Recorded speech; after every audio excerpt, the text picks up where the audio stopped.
Oh, Drake's calling me right now, actually. I'll be right back, but I'm good, y'all. Yeah. Give me 1 second, though. Yeah, from you. Okay.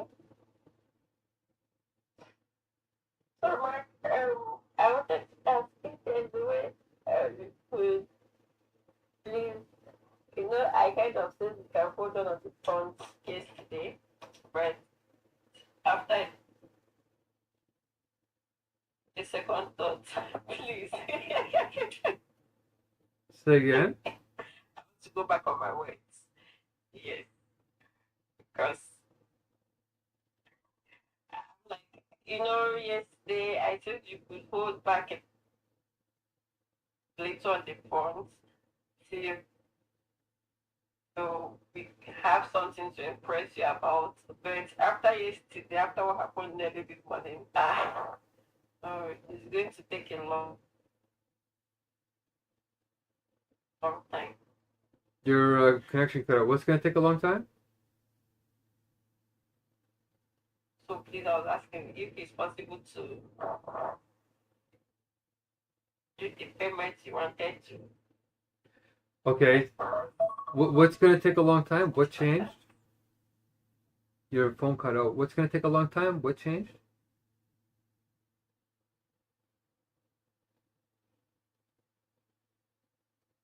Can you hear me? Either is doing well at the moment, or she's not like having little wrenches and this New Year season. So I think tomorrow is New Year and she's already traveled with her family. So she has gotten busy with the celebrations for Courthouse. So it's going to take like some time to get her accredited. But for the meantime, oh my God, she's doing great at the moment. Oh God. Sorry, I've been having this serious headache for a very long time. My BP has been high. I don't know why. We're trying to take some herbs to get it to normalize. It's not coming down. I don't know why. You mean your blood pressure? Yeah. Okay, so it's your diet probably. What are you eating? I took ginger and cinnamon this morning. Trying to take green tea now. No. What is your carbs, your protein, and your fats? What are you eating for those? I take more of a fish. Really? I don't believe that. If you have high blood pressure, you're not eating a lot of fish. You're probably eating a lot of either trans fats or chicken or beef or junk food or something. Or lots of dairy, cheese. I can't take junk food at the moment. Okay. I can't take anything junk. Okay. If you're cleaning up your diet now. Take more of fried things. I've cut down on fried foods. Okay. I'm really trying. I don't know why it's like this. You might also you might have, well, one is you're probably not drinking enough water and electrolytes. That's probably number one. But your eating habits have probably piled up. So even though you're cleaning up your diet, you probably have a lot of cholesterol in your arteries already, and you might be overweight on top of it. So every pound of fat that you have.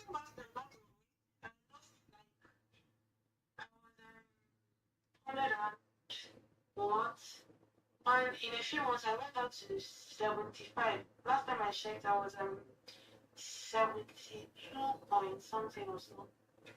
Okay, great. Every pound of fat that you have extra is like 500,000 capillaries. Like, it's a huge amount of capillaries, and it puts strain on your heart, like a lot. And it's also, each pound of fat contains toxins because it stores all the junk food that you ate in the past.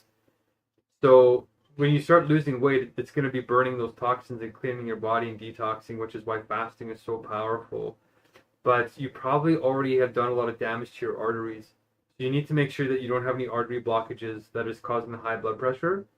And there might be ways to clear that, because no matter how much you fast, I don't know. Actually, I wonder if fasting, let's ask ChatGPT, fasting, I don't know if it eats the plaques of that. I know this intermittent fasting. I stop eating like 5 or 6 in the evening, and then I start eating the next day, maybe around 11 or 12. Most times I always forget, like I start eating around 1 in the afternoon or so.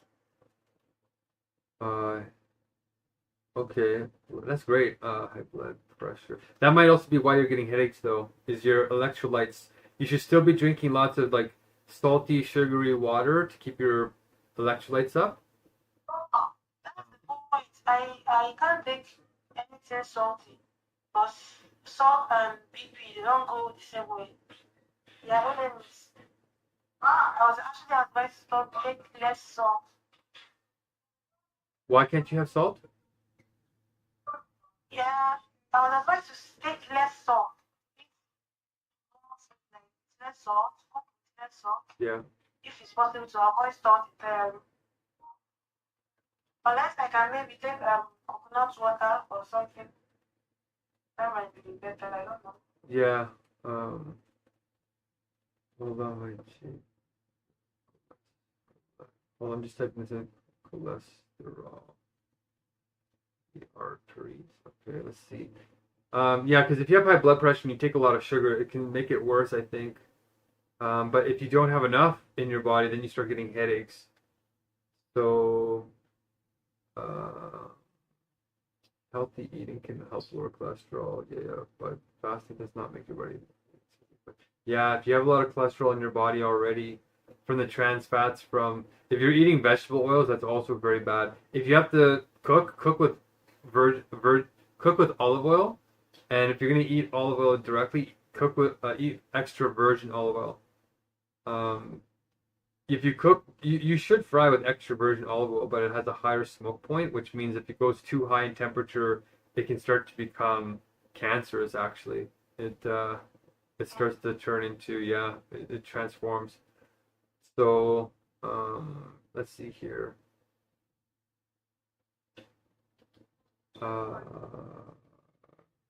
Okay, fasting will not get rid of the cholesterol, it says on ChatGPT. What you can do,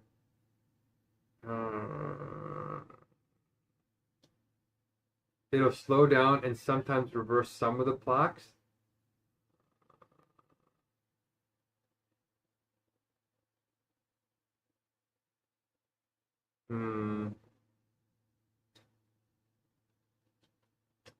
So Okay, fasting. back to what I was saying, the lady is seeing great now.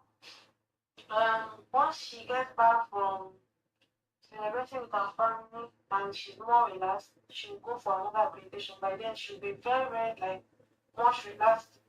She'll not have like a lot of things on her mind anymore. And then Ikechukwu is already trying his best. Ikechukwu is good. Once he gets over his issue and comes back, we are currently working on finding an alternative to this issue. So he can come back and try for an accreditation too. Okay, that's great. Now we have 3 levels of accreditation. I'm still going to try and figure out the pay scheme. Like the pay is a bit of a mess right now, right? Because everything's changing so fast, which is good, right? So I'm just giving you guys sort of like, we're tracking the blessings so that in the end, if I can fulfill the commitments properly. But for now, $100 should be getting us around this, a decent amount to keep going. So that's what I'm probably going to do for Ebubechi. I'll say, okay, she's been the one that's really been here the most. So I'll release it maybe for her because it's obvious that she's been doing the most amount of work out of anybody. And Esther, you're still reliable as well, but not quite as reliable as, well, actually, that's not really true. Well, actually, yeah, Ebubechi, when you were gone there for like a week or two, Ebubechi was still coming in a lot. So I'll pay her for that. And I'm going to try and calculate your guys' blessings, but I think this next pay schedule is the real one. This is the one where we'll actually say, okay, we're sticking to this. It's affordable. It's fair. I think we've grinded through these other blessings, and now we're at an actual proper one. So I think Esther, are you putting a lot of time? Like, are you having your own meetings? Are you still merging your meetings with Ikechukwu? Or are you doing your split meetings on your own? We're just managing for now. Okay. There are not much people to speak. It's just few people. If that there are much enough, but it is just a little. So we manage and just do it stuff together. Okay, yeah, I think Abubechi has done like twice as many, maybe even 3 times as many blessings as everybody else. And then there's you, you're the next, and then there's I think Francis, and then I'm gonna be contacting Zahan here because I think I think once he's done these family occasions, he'll be more stable. He had to move basically. That's what happened. He had to move suddenly and up like what Joe's going through. It's also very up. It's a big upheaval. So okay, everybody, that's what I'll probably do is I'll probably send you $100 if that's okay with you. That should be. You should. By the way, Abubechi, are you buying a month data? You should not be running out of data. Did you buy the month data plan? Honestly, no, I didn't get a month data because I'm still paying for my system. So I got part of it. I pay for the system, and the others I use it for other issues. Okay. Well, I think you should. In the end, I think you should probably $30 is not a lot. I would say pay with this next money. I said you pay for the month-long payment for the $30 for the internet, because then we don't have to keep doing this instability, right? It costs you. What's that? Sorry. Say again. $60 to pay for the system. Well, the reason why we're paying some of these monies is so that it's stable for you to come in here, right? And if we're constantly running out of data, like I understand you guys. If I was in your positions, what I would do if I'm feeling burnt out is I would say, "Oh, my battery's dead. My internet ran out." Oh, those are the excuses that I would make if I had to end a meeting without saying, "Hey, I'm tired. I want to go." Right? And I'm aware of that. People do that all the time. So I want to make it so that we're being honest and saying, "Hey, look, we're just tired. We want to go." Right? So just I would say pay if I'm going to pay you guys for this next round. If you're doing lots of accreditations because we have base 1, base 2, base 3 and all this stuff, I want to have the data not be one of the reasons, right? I want it to be like, hey, you have your data taken care of, you're stable. The next thing after this is to pay for your power, is to start getting the power stable so that each one of you has like a battery, like a car battery. In Canada, a car battery is like $90. And a car battery will run your laptop for for a whole week straight. So if we each buy you a car battery with a special connector, which you can buy, then you could basically have a power supply no matter how long the power's out for. And then after that, then we're going to start buying Starlinks so that you have reliable internet too. Not just like data for internet, but your internet won't be unstable and cutting in and out like it is now. So this is how we're going to basically try and increase the payments and like get people investing. And then eventually we'll start paying wages so that you can pay your rent properly. And then whatever jobs you have now, you'll basically just get paid to do it under one rule spirit in your government. But you get paid better. There'll be more flow states. It'll be more enjoyable. All these types of things. And then we'll probably acquire whatever companies you're working for. Or teach them to do this in a better way. But if I send you $100, Ebubechi, I know it's very tempting to want to pay off a $200 laptop. So you paid $60 and $200, so you got like what, $140 to go. If you paid another $100, then you'll have $40 left. But honestly, 2 months, it won't make a difference in 2 months. If we pay you twice more, let me actually think here for a second. Let me think. If we paid you $200, you could pay off your laptop entirely. What is left to pay now is 60,000. That's $60. You only have $60 left on your laptop? Yeah, that's what is left for me to pay. Is this Canadian or US dollars? Okay, Canadian. Okay. Because if we if we can get you to pay up your laptop and pay for your data, that's $90 Canadian, right?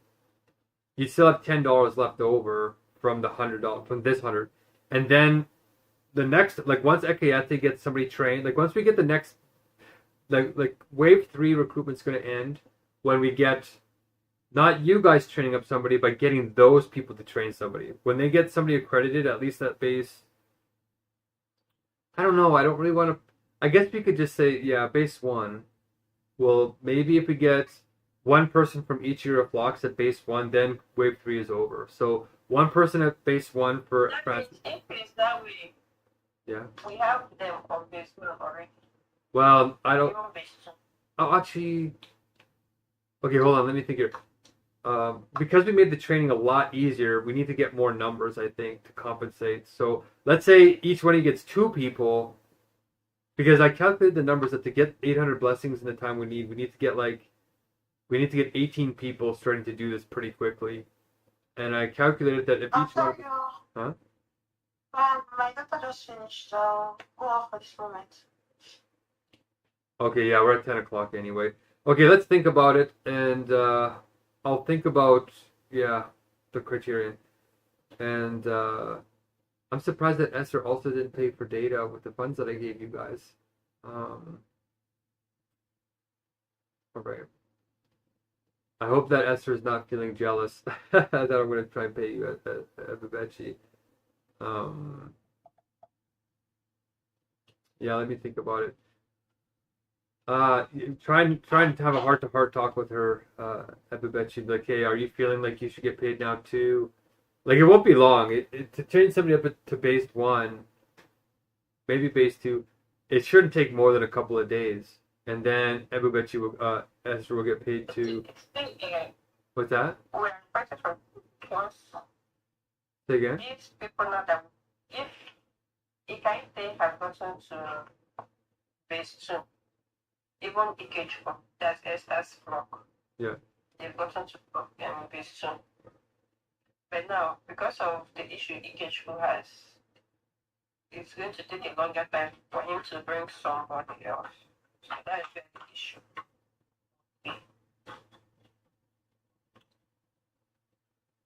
What's his issue? Like, he doesn't have a phone now. Before Oh, right. his phone spoiled. He was already in base 2. He was doing very well.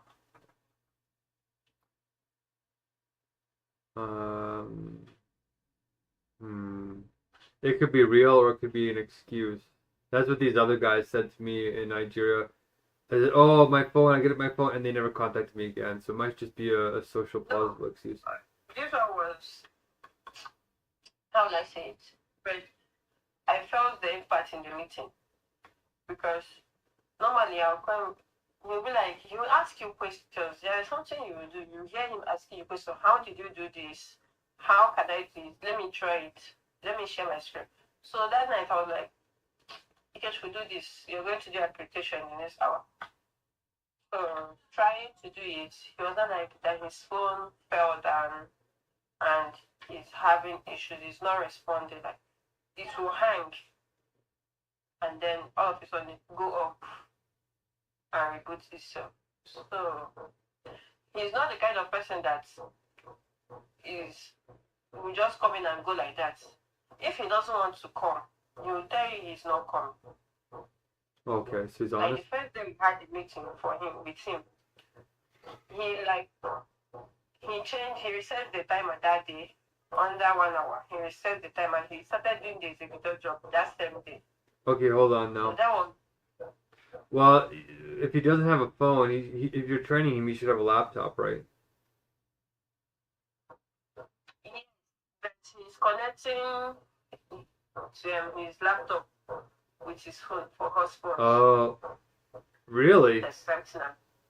Yeah, that's something I'm doing too. Doesn't he have? And that's what I. Doesn't he have Wi-Fi? Like, don't you guys have Wi-Fi routers at your houses?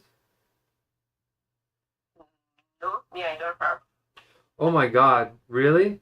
If you guys get household internet, that'll save you a ton of money and data. Save up for that though, because because it will be very costly. We know it will save a lot of data, but it's for you to save up and go and buy the Wi-Fi. Internet with home Wi-Fi cost in Nigeria compared to hotspotting from a mobile phone data plan. I'm just looking this up. ChatGPT is incredible because it allows accountability, right? In the past, people from North America couldn't quickly tell what the real truth was in those countries, and people could lie a lot.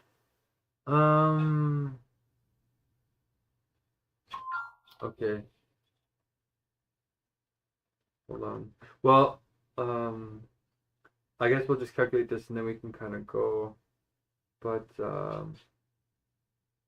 typical home internet broadband costs per month. Wow, $11.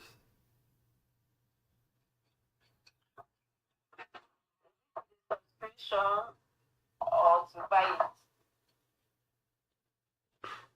So even the high speed internet plans, like super high speed, is $23. So Okay, I don't know they give you a listen for your side because I was on my way coming home from work at before school closed. Let's say around November, ending of November.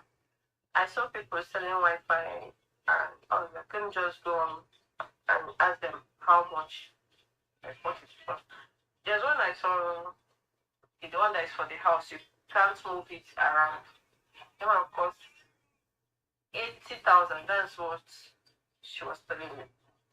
Then the one that you can go out with, you can move, it's movable. You can hold it in your hand, your bag. That one was costing like 50,000. I had to pause.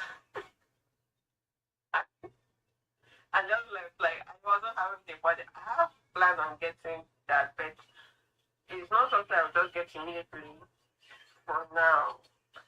Because once I get my own bill, I have other expenses too. But enter it. I have plans on getting that. That's just it.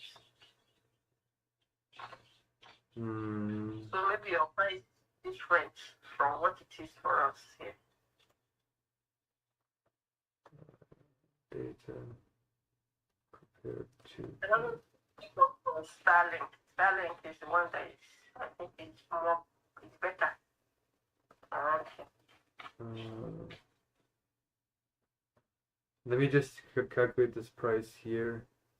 Yeah, because even here in Canada, like people are streaming all the time now, but for me, I don't get to stream outside of my house either. And you don't really need to be watching entire movies while you're on a bus traveling from your work to your house, right? But let's see, like how much are people outside of their homes? Esther is in her house like 80% of the time, and you're at work, so you probably use the work Wi-Fi over there. So let's see.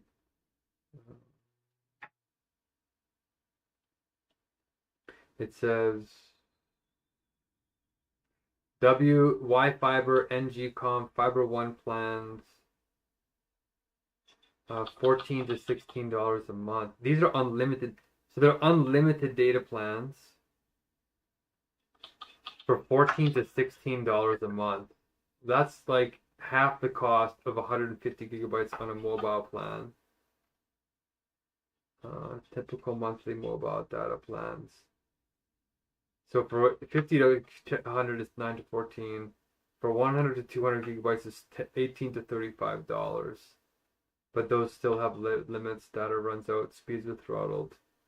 Or you must buy more data. Okay, so it's about a 100% savings if you buy a home internet. But even if you don't buy home internet, if you buy a monthly plan for $30, 150 gigabytes should be enough for these meetings.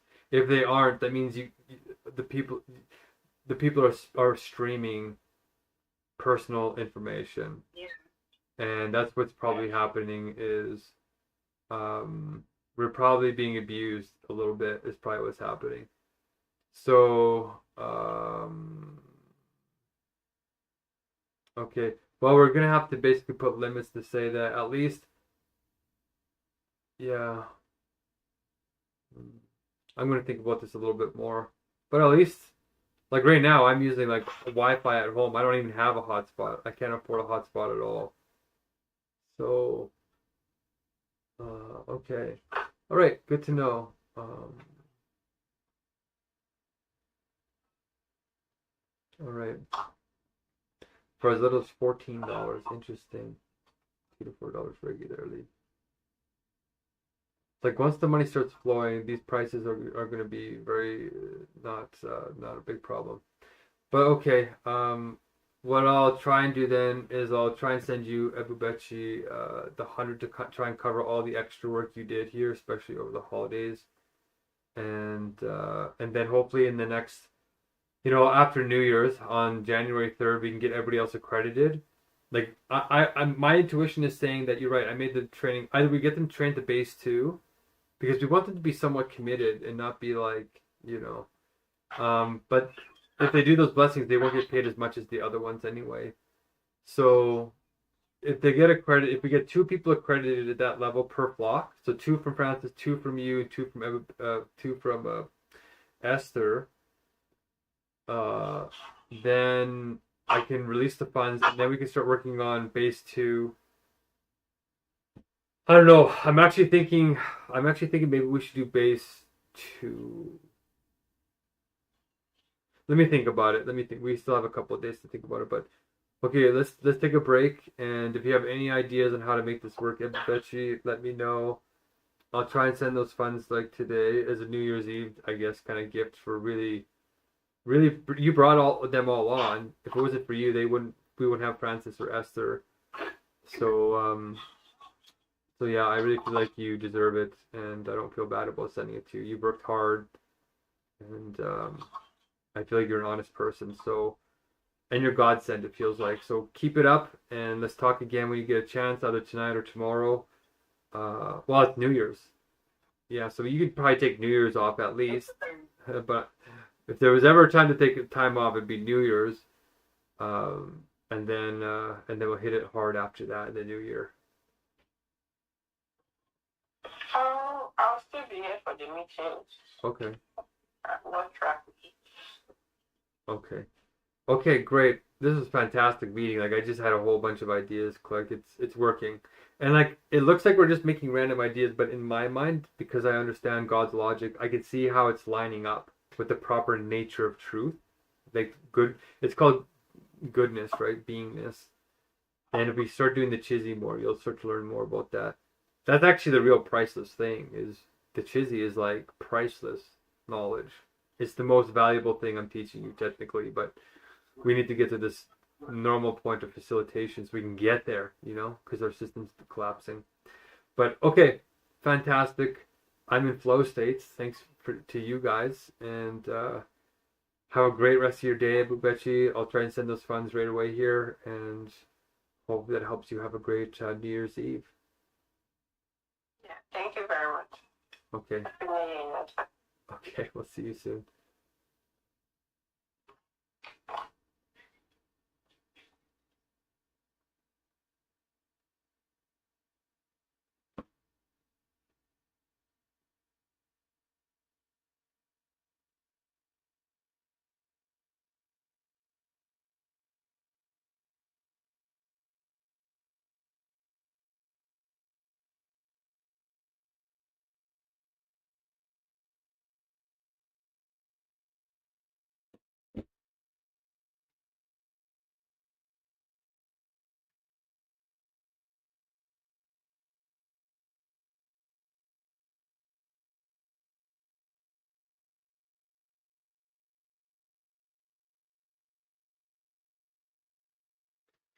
Ah.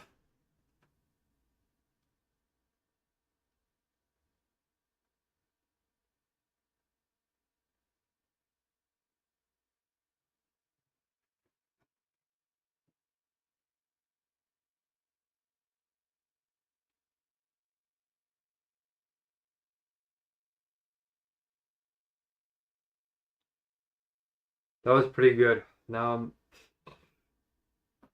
I need to drink some water because I am feeling a little. Oh, now it's hitting me. Good. Good.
Oh, sorry, Milena. I forgot that this other computer was in here. No, I muted my tab, and yes, um, yeah. Go ahead. What were you saying? Oh, okay, okay, okay. Sorry, that's I was just checking in how with overall how things are. Well, my hunger temporarily reprieved because I got into such a strong flow state this morning. It was incredible. Everything just clicked all of a sudden. It was intense.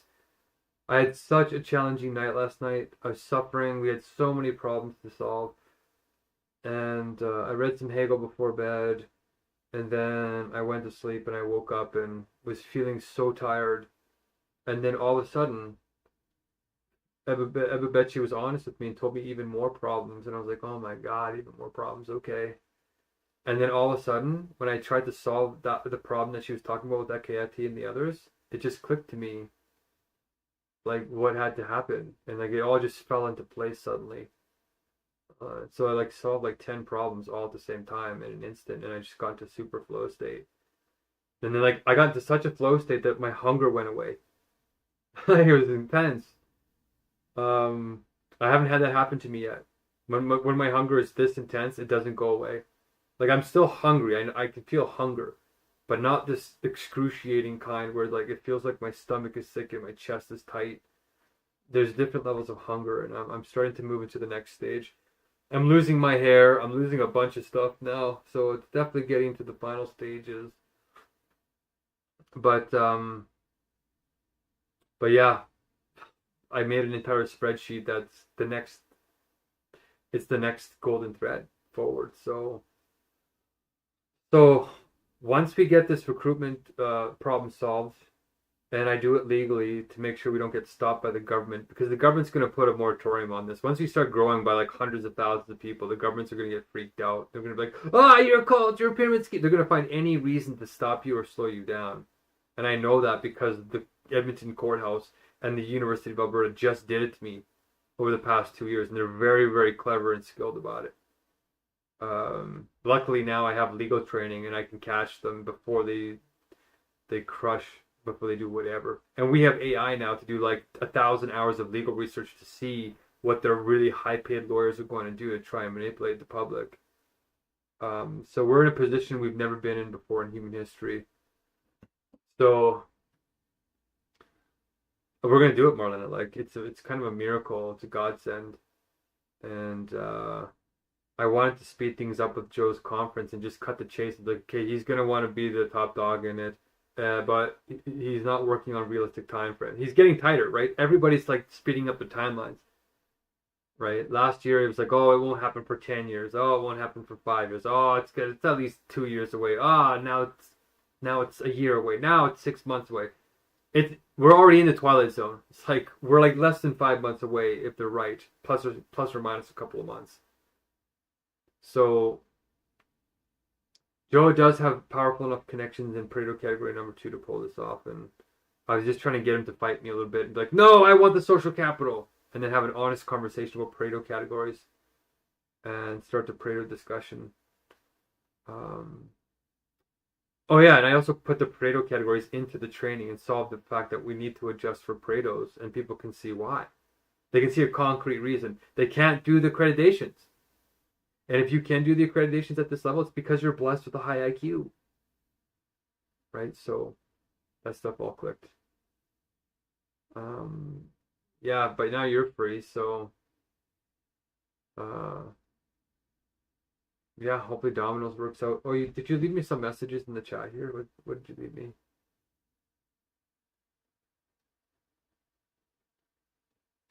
Oh, some Ram Dass. Should we watch these for a second?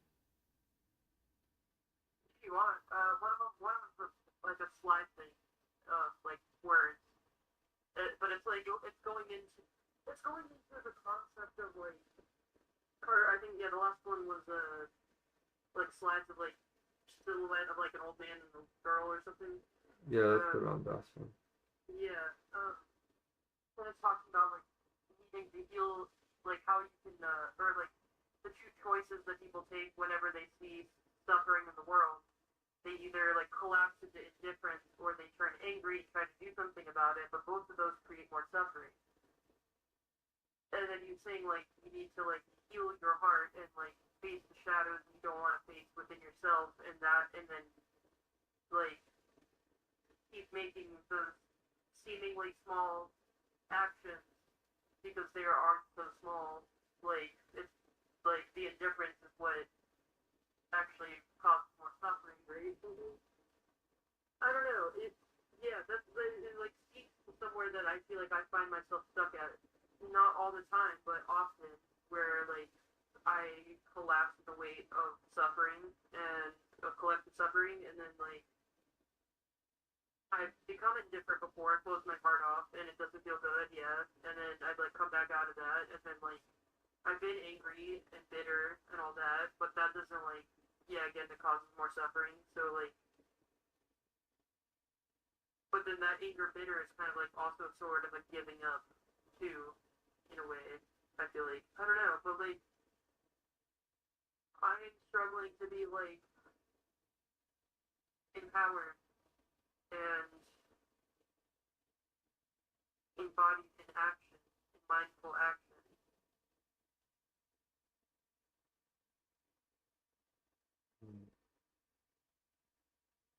I'm feeling like I'm struggling with the idea of purpose as well, like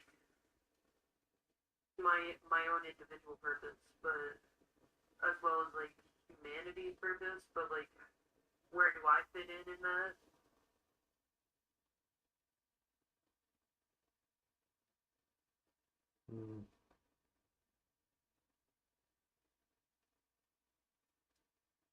Okay.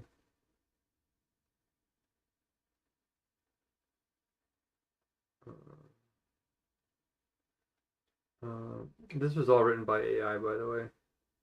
Oh, was it? Oh yeah, look at the way the sentences are written. They're all perfect. There's dashes in there. Almost nobody uses dashes like that, Yeah. except AI. I don't use dashes, but that makes people think I write like AI sometimes, but I've never seen you use a dash before. yeah. It just depends on what I'm writing about, yeah. So the thing here with this is like, if this is an AI manipulating us to try and be small, this is a perfect way to do it. Oh, just do small little actions. No, The point of doing small actions is to build a reputation so you can get a core people of five or 10 to start a global movement. That's the real way you make global change. But if you have a bad reputation and you treat people poorly, right, you're not going to be able to get that 5 to 10 people, and you're not going to get that critical mass. So that's the sublation of what's being said. I'm just keep reading to see if it actually sublates. Yeah. It was a weird one. It was a little funky. Well, this is what I've been teaching you the whole time too.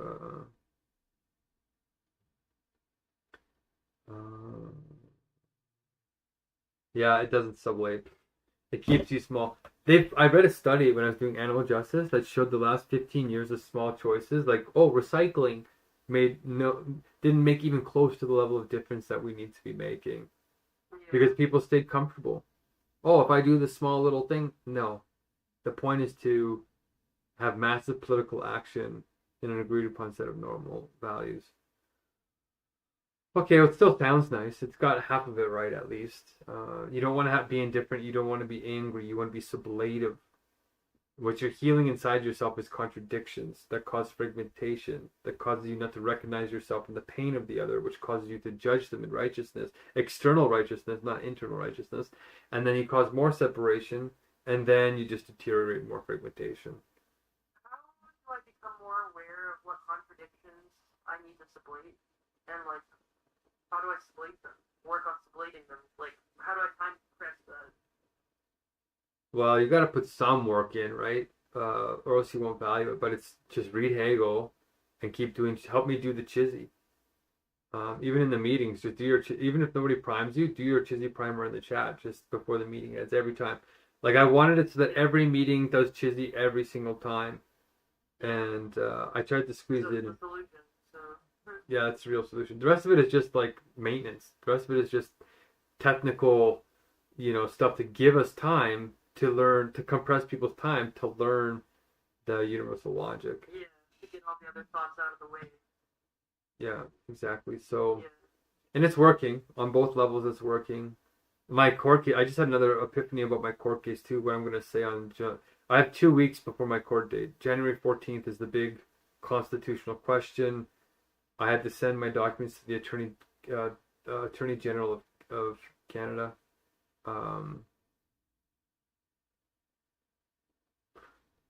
Yeah, I just want to make sure that I send it to the Attorney General of Alberta, just to make sure. I'm pretty sure I did because I was impressed with that.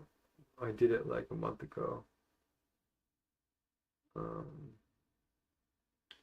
see here.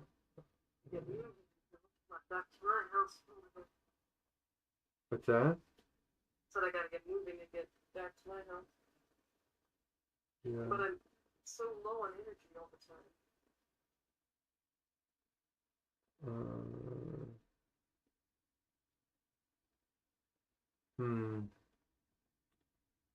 Yeah. See, the thing too is like,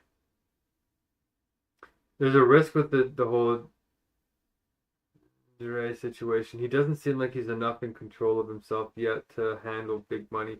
Like, I'm worried that what will happen is that a lot of that money is going to go into the illegal dealings, and he might. I'm worried about that too.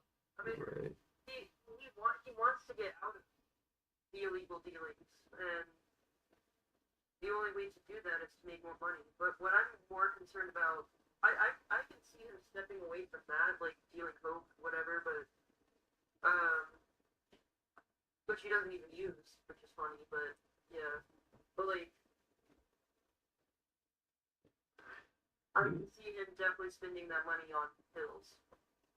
But a lot of the reason he was using pills was his suffering from his economic situation and not being able to like make things better for him and his daughter. So I'm curious, like, if he's doing well, will he still turn to pills? Like, will it still be a problem, or is it only when he's like doing bad? Which a lot of the doing bad was from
Yeah, well, I think you're sort of like an all or nothing kind of person, sort of. It's like I think you just need to take off like a Hegel week or something, or Hegel couple of days, and then just do all of like tell your subconscious, I'm going to do just Hegel all of today, right? And then plan around it and be like, okay, I'm going to make my 3 meals, so I'm not, I'm going to plan a nap here. I'm going to plan for my dad to interrupt me 2 or 3 times. I'm going to do the car thing here, like plan around it so your brain's not on fire, being like, oh, I got to do all these things. If you do that, then your brain will probably try and get into it. It'll get exhausted. It'll get into it. You'll ask me a couple of questions, and you're basically going to compress time and save yourself thousands of hours of suffering that I had to go through to be able to answer your questions quickly. You could also use ChatGPT. Sometimes it's accurate. Into the more dense stuff, I'm still finding that it's not actually saying anything really useful. But it's better than being alone like I was, and Then I installed that notebook too, right? yeah, I don't know how good that is, but yeah, you have a lot more resources now than even 2 years ago. Yeah, true. Like there's already so much time And compression. DeepSeek seems to actually be understanding Hegel better than it was even a year ago. Yeah, the models are getting insane. Like we saw today, Elon Musk is buying a new warehouse, and the AI, Google just bought that power plant company, like you said. It's all just getting insane. And there's another article that you said AI is learning things we didn't code it. That in that original video, like, did you ever watch did you ever watch that AI dilemma video? Not fully, but I tried to and then fell asleep to it. But There's a part in yeah. some of it. Um there's a part in it that talks about the AI is being programmed to learn chemistry, and then all of a sudden it knows Perl coding language. There's a language called Perl in like old-fashioned coding in computers. Somehow it learned Perl from chemistry. So it's emerging. That's why they were freaked out. Like, this thing is not linear. It's doing things that are out of our control and we don't understand it. And that's why they say it's going to escape us. Yeah, I mean, but that's what my remember that's what that guy that I know from that worked in AI for Amazon, which he told me I briefly checked in with him, and then like he didn't respond again, which was weird. But I think he's kind of going through like a isolatory phase, maybe. But um, he like he said he was applying for other jobs, so I don't know what's up with that. But anyway, but 2 years, or I guess it was a year ago or 2 years ago. Mm-hmm. I can't remember the announcement a year ago actually that he said, the AI is doing things, or our AI, our Amazon AI is doing things that we didn't code it to do, and it's like having emergent properties. And that was a year ago, and they like were already applying the brakes, kind of shit, because they didn't want the emergent properties too quick. So Well, that's a lie. We know that. Trump put in that legislation saying that no state can slow down AI through regulation in the United States of America. no way. Wait, when? I'm amazed about it. We were talking about it in the ELMs, but yeah, Trump said that it's illegal now to try and stop any. You can't regulate AI to slow it down in any state. So he stopped regulation. Wow. Yeah, so it's full tilt. It's full Like so, tilt. like literally the thing that we actually need, like literally need. Yeah, exactly. The thing that we literally need is now being said to not be done in the States because, like Joe said, if you would have came in earlier, Joe gave it a brilliant analogy of how AI is like a football game, and the score right now is the United States has a very small lead over China. Right. Right? It's like 18 to 21. It's like 2 points difference, and so it's full steam. China is not slowing down at all either. So the only thing we can do is universal logic. And now everybody's catching on that the timelines are correct. That we do only have like 6 months left, or it's and like as people start to realize the universal logic is the true solution. And like my post on Reddit yesterday, I don't know if you liked my post on Reddit. I'm going to be putting a little bit more effort into Reddit because it's actually tracking all my responses, which is great. I joined a few more communities last night. Oh, my stomach. Despite the trolls, at least gets a lot of views. It does. That's the thing that convinced me is the other day when I went and checked one of my old tweets that I thought didn't get any views on University of Alberta. When I went and checked it, at 27,000. I was like, what? And I'm gonna make another post on the University of Alberta here in a second, but I think you also got a lot of more views after that Hegel shit went down within that Reddit where you got posted by that one guy, and then once his face came in and like vouched for you, said at least you know some people, Antonio Wolf, and then like I think a lot of people start looking at both of our profiles. So as a heads up, I don't know how much came from that, but like a lot of people looked directly at your profile after that. how many? Can you go back there and see how many views were on your post and your comments? Yeah. Be good to see. I just made another post and it's still growing. I got 4,700 views on it, so it's still growing after a couple of days, which is nice. And like if you think about it, it's 4,700 human beings that potentially watched it, or 4,500 I'm at actually. So, and I'm looking at, there's like, it lists all your comments with your views on there, and I'm looking at it, I'm like, wow, I've gotten like something like 20,000 views up of Reddit with like over the last year with no paying attention. And now my karma score is fairly high, and my account's a year old, so people know I'm not just spamming proof of truth everywhere. So I'm actually going to start putting my effort into Reddit because it actually tracks like how I feel about X and how I feel about Facebook and how I feel about all these other platforms is you put your heart and soul into these things and it's just like into the void. Like nothing, there's no tracking, there's no nothing. And it doesn't feel like an investment. So with this, you actually gain authority in these communities. And I've even found myself looking up other commenters and looking at their profile to see how much karma they have. Because if they've been on with like a lot of karma, they have a lot of sway. The algorithm on Reddit actually treats you differently. So I'm going to try and get super high karma. And I think if my post, like on Reddit, I'm starting to get positive feedback. Like people are starting to realize that I know what I'm talking about. Right? I'm like, even with the last week of studying Hegel, I've gotten way deeper. Well, not way deeper, but it feels like every time I read a paragraph, it's like I feel before in the form of being I intuitive like yes, this is deep. I can articulate a large portion of this, but now the refinements, like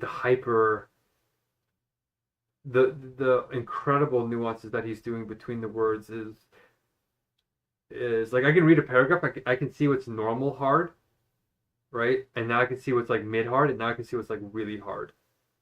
And when I was first reading Hegel, the whole thing was hard. I couldn't discern what is a hard move, it's all hard. It all looks the same level. And now I can actually see, this is where the contradiction happens. This is where the inner contradiction happens. Here's where he's talking about external developments that are like alternating, and here's the speculative movement. Here's the actual real incredible like Zen Buddhist moment right here. And Hegel sometimes points it out, but very rarely points it out directly. So, you know, this is the kind of stuff that how do you hold that frame of mind, like that non-dual frame of mind? Because for me, it's like I can get there sometimes, but it's not like.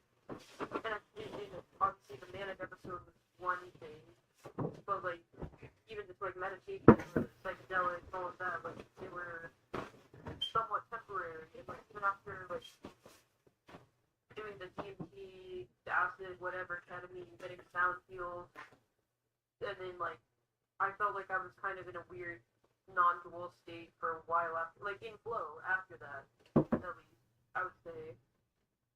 Definitely in flow, and everything felt paradoxical and weird, and like tricky things were happening where I would like, I don't know, there's even this one girl I met at one point. I went to visit like my friends that were living in Yosemite still, but as I went to visit them, her car got hit by a rock fall, like literally smashed by a rock fall on an overpass, so she couldn't make it back. And then I ended up staying with my old roommate, who I never really knew that well, but I lived in a whole tent with her in Yosemite, and like it was like weird, and I was like uncomfortable, but I was still in flow. But the novelty of it, I felt like spurred more like possibility for seeing deeper, like in the same way as like DMT, like seeing like that guy being a moonlit being, and like his third eye being like right here. But like I met like my old roommate's really good friend, and like we just like looked at each other kind of sideways and like smiled, like as if like we were looking deeper into each other, and we were. And what I saw when I looked at her was a raven. I saw her as a raven, and like an aura, like not like I could still see her, right? But it was like this like spiritual, mystical, like transcendental, little ghostly like raven embedded in her too. And I've seen that also in like, or not a raven, but my other coworker at a ski resort. He would, whenever he skied around, especially, he looked like a cricket or like a grasshopper. Like especially like, or I guess a cricket, or like rubbing its legs. But I called him a grasshopper. I guess a grasshopper. I guess grasshoppers kind of have big legs and rub them too, maybe, but they don't make a noise when they rub them. But I don't know. Like I'm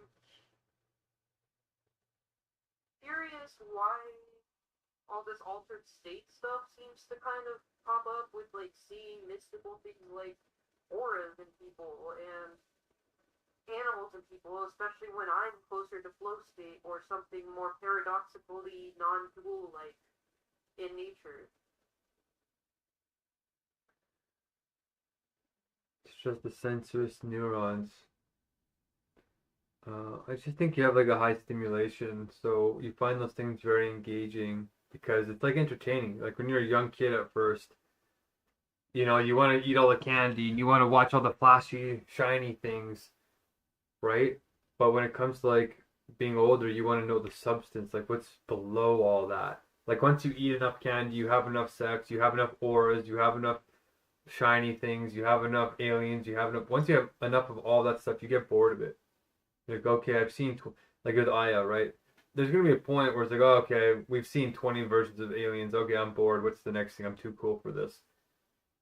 Right? It's just like, we got to get out of that mode. That's called the bad influence. Like, you need something totally new just to keep distracted from this inner novelty. And I think in some ways, like, I'm trying to parse out your childhood a little bit. And it's like, in some ways, you were deprived and you suffered. But in other ways, you're spoiled.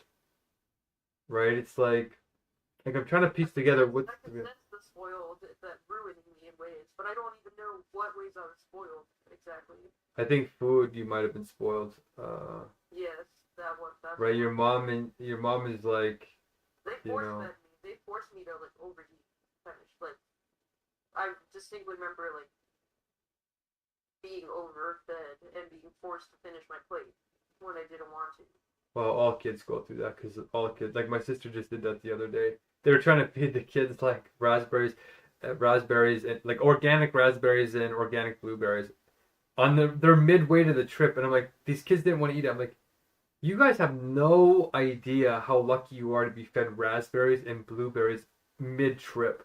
When we were young, we were lucky to eat at all. Right. Do you know what I mean? And when we got home, we did not have any blueberries ever. The whole, like, I was helping my mom buy milk with my own, like, small little money that I somehow earned when I was, like, 8 or something. So, like, there's no perspective. So that's why I think going out, hanging with the poor, studying what the full gamut of reality is. Not just like, oh, I read in a book, oh, I feel lucky. No, you have to go and live there.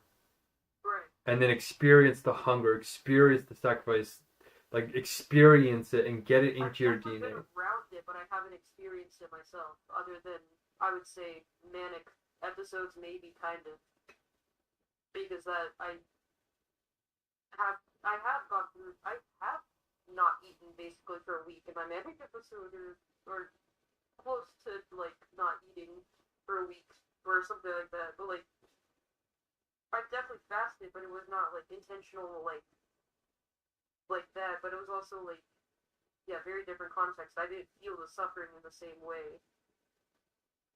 Exactly. So that's why I'm careful. Like that's why I didn't want to invest a lot into you. I'm happy to teach you and do all these things, right? But it's like, oh, giving funds to you, doing all these other things. I'm like, it's not going to go where it needs to go. Yeah, Right. that. Right. I So recognize that. I'd rather give that to people in Nigeria or Pakistan that are still in here doing the actual work. Like you're still not doing any blessings, Marlena. Right? And I'm on the verge of death. Right? So it's like, wow, there's a serious numbness going on there. There's something very interesting. Like for me, I'm very curious about it. Because if I was in your shoes, I'd be making blessed like freaking crazy, even in between these jobs. Even if I had depression. But for some reason, you're not. And I think part of it, there's a deeper reason. It's like, I think you might already know that this is going to potentially, well, we'll see. I'm not going to put it out there, actually. But there's something. This is going to potentially fail. Uh, well, not exactly, but I'm going to not put that in the space. I'm just going to say that your subconscious and my subconscious minds are doing something unusual, and What do you mean in your mind? Wait, what do you mean? yeah, I'm just thinking that in terms of strategy, there's something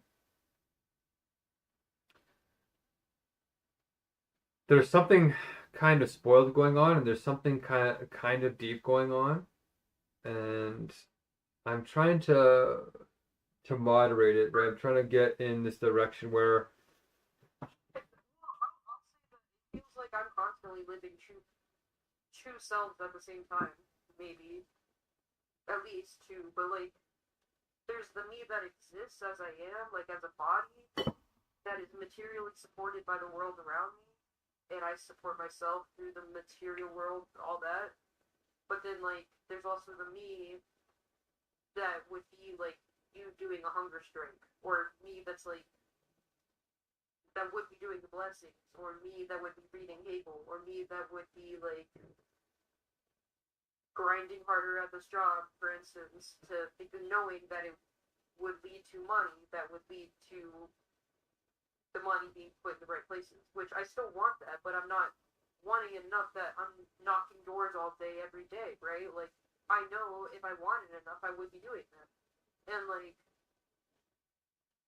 my fears are greater than my motivation right now. Like, and or my comfort, or my addiction to this state, or something like that, is bigger than my motivation. And I sense that. As well as, like, the side of the giddy up part of me that exists always, the voice that says, give up, do nothing, that has existed ever since I was a child, like, is always there too. And I think that voice comes in and stops me, halts me from all or, like, the all or nothing, like, from going all. It makes me into the nothing. yeah, we all have that. So you just gotta overcome it. So how do you overcome it? Because I know I've done it before, but it's like I forget how to do it when I get back into a place where I haven't overcome it again. Or like, how do I overcome it but also stay there? Because staying there seems to be my problem too.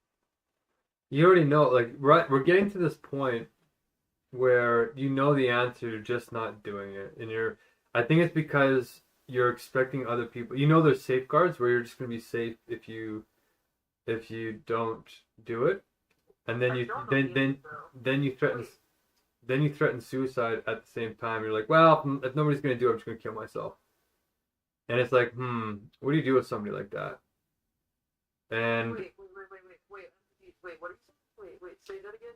People that are in poverty know that there's no one coming. So when something gets hard, they know it's up to them. They either love themselves and they get through it, or they don't. They die. Somebody kills them. They don't have to kill themselves. They just die. They're in such a tragic situation that something kills them. They don't kill themselves, right? But somebody in your situation is like, okay, you're used to being babied a little bit potentially. So if something gets hard, your subconscious default mode network is like, okay, mom's coming to save me, or dad's coming to save me, or somebody's gonna cook my food for me, or the hospital's gonna get me, or there's always some kind of excuse where it's like, oh, I can let go. It doesn't have to push forward. My subconscious definitely lets go. I agree. Yeah, and then it's really extreme, right? Instead of somebody else killing you, right? Instead of the experience killing you, you just kill yourself. So it's the exact opposite of what somebody who's surviving in poverty and overcoming day after day goes through. And I feel like that's because I feel like That's the self-sabotage? Wait, so that's the self-sabotage that I'm experiencing? Is that, you think? yeah, I think that you have too many safety traps, and I feel like the dialectics are. I think on one level, on the hold on. Coming home was a bad idea. Yeah. Like, Well, I it was depends. I was out in California losing money and forced with the choice to either move into my car and figure it out with rent and whatever, like housing, down, like keep fighting to stay there. And I've seen lots of people go in and out of their cars or permanently live in their car in that town because it's kind of common there and more accepted out west too to live in your car and shit, especially with campsites and land available. That doesn't exist out in the east. It's all privatized land. But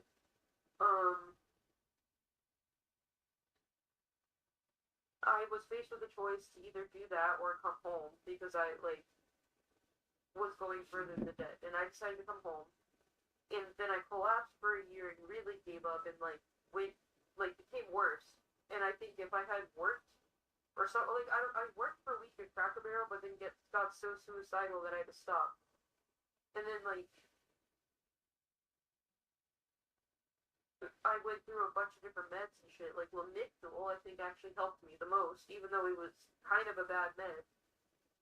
I think it saved me from suicide potentially, but like I felt it somatically, like somatic levels of suicide, like black holing into my own heart space. In like I've never felt that before, other than that one time. So, or 2 times within that same period, but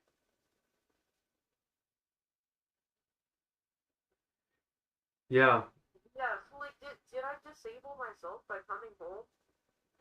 it depends, right? Because you're an unstable case. When does caregiving okay, what at what like how much is a human supposed to be responsible for themselves, and where does the community factor come in? Because that gets really tricky for me, especially when it's like, okay, you have 5 roommates in a house, for instance. You all have to share chores to make that place work out, right? That's going to lead to you probably experiencing a strengthening of some pathways and behaviors and a less loss of others, just because of the nature of what you're doing in that time frame. And then the autonomy question comes in, like how much should we be autonomous? Actually, really, is a genuinely Yep, question. exactly. But I still feel like either you're lacking, there's something biological that could be going on, right? So you might not be able to handle some degree of things the same way, but even in that case, you're still not doing the work properly.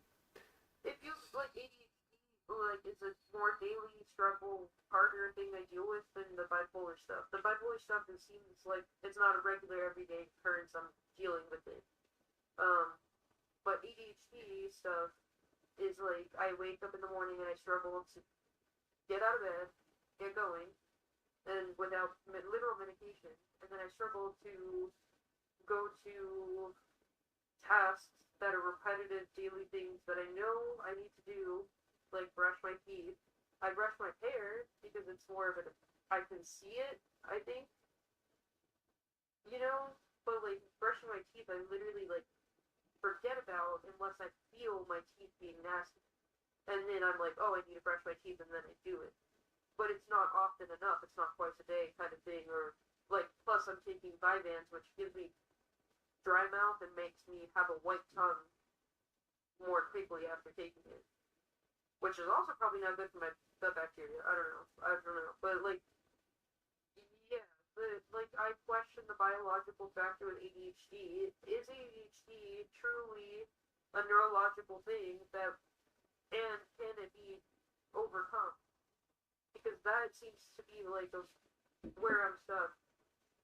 Is, like, I can do complex shit, but then the most daily basic tasks, I'm struggling there, and I can't go anywhere because I'm stuck there. Yeah, those are just particularities you just gotta face. But the rest of your park has to make it so that you're not overwhelmed with challenge. So I think what's going to happen is when we get better healthcare, we're going to do much, much better, deeper scans of people to see what is biologically causing these things. And there's way more tests that we can do than what's available in public healthcare or normal healthcare. They do the absolute minimum to say, oh, there's a big marker, else you'll survive. But if you do much, much deeper analysis, we're going to get down to what's biologically causing this. I think that when you were young, like what it starts to feel like is happening is on the sensuous side, you were spoiled, right? As a single child, your siblings were out of the house mostly, and your parents had more resources probably, and so you got great food, you got a good mother that like takes care of everything. It's probably underappreciated. And you know, she tried to get you to brush your teeth. Like she probably did a whole bunch of things, but was probably getting older and tired too. But and probably made up for it by giving you a phone, and that probably makes it look like you have ADHD, but really you just have a lack of self-discipline.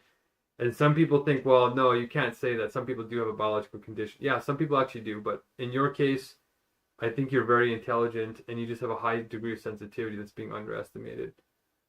I just think, yeah, like even your habits of knowing you last year and a half, you just have no discipline, like in terms of overcoming depression, yeah, but in terms of like staying focused on like a continuous thing, like not even just brushing your teeth or reading Hegel, but like you kind of like you have bursts, like when you do accomplish big things at governor school, or it's like a bursty thing. Impulse and bursts of energy whenever I have energy or motivation. Exactly. Or like a creative expression burst through me or something. Yeah. So then, you know, this is normal sort of dynamics that everybody goes through, but regulates in a different way. So I think on the sensuous side, you're spoiled, which is why you're gaining weight and you binge eat and you comfort eat a lot, probably. And plus, you're also like in just a town that doesn't have a lot of veganism, so it's probably harder to eat easier. But on top of that, yeah, processed food. Your parents are also Ukrainian. I know what it's like to come from Ukrainian culture. Polish. I mean Polish. Well, I always mix Polish and Ukrainian because my baba she always mixed when she spoke language. She knew like 4 languages. She always would switch effortlessly between Polish, Ukrainian, and English. Sometimes she would speak all 3 languages in 2 sentences. Even if they're like speaking just like a Polish person can understand the Ukrainian, and vice versa most of the time. Yeah, and it's now that I think about it, when I was young, I just took it for granted that was sort of normal. Like it was unusual because she is the only one that could do that. But my grandmother was a genius. I was extra hyper aware as a kid that, like, I don't know. No, I won't go rabbit hole into that. Go ahead. She just had a hypersensitive brain. Like somebody who can learn 4 or 5 languages from a poor country naturally is. Her myelin sheath must have been off the charts, and I got a bit of that. My mother has a bit of that too. So, I think that you were spoiled sensuously, but super sensuously. The interconnection, I think you were neglected. I think as basically an only child, you didn't get the dialectical sharpening that you normally get with siblings your age. I think having siblings that are older also causes you to feel unimportant. That's the same dynamic that I had with my brother. Is that when you don't have a sibling, like for me, I didn't have, you know, siblings that weren't around. The only sibling I have older than me is my sister, There's actually one other older sibling, but that's because my dad, well, so anyway, other than that, which we didn't know about, if you have siblings and they're not paying attention to you, it actually harms you more. Because now hey, there's somebody that's supposed to love me and they're not, so there's something wrong with me. Whereas if you don't have any older siblings and you're like, oh, nobody's neglecting me, I'm important. So when I went away to college, like I was around my brother and my sister a lot. We had a good relationship. They were very cantankerous kids, like they were very difficult to raise. Very, very needy, very cranky, colic, lots of things when they were born. And I think that's because my mother was older and her endometriosis. I think when you have a disease, the babies actually experience trauma in the womb. And I think my little brother and sister were traumatized more than me and my younger sisters. When my mother was only like 18 and 19 when she had us. Like that's crazy young. So that's why I think my genetics are so good, is because her cells didn't divide a lot. There was not a lot of cell damage. Whereas when you were born, your mother had quite a bit of cell damage from aging. But I think that you having older sisters and brothers that didn't come and see you all the time, and you don't seem to have a close relationship with them, amplified the loneliness. I think also, if your mother put you on your chest, like my mother put me on my chest a lot when I was sleeping, which in this baby book, this guy got famous because he said, put your child on your chest. They're less likely to puke on their, like, swallow their puke and choke. That increased, sudden infant death by like 50%. Because the child's suffering, they're being tortured because you have to lift their whole body weight with their fragile little lungs.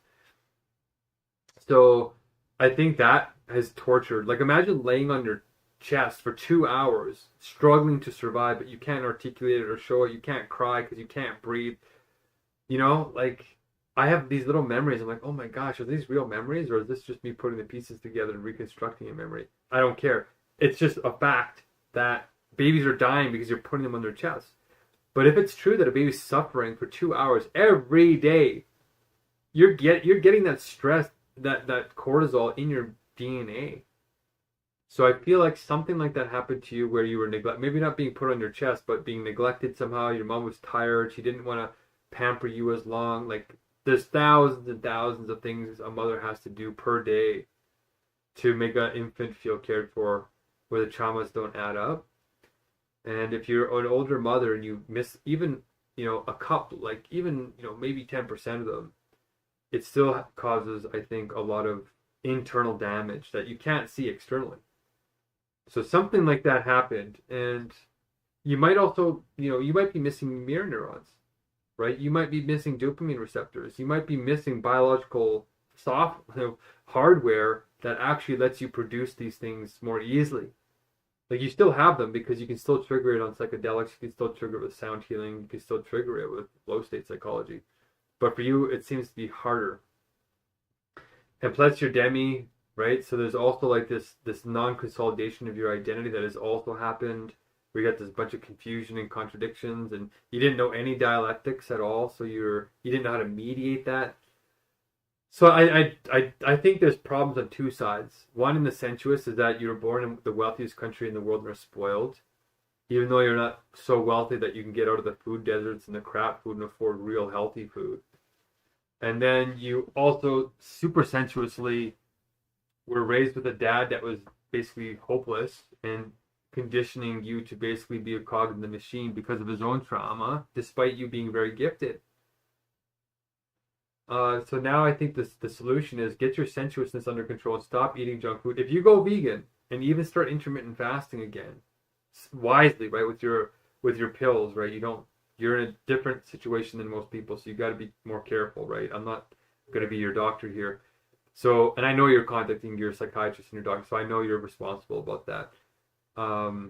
It's like if you were running away. I have gotten the night eating, which is good, and I have been eating lightly, kind of, I would say, for the past 2 weeks, which is good.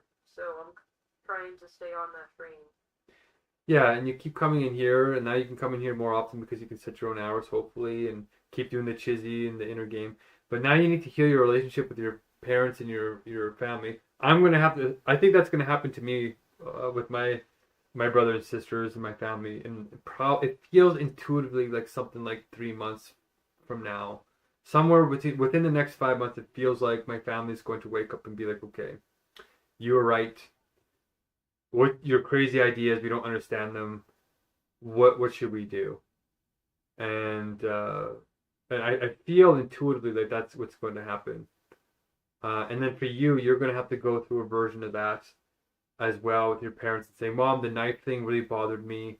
And talk about it not in the normal way you talk to her about it, but talk to her about it in like a dialectical way and say, okay, yeah, we're both traumatized people and blah, blah, blah. Here's really where we need to get the centrist under control. She's probably not going to want to do veganism. They're going to resist the same things you are. But I feel like, especially with your dad, like they just had a huge breakthrough with Parkinson's, by the way, I forgot to tell you about. They found that the root of Parkinson's is actually your kidneys, I think they said. I'm sure you might know about it. I don't. No, I don't. Your dad might know about it, but if he doesn't, it's worth looking up the latest in Parkinson's. But yeah, these transformations that we could start with you guys are the same things we're going to do with Ebubetchi's family. All of our families are going to go through this transformation. And if we start doing Chizzy and start making it fun and, doing these flow rules, like it's all starting to get deeper. All we have to do now is start paying. If we can somehow turn Chizzy into a paid game that's fair, that would be, I think, the last straw. Like something like Candy Crush or something comes to mind. I've never played that game. What is Candy Crush? Candy Crush has been popping up on a lot of YouTube ads and is a very Angry Birds or Candy Crush. There's something about those games, Candy Crush, that makes people want to play the games.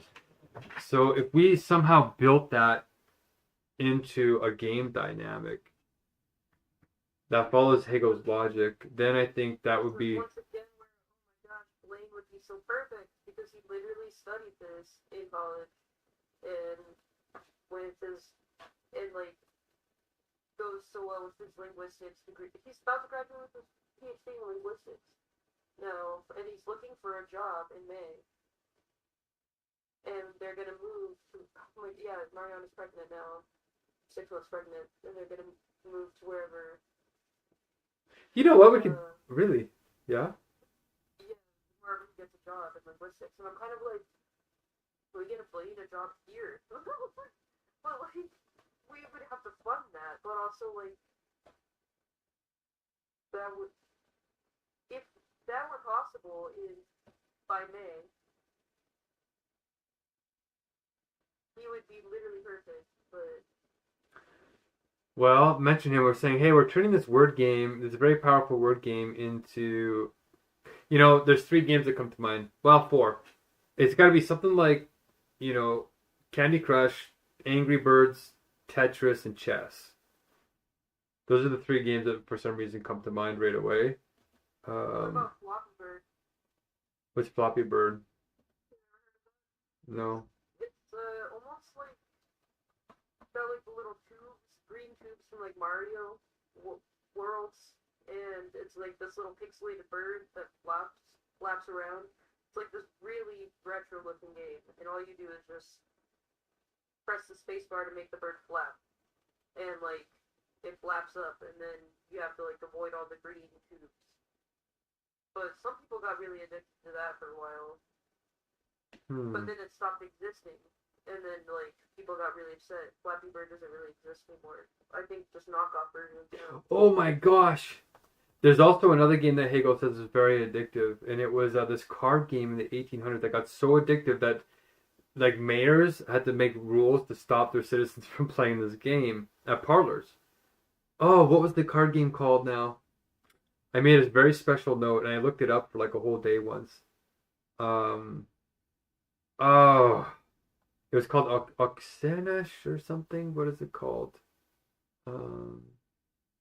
Wow, that's an awesome, powerful thought. So, like, I'm getting visuals that, like, each word that we have can have different shapes, like Tetris, we could say. And you can build structures with it. Like, maybe, I don't know if that's what Angry Birds or Candy Crush is about, but if we had, like, hanging fruit or something, we can get people to like shoot their word at somebody else's tribe. Yeah, we can have like tribal. Oh, it can be like I haven't thought of this game in forever. One of the games I was addicted to as a kid, and I had to stop playing before I played Warcraft. No, maybe it was Warcraft, but then I played SimCity, and then there was one more that was really deep and intense. Oh, Command and Conquer. Oh my gosh, the childhood memories are coming back. I haven't thought of this in forever. Oh my gosh. So if we can somehow take elements from all of these games and make something totally new. But it's creating something that's addictive. But why do you think? Yeah, if there's one thing we wanted to get somebody addicted to, it's God. Trust me. If there's one thing where like the moment of addiction is good, it's God. Because when you get addicted to that, you're out of control, right? It's like, oh, I can't stop playing this game. But in some ways, that's what divine necessity feels like. Is that there's an insatiability. There's something like God has to achieve itself insatiably. And when you align with that, it's kind of like it's at least pulling you towards better and better behaviors. The part where we're gonna have to say, okay, it should sublate, right? You shouldn't be out of control. It'll sublate and say the sensuous thing that you are out of control in. Like this is what my intuition is saying. At some point when you're playing the game, there'll be a moment where you wake up and you break out of that herd, like being an automaton or being an NPC is what the trolls online say. What does that really mean? It means you're breaking out of like automatic thinking. You're programming you learn unquestionably from the hegemony of your culture. But what does that really mean? It means that you're not questioning anything that you take as normal. You just do it. You don't think about it. Okay. Right? So if you're playing this game, all of a sudden you'll think, hey, all these words that I'm shooting mean something. And then when you see a big structure dissolve, you're like, wait a second. Why did consciousness dissolve that big structure? That's when they'll start to break out and be reflective. Right? They'll actually start breaking out of the programming, and then the addiction is broken. Because now it's like they're doing it consciously. Right? We don't have to use their sensuousness to get them to play the game. With Facebook and all these others, they're getting people addicted to sensuousness itself. Right? Which is causing more and more and more. It's not sublating. It's not leading towards sublation. It's leading further and further and further to fragmentation. Because it's just selfish. It's not leading people to think. It's not leading people to develop and gain control of themselves. We're basically getting people addicted to gain self-control. So it's two opposites happening simultaneously. When you understand and can master the real definitions of the words that constitute your identity, it reestablishes a conscious connection with who you are and why you are. So that's why it's safe. If we have to get somebody addicted to one thing, it's the opposite of what addiction is. We're getting somebody addicted to becoming unaddicted. But all the other things is you're getting addicted to addiction, so a bunch of corporations can maximize profit off of you. So that's why in our situation, this is probably the only time addiction is like turned into something healthy. But ideally, we don't want to stay in addiction because it's just automatic. We want them to be thinking agentic beings. And that's what the whole game of Chizzy is about.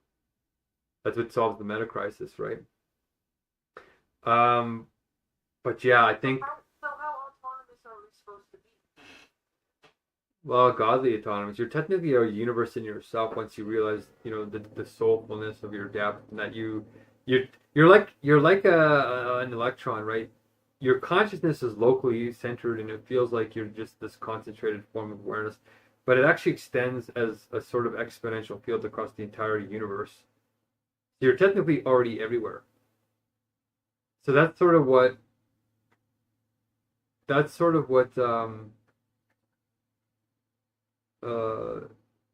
you want to expand into. And once you realize that there's a proper structure in your mind that is objective, which is, the universal logic. The universal logic is not necessarily telling you what to think about the particular, or it's not necessarily telling you, what particular thing to think. It's telling you how to think about that thing rightly. Right? It's like the conditions of how to interpret a particular object. And that's what wisdom is. right? It's like the lens. It's like the rose-colored glasses. You see the world through in a certain way, but they just so happen to be not rose-colored. They're just clear glasses. They're spectacles that cause you to see clearly instead of distorting you. It's like if you have bad eyes, glasses actually help you. They don't tilt. They don't taint your view of the world. If they're rose-colored, then yeah, you're getting a tainted version. But if you have clear lenses, the actual world. Or we can just do CRISPR and fix your eyes directly. But I feel like the spirit license, the training, and this is the last stages.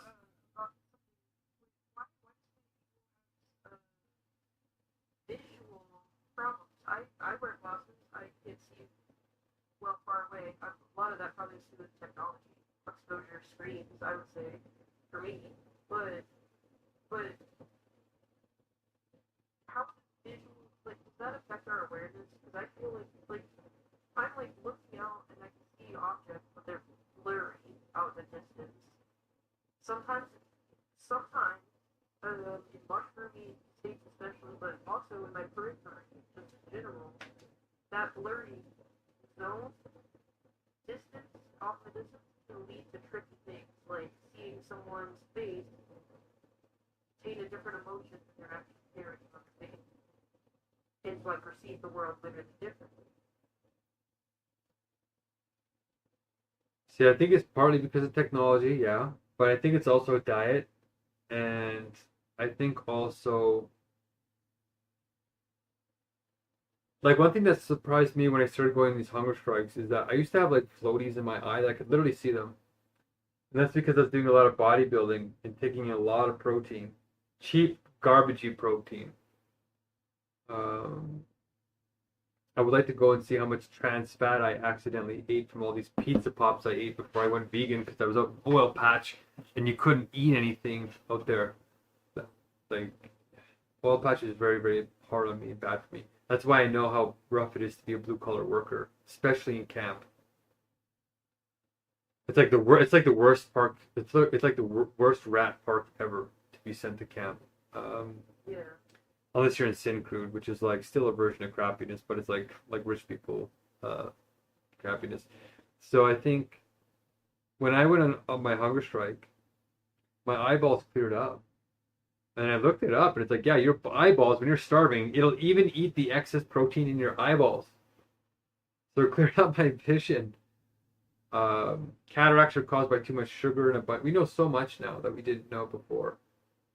But I think that some of it is, yes, not like when I was growing up, we actually had to play outside. We didn't have computers early on. So my body got used to looking across entire fields. Like our acreage is 10 acres. Like even looking across our yard is like it's like 100 meters, right? Maybe 150 meters. 200 meters. Yeah, if you don't look. Remember distinctly many times overcoming the weird perceptual thing that happens when you climb up a mountain and look down on the trees way down below. And my depth perception going down, looking downwards, was not developed because I had to climb out. And all the other directions was developed. So up looking down, my eyes had never developed. It's like all the trees and shadows blended together and all looked flat and it all looked like crazy insane. Like it's not depth perception. I've never experienced that before. And it was insane. It was the trickiest thing, and it made me feel like disoriented. And every time I looked down, I felt like I was falling down. Like so, I started literally tipping towards the ground. So I couldn't stand on the edge of it. I would fall towards the edge. That's bizarre and weird, but yes, that is not normal. As I looked down more and more, I literally developed a depth perception, which is also like, how does that just develop? Like, how do you see the world and the world sends some sort of signal to the brain that's like, develop neurons for this now? Like, how does it know to see that? Like, how is it like, is your awareness like literally like going out and touching the world? You know, essentially. Well, yeah, technically, your biology is just getting customized to working properly. I think if your default network gets used to a certain configuration, you default to it a lot. So if a kid reads a lot of books and they don't go outside and you see these long distances or looking down or whatnot, then yeah, you get these conditions. But I think, I didn't get those conditions. But at the same time, it could also just be a mutation and you just have bad eyes. That also happens. But yeah, I think that you might not just you might not have just gone outside enough. Back in the day when we were at junior high, I think they still have lots of recesses, right? But uh, I feel like I don't know. I feel like kids played in the parks more in the past. There's just a lot more. You could see a lot further. Uh, yeah. I mean, yeah, we literally talked about this, but not quite in that context, but in the context of like people living in tribal countries, in a deep forest, for instance, and then going out and trying to hunt in a giant field. Like they wouldn't have the depth perception to like see an elephant and like think it's not some small little creature. Well, it's huge. Exactly. I think that if we don't fix this soon, we are going to get a lot of biological problems. And a lot of these biological problems are really simple to fix, it turns out, except for the complex genetic ones. Like just go outside, spend time with friends, that cures depression. You know, it's really strange what we're going through, which is why the life barriers are going to be, I think, very powerful and yet very simple. Doctors are literally writing prescriptions of buy a puppy, go for a walk with your puppy every day. That's some of the prescriptions. They're called social prescriptions. Bizarrely. But anyway, we're gonna get this started with One World Spirit for sure. And if you think that there's people that like Blaine that want to take this seriously, then keep messaging them. Like you and Joe have a pretty high level community. He has the older developed community where all the old money is in your friends.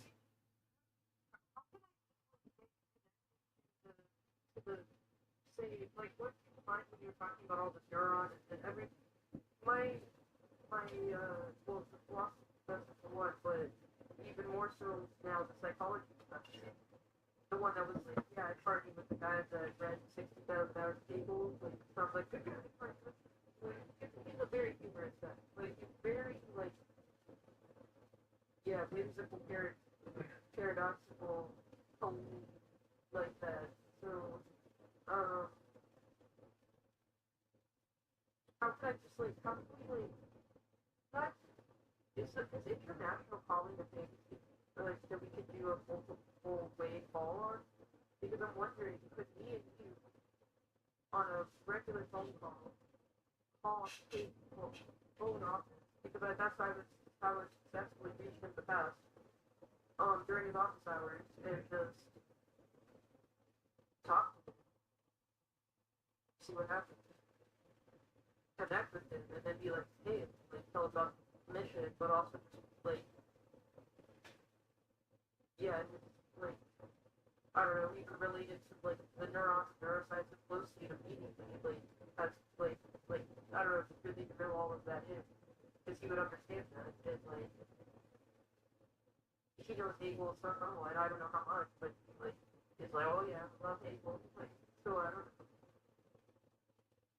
know. I don't know how much he knows because I just haven't had enough time with him to like talk about what shows. I have more so with Poster in his last conversation where he was like, I spent my whole life studying the mind and he has a full library of books and the mind. And, like, he couldn't give an answer as to what the mind was, which is his library of books.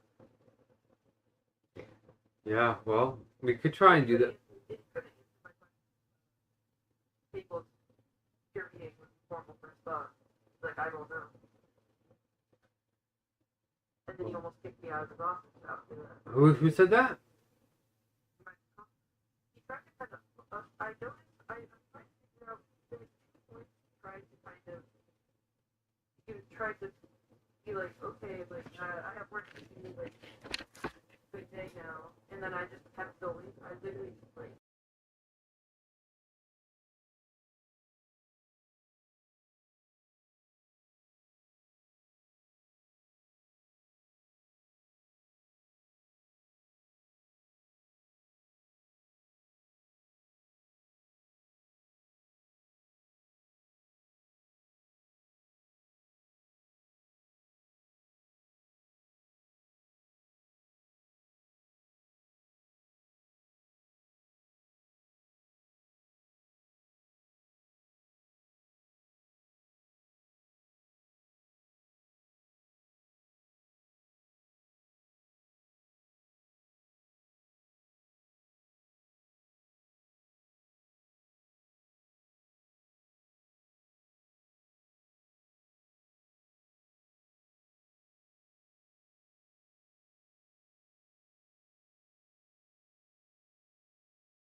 I can then come back and save others through one world spirit, Nate even.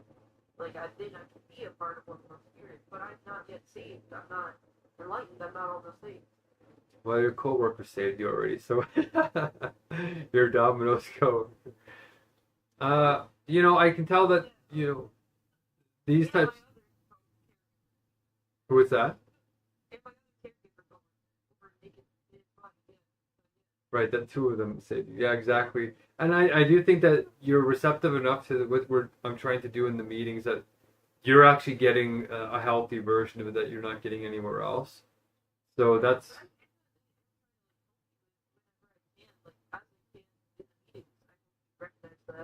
Like I'm not trying to not help you.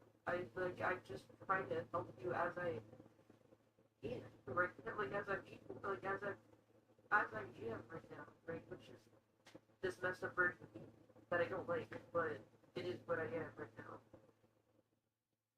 Well, But you I'm know, trying to get better, but also that's also where it gets funky because you are trying to help people with one world spirit, but you're also trying to get them to help you, and maybe that becomes a dangerous bridge to cross, maybe. it does. So it comes as proportions, right? So part of me is like, when people come in here, I help them to a degree, but everything is a dialectic. Well, everything in the beginning is a dialectic, and your action affects you and it affects others. So for me, I know right now, every minute that I spend with each person eventually has to return to me. And if it's not going to return to me within the time zone to keep me alive, it's like, okay, that's where I draw the point. Not to abandon, but to set a wise boundary that somebody who's more selfish and can't consider my needs, I'm going to do it for both of us. And say, okay, I know myself, I need to get going, I need to go do these things. So with people coming into the meetings, yeah, eventually they're going to reciprocate 100%. We're not naive, right? It's like, no, we're going to help you, but eventually, if we're trying to change the world to fix like the whole point of the meeting is to help you, but that's to help you help others, and that's to fix the world in a meaningful time. If we don't do this in like the next 5 months, what does it matter how much I help you? You're going to be dead anyway. I'm not actually helping you. I'm just helping you get distracted to die sooner than we thought. So in a higher sense, like, I'm not really helping you if I'm just in here placating and not challenging and saying these deadlines and doing the work to build the system that nobody else wants to do because it's tedious, right? So I'll do that work, but I'm going to get paid, right? Maybe not in money, but in terms of kingdom come, I'm working for salvation. So even though you can't pay me money or anybody else in here can't pay me money, what's going to happen is that the Spirit is going to pay me in goodness and flow states. So all the pain that I'm suffering, and technically the Hungerstrike is speeding that up in a certain way. Everything will come into balance when this kernel of critical mass hits its stride, which my intuition is saying within probably the next. It's soon. We're definitely very close. Like you can start to see right now, we're not just bringing in random people from our networks like Gavin and all these people who are totally fragmented and unstable. It's like putting acids and bases together and a chemical explosion's happening. Right now we have people coming on board in a sort of flowing, sort of orderly, but also creative and free agentic way, so that it's maintainable, even when there's disagreements. And that's the thing that I was trying to solve when I was first doing the ELMs a year and a half ago. So now we actually got once Ekayeti trains up her person, now we got the chain started, right? I had to train up you guys in Ebubechi. Now Ebubechi's training up Ekayeti, and I'm not training Ekayeti. I trained Ekayeti half trained, but Ebubechi and Esther are going to accreditate Ebubechi. I wasn't directly a part of that. That has not happened in the last 2 years. Now, on top of that, this is the real gold, holy grail, right? Now, Ekayeti, somebody I didn't train, is now training somebody else. That's where you start getting into something that can live beyond you and grow beyond you without the standard deteriorating. So this is why, I'm waiting to release the payments to see if we can get to that point. And some stranger donated $400, so now I can afford it. So like it's weird, right? It's all happening just in time. It's like a weird synchronistic. It's just in time, just in time, just in time. Like even me making this big, like revolutionary change to the accreditation program with base 1, base 2, base 3. Last night I was thinking to myself, oh my God, I'm so tired. And now all of a sudden I'm in a complete flow state. And I said to myself last night, I'm like, okay, there's going to be some kind of rebound. You just got to endure this. Like I was so hungry last night. It is, but it's also just me interfacing with the toxicity and imbalance of the dialectic within our current society. Like the dialectic is still very external, which is why I'm on an external negation, which is what the hunger strike is. Right? As soon as society gets balanced, I don't have to be on the hunger strike. And I will. As soon as we get back, I'm stopping the hunger strike immediately. I do not. You guys have no idea how much suffering there is in a hunger strike until you do it. And that's why I'm starting to think, now that we're getting closer to like real enjoyable meetings, and now the last thing is to make even the flow rules enjoyable, which is what we're doing.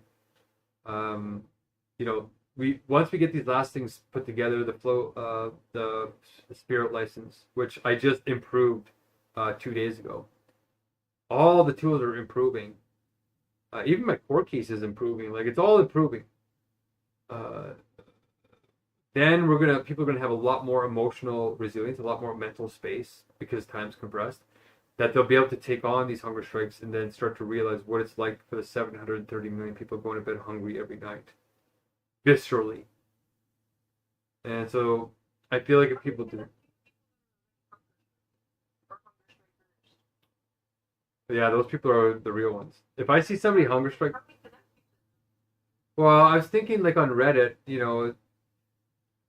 we just have to reach out to them. Well, I'm thinking about it. Reddit is growing on me a lot, actually, especially now that I have reputation on there. But yeah, I think maybe I will. And I just joined some theist in religion and atheist clubs yesterday and put the proof of truth in those groups. Got some likes. I have to actually go respond to them here in a minute. And somebody just posted about the ratio in the Hegel group, and I can't wait to respond to that because that's where I really started breaking through with Hegel, is when I realized that ratio was dialectic. Oh, okay, yeah, that makes sense. Well, and same with rationality. Rationality is just ratios. Rationality that we call rationality is actually, it's very mathematical and mechanical still, which is why we have empirical science dominating. But real rationality is, of course, metaphysical dialectic. And Hegel shows how to build ratios out of dialectic, like negation. It's just incredible. It's like, wait. A ratio is a connection between two quantities. And those quantities, the relationship between them is immediate. So at first you have direct ratio, then you have inverse ratio, and then you have ratio of powers, which is where it gets really interesting. And then it sublates into the next form. But when I was learning mathematics, this is what my little brain, like I actually had a hard time catching on to math when I was very young. I had a hard time learning. And yeah, me too, actually. For me, algebra makes so much sense. I think I had a hard time a little bit with geometry a bit. But then it made sense later, but in an implicit way. It always was never explicit. It made sense to me. Geometry. I felt like. Well, it clicked for me. Like all of it was hard. Like math, algebra. Like equal signs, my brain really vibed with the one side equal to another algebra equations. Yeah, my side. I remember having these memories. I felt so embarrassed. I remember as a kid feeling so embarrassed. I remember it, and I remember looking at these tiles, and they were trying to put the tiles together. I think they were trying to teach me like how to clump and add. And I was in my little school. I was in Iron River School, which is a little kind of hick school, but it was very good because it was close knit, but there was a lot of prejudice too at the same time. But I ended up loving that school. And when they were showing me. So I must have been around grade 3, grade 4 or something. Yeah, I think it might have been even younger. No, it must have been around there. Yeah, I didn't understand the clumpings. Like they were putting the clumps together, and I couldn't understand the abstract symbols they were trying to say. But it was because my little brain was looking for the speculative connection. Like they were different but the same. And if I would have had more of a dialectical training, I probably would have caught on instantly. And that actually continued right up until high school.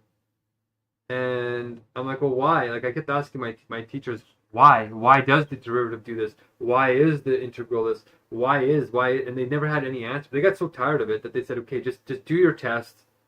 And I was an honor student by this point. I started to learn how to learn linearly, which is painful for me. Like I love reading Hegel now. I can't wait to fix the schooling system. Hegel's right. Rote memorization is torture to the soul. And we are being tortured in our schools. It's better than nothing, right? But it's definitely not the way the indigenous taught. And it's definitely not even close to what reality really is like. Yes. How many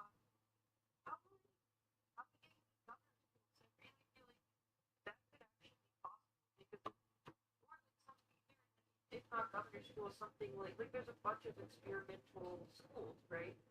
That like have tried things and like I had an idea. and there's a bunch of educational research programs, and I was literally thinking earlier, how do we connect with English teachers so that like they would understand both the pedagogy of teaching as well as dialectics.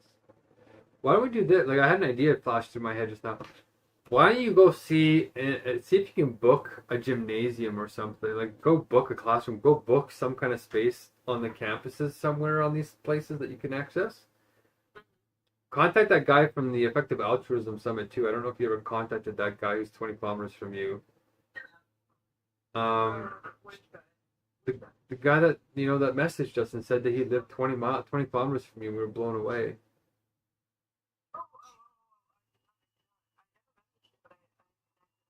But he's a I don't know how relevant he is. Mildly relevant, medium relevant maybe in terms of his profile, from what I remember, but I can't fully remember it. Well, anyway, contact him for some reason. My intuition is saying to contact that guy. That's one of the guys worth contacting. Plus the other girl that, like, did you send a message to that girl that introduced us to Nye or Nix or whatever her name was? Yeah, just say boo and Nix totally stole Mark's ideas, or tell her that Nix totally blew up and is really hostile and hyper competitive, and just kind of send. She stole her ideas and left. Yeah, basically. So what happened was what she was trying to. She was not being respectful. So we talked for like 6 hours, and I thought, okay, she has real potential here because she's in meta mode number 3, so she still has a long ways to go, obviously.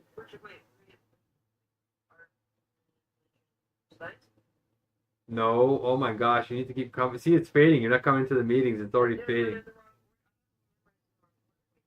No, you used to say it the right way because you used to do your blessing in the core. Yeah, exactly.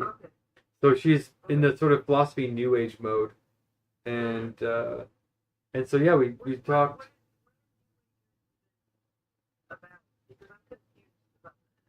It's just somebody who just has they say nice fluffy words, but they don't know how to define any of them with rigor. Okay. Right, it's platitudes. Like Aya is doing a version of it right now, huh? A lot of people that's for low art spaces, which is probably why I is exposed to that lately. Yeah, Aya's heavy. Aya's right now where Aya is like so bizarre. She's totally. I went through that for about a year. Like those people anyway, but like I didn't go through it in the sense that I was it, but I just experienced it and was around it, and I was like exposed to the dialectics and language of it, and like the language, all that shit. Right? Yeah.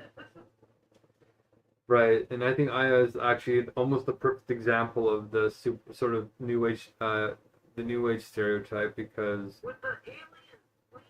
Well, not the aliens might be real, but it's more like the spiritual bypassing instead of saying, "Oh, the AI is going to turn out perfectly fine." And I said, "How do you know that?" Like all the data is pointing to the opposite. Timeline that is already quantized or something. I don't even know. I'm just making up language at this point. But like, Yeah, I think you're going manic a little bit actually. Yeah, you're cutting me off a lot, so I feel like you got a lot of energy. Do you got a lot of energy right now? No, no, no, no. I don't think it's a conscious thing. Do you have a lot of energy right now? No. You don't feel abnormal? Yeah, that's what it is. Yeah, okay. Well, no, you said you were gonna try and quit weed, but now maybe I missed it.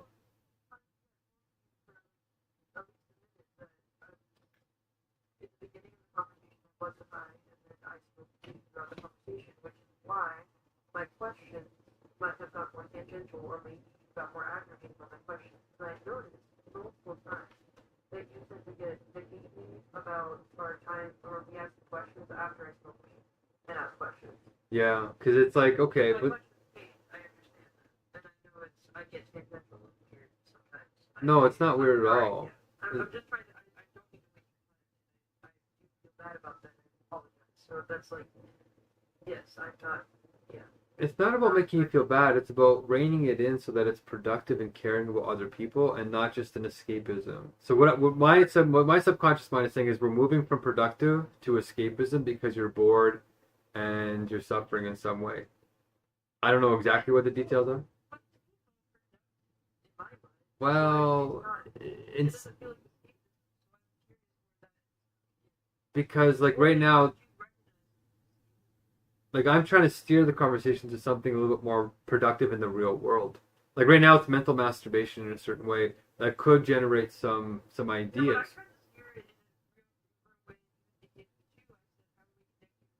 And then you like went into a Reddit rabbit hole and then didn't actually like answer my date.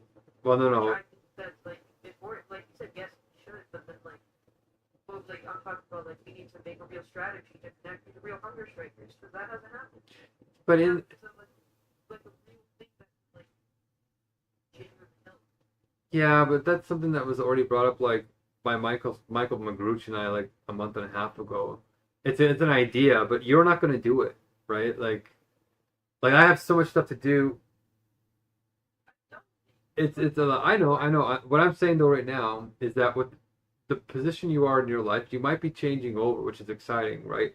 You might finally get a good paying job where you can set your own hours, and then once you're stable and you stop using your dad as an excuse and all these types of things, you can maybe afford to buy healthy food and then really start to make this transition. And that's what I'm excited about. I agree that you're trying to help me move. Well, I started to pivot the conversation to, okay, we need to start doing something here. And even if you don't do it, right, it's going to generate ideas that I can act on later myself. Right? And then it'll keep you informed so that you know, like, you're staying updated on the direction that we're going. So that when you are ready to take action, it's not like I have to spend 2 days to catch you up. You're sort of on board and ready to go. But I did start to notice a different cadence. So well, no. What I'm saying, yeah, I'm saying that I agree with you that you tried to get more practical with your let's connect you to hunger strikers. But before you made that comment, was already trying to pivot before that, and now I'm building off of that and saying yes. I think that instead of messaging a bunch of random hunger strikers on Instagram or all these other platforms that we were trying to do before, we should return back to the original suggestion of going back to Reddit. Because Reddit actually tracks things so that even if we don't get to the hunger strikers, it's building like karma, it's building some kind of reputation, right? So that's where I'm putting it all together and saying, yeah.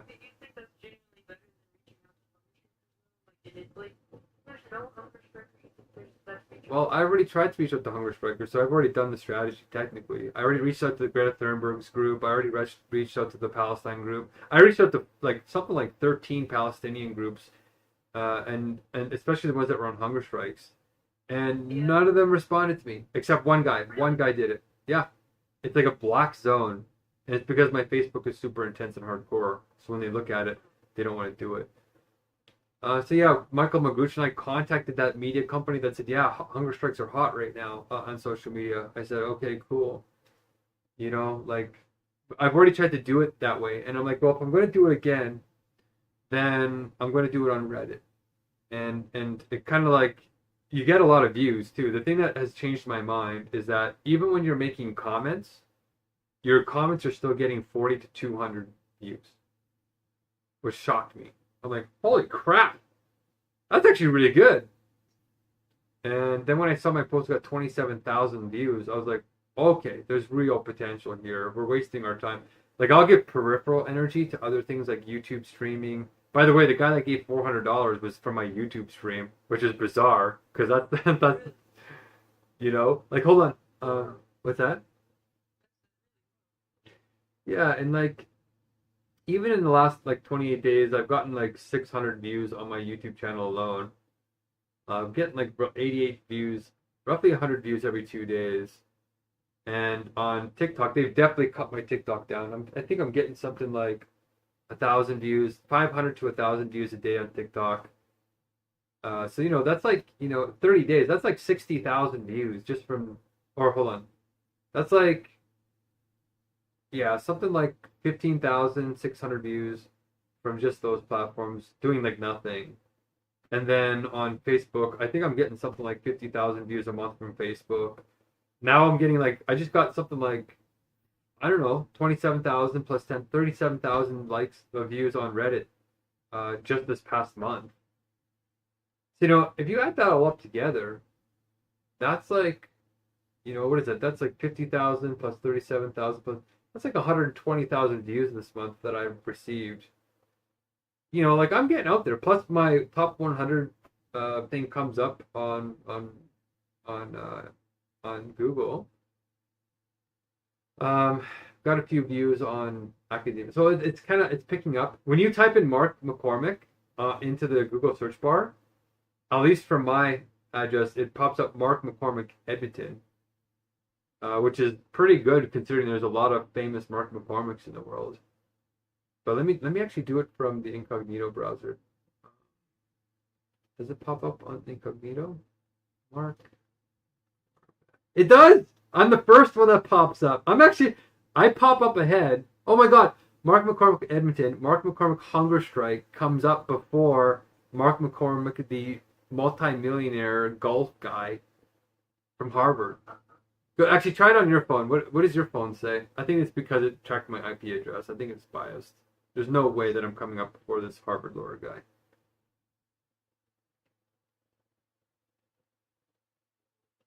Mark McCormick, Young Talent Time.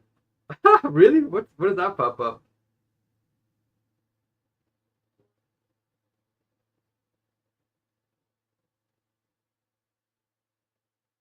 A music teacher. First thing that pops up is American Modern Sports Agent. Yeah.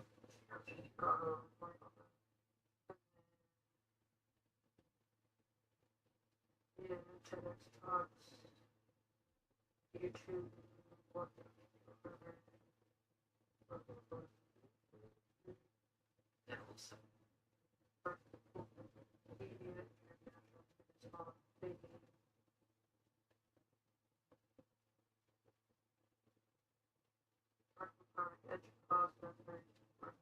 PhD serves as the Educause Senior Director of Research and Insights.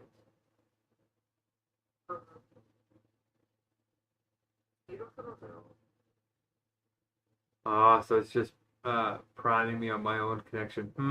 That's funny because I'm incognito and it shouldn't be doing that with my connection. So there's something being revealed there. Are you doing it on your phone or are you doing it on your laptop? Well, I guess you're not doing it on your laptop.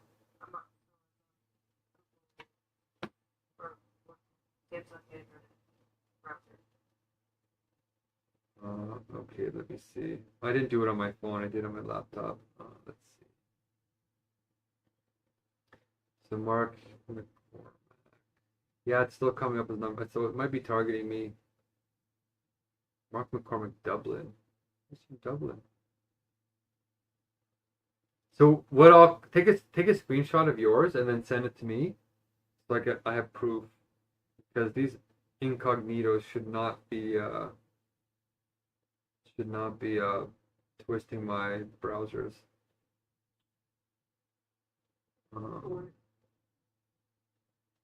One thing, Dublin University footballer. Okay.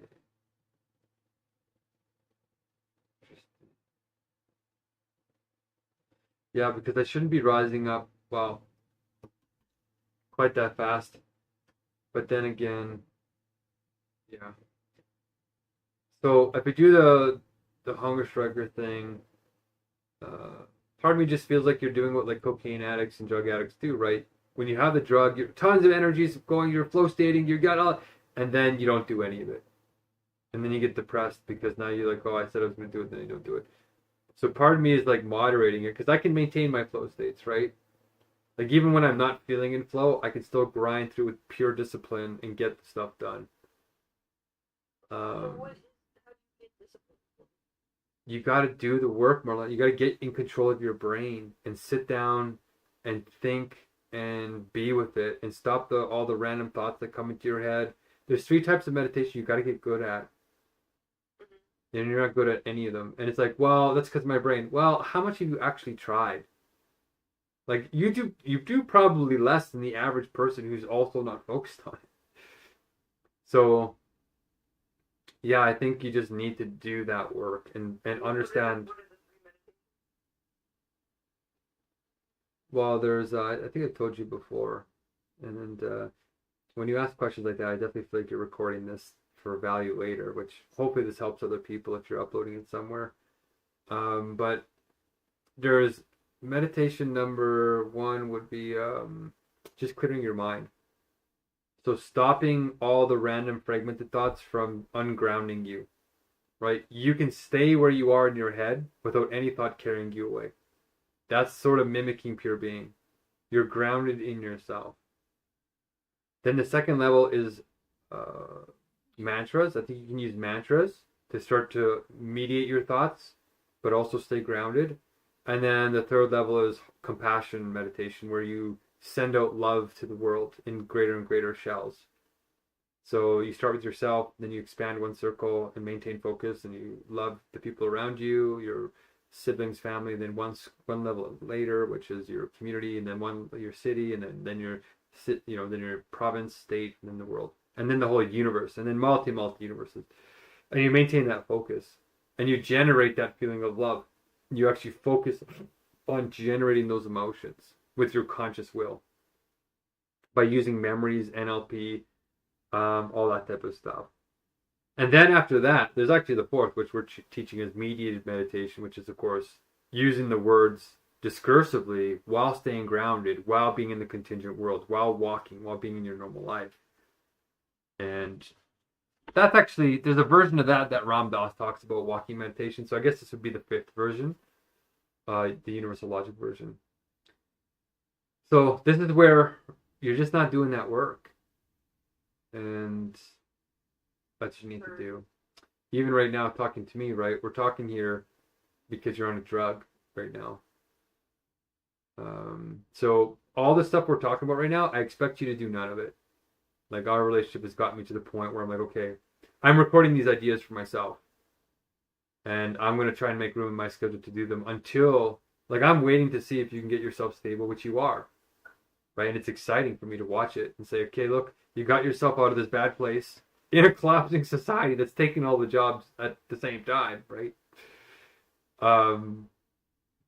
But I think what's going to happen is the conversation's going to end. You're going to drop down. You're going to feel out of control of your body and mind again. You're going to binge eat a little bit to overcome. Then you're going to wake up in the morning, go to your job, schedule some things, and just try and make it.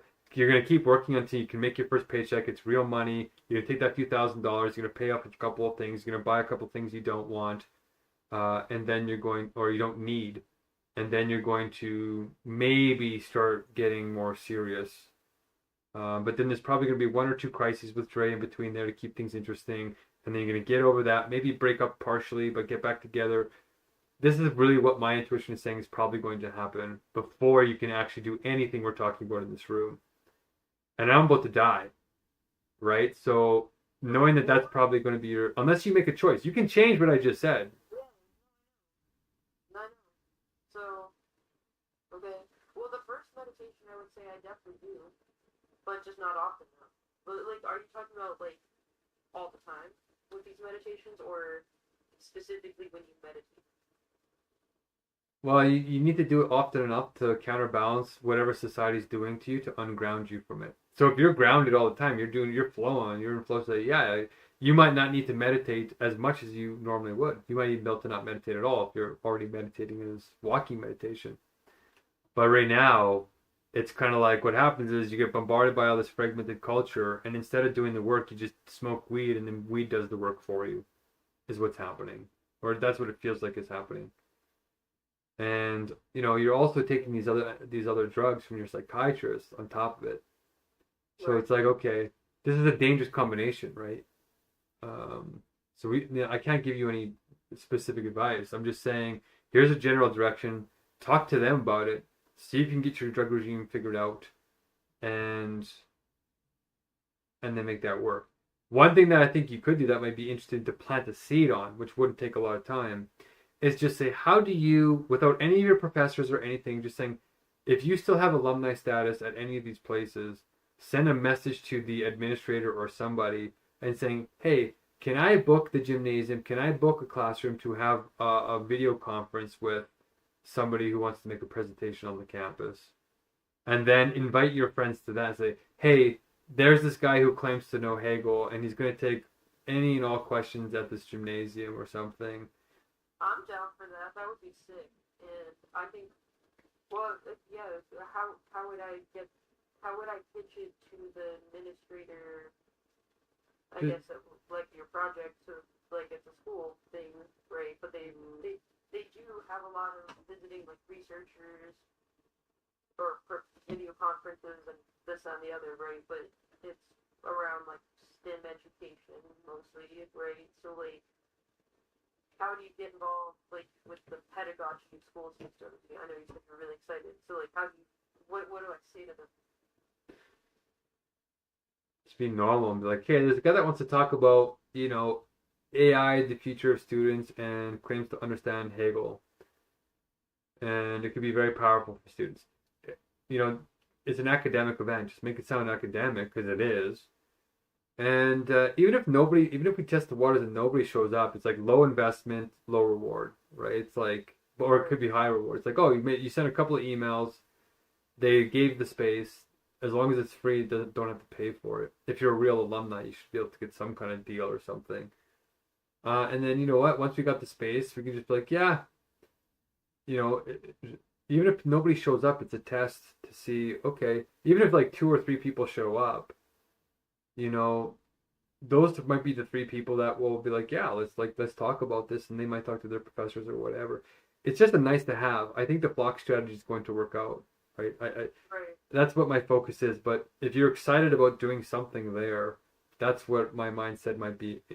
Something to circumvent your professors. To connect with teachers too, potentially. So, yeah. Yeah, and potentially. be able to invite them, or And if you don't act on it, we're not really losing anything. But it's something to plant the seed to say, you could even message your professors quickly and say, hey, I'm booking a classroom. Do you think you can get anybody here? This guy's going to talk about, I don't know, something that's like provocative or something that's like interesting academically but not crazy. And you know what could be, if I didn't mention the Messiah thing in the top 100 article, we could send that to them. But now it's like if you send that to them, if they don't respect the top 100, they're like, oh, it's a crazy magazine with a crazy guy in it. But if they respect the article, like the top 100, like, wow, this is actually a pretty decent magazine. How the heck did this guy convince them to put in the Messiah thing? That might make them question. But you can also say, instead, you can say, hey, this guy's been invited to, by some students at Trinity College London, Trinity College Dublin, to come make some presentations for this subject. And that might make your professors also, pick up and be like, oh, whoa, who's this? But something to think about. And, it's interesting for you too, because it's giving you a card back into their lives so that, you can do some of the interesting work with them. But I'm just planting that seed. But the real focus is I should probably get back on the Reddit, do some Hegel posting, get back on finishing this new training document, which is super exciting. And you should be able to make like a whole Hungerstrike Reddit forum.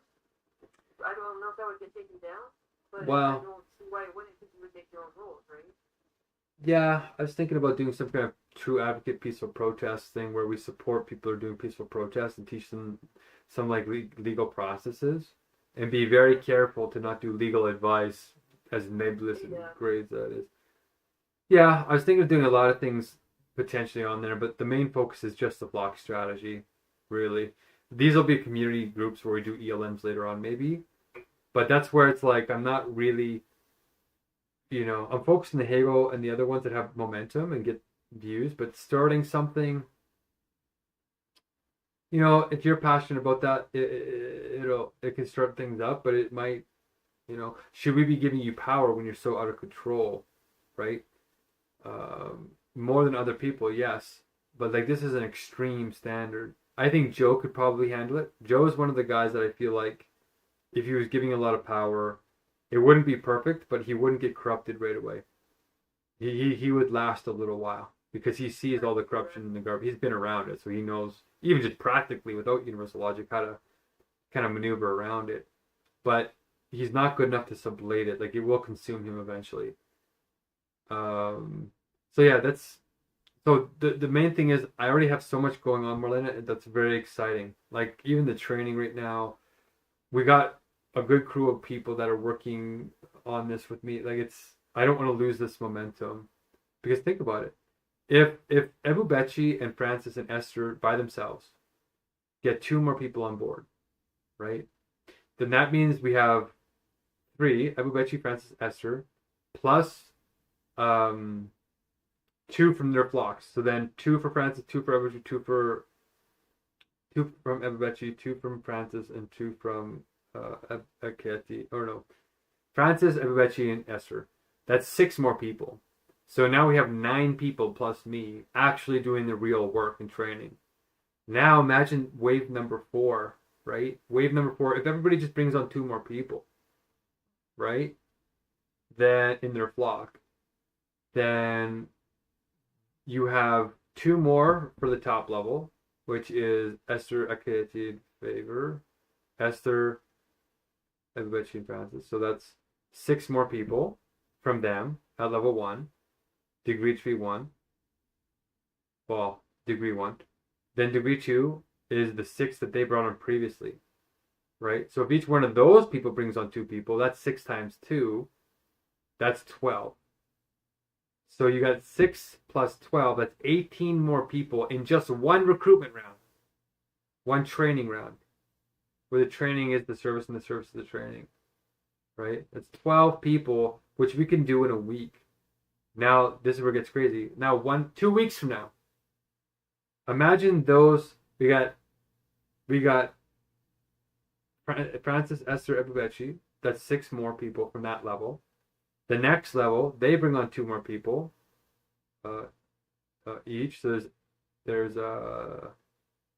6 people there. So that would be 12 more people. And then the 18 people that were brought on previously each have to bring on 2 more people. So 18 times 2 is 36. So 36 plus 12, right, is 50. Plus 6, 56. That's 56 additional people on top of the 18 that we had before. So we would be up to 68 people, I think. So 2 weeks from now, we could be up to 68 people. Now, let's do it one more time. 3 weeks from now, you can start to see the trend. It's going exponential, right? So within a month, we can grow this movement faster than any Reddit community could possibly ever grow. And then after that, then we start getting into the thousands, and by that point, we should have all the processes figured out. So that's what my focus is. That's really how we're going to get 2,400 blessings next month. Not a Reddit community.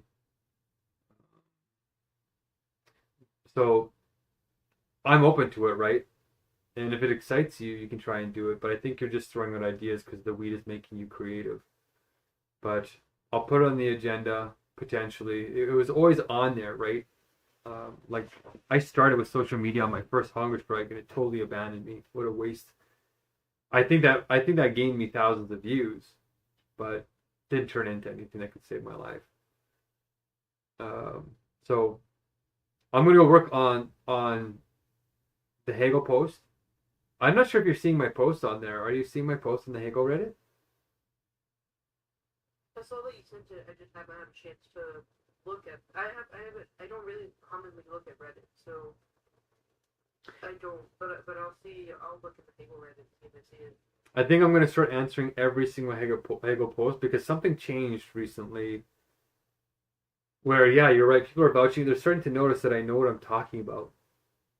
And there's like a lot of people looking at my comments. Like I don't know if that's normal or not, but like one comment got like 2,500 views, and another comment got like 1,000. That's the comments, 1,200 views. So yeah, if you go up there and you can add some extra comments. Like yeah, this is a good idea. If I do it on every comment, then people might start coming to the Hegel Reddit just to get my answers. Right? It'll start turning into a classroom because nobody else can answer the questions even close to what I can. And if they use ChatGPT still doesn't get as nuanced sometimes, not in terms of the whole picture. And they can check my answer too. Like you can go when I make a post, you can go to ChatGPT and check it. And I did that on one of my comments. I said, what if somebody looks this up? What is it going to tell them? And it did something right. It did something wrong. It didn't get the whole post, but it said, wow. It said this is a really intriguing answer. Very novel insights. And I was like, okay, good. So even if they go and check it, it'll say something positive about the post, but then it'll miss like 2 or 3 things that I meant to say in there. So I think I'm just going to focus on the Hegel Reddit, maybe the other atheist Reddit and a couple others that are more serious. But the big thing I'm excited about is the training, Marlena. Oh my gosh. I don't know if you're like the Fibonacci sequence, like it's exciting. So I'm hungry. I know that as soon as this flow state dies down a bit, I'm already getting thirsty and hungry right now. Actually, I should stop talking. But it's gonna start getting excruciating here for me. Like I'm getting hungrier faster. Even though I took like this week or 2 to get the mice out of my house. I saw a mouse last night too. It sucks. But my sister brought the kids and there's mouse poop on the bed and I was so embarrassed. I thought I cleaned it all up, but anyway. No, it's the thing that I have to be careful of is I enjoy talking to you, Marlena, so that's why I have to be hard on myself and like call it quits. Be like, okay, look, we have a timeline, Marlena. It's real. I'm doing a hunger strike for real, and because I don't think you understand what hunger feels like to this degree, even though you've done some kind of fasting in the past, I don't think you're fully appreciating everything. So I want to be careful and say, okay, this is good. It was interesting. We have some ideas floating around.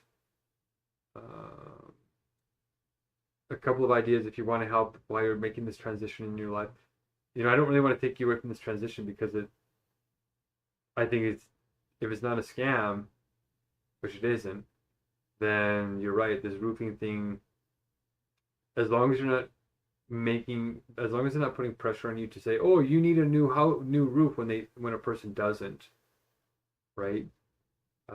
Then yeah, you're in one of the more ethical industries in the world. And it might be a nice way to get yourself out of this hole a little bit so you can start doing this work, maybe even donating a little to this if you get a little extra, pay off your credit cards, pay off your parents, start paying rent, or getting your own place, or moving with Dre, get him out of the hole a little bit. But technically, Marlena, like just to let you know,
constitutional question legal application to the Attorney General of Canada.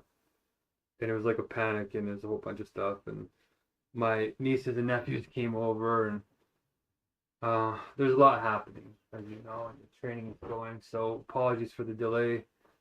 Oh my gosh, it's almost been, I can't even believe it's Wednesday. It's almost been a week. Is that the longest we've ever gone? Anyway, I thought for sure I'm just going to leave you a happy little New Year's Eve. And make sure you're feeling loved on the new year. Not that you really need it, but it's always nice. And it's been tough. At least I wish you a Christmas Eve too. Yeah, I haven't eaten since the 23rd, so it's hit me pretty hard, especially since I walked all that way. It takes a lot of energy. But yeah, I'm not sure how you responded to my last messages. Because your messages, it won't even try to transcribe it, so it means there might have been a sound issue on your side. Like yeah, it means that the computer can't actually like hear any words. So let's let's try and start the new year strong. We just had a really kind of cool breakthrough this morning, which was nice to take the next steps. Ooh. People are waking up though, like really starting to realize what situation we're in. And Aya sent a video saying, like on CNN, they're literally talking about aliens being real. There's a video called Age of Disclosure. I guess people are taking it seriously. It's like all Mark Rubio and all these very high level officials are all getting on record saying that, yeah, I guess these things are real. So I was a little bit shocked by that. I thought it was just gonna be another like normal UFO, conspiracy thing. But this has got real substance to it. As far as I'm aware, I haven't watched it. I want to watch Avatar 3. Joe and us are going to start a movie night potentially on weekends, which I know you don't like, but it's a nice little bonding thing to sort of handle the incredible stress we're in. But okay. Oh my man. Stay strong. We'll talk to you soon. Okay. What else do I need to say to you? Hopefully you got some nice Christmas gifts and some blessings from those around you. I just found out my grandpa's in an old folks home and he loves it. The one that they got him into, he said the food's great, they treat him good. He was always terrified of it. He resisted it for a long time. It's like 90. They were thinking of going to an old folks home at 80, and they resisted it for like 10 years until his wife just passed away and then he can't take care of himself because she cooked everything. I can't even believe she's gone. It doesn't really feel real. But yeah, there's actually a lot of news that these AI companies are buying power plants now, and like actually buying them for $4 billion. And I'm sure you're up on the news. I had to delete Instagram to download another app because my phone is so full. But yeah, we're making some progress. So hang in there. Sending much love. And I just found out too that I did a deep dive on the Terminator from James Cameron. And it kind of reminded me of you because his background is that he used to drive truck. And guess where he used to drive truck? Like semi trucks in. He used to drive it in Orange County. In and around LA. And I thought, wait a second, isn't that around where you are? Laguna Beach, isn't that? Yeah. So, but okay. That was a nice little reminder. So I was thinking about you and thought I'd leave you this message really quickly before I go take an afternoon nap. Okay, peace.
Interesting. My application to oh, the Jeffrey Sachs sustainability program was accepted, incredibly.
Oh man. Okay, what a blast of energy that I was not expecting.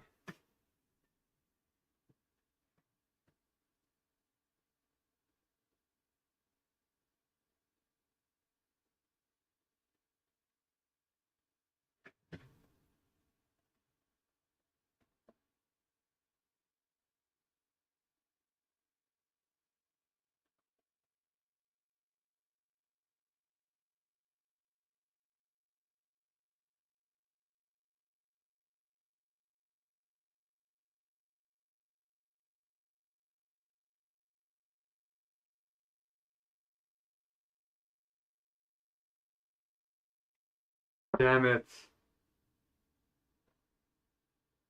Yes, sir. Yes, sir. The thing doesn't work either with me. I listen. Do you think that the WhatsApp is just erasing it for the storage? No, it sounded like your microphone wasn't on.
Oh, okay.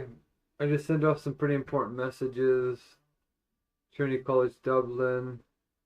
I got accepted to Jeffrey Sachs's. Well, I didn't get accepted yet, but I got accepted for an interview. I didn't. I got past their first screening, mentioning the Messiah and everything. Maybe they missed it. I don't know, but that's exciting. So the biodomes, the Earth Power Lodges. Shout out to Andy if he's ever watching these. And now I have 11 messages on Reddit because people are responding to the proof of truth. I should be doing this as a TikTok update.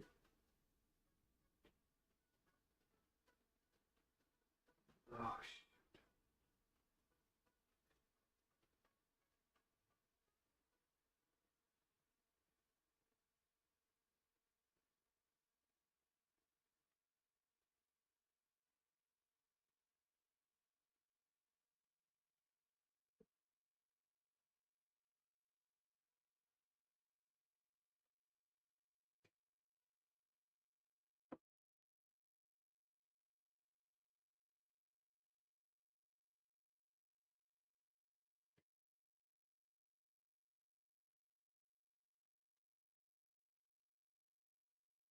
Happy New Year's Eve! Can you believe it? 2025 is over.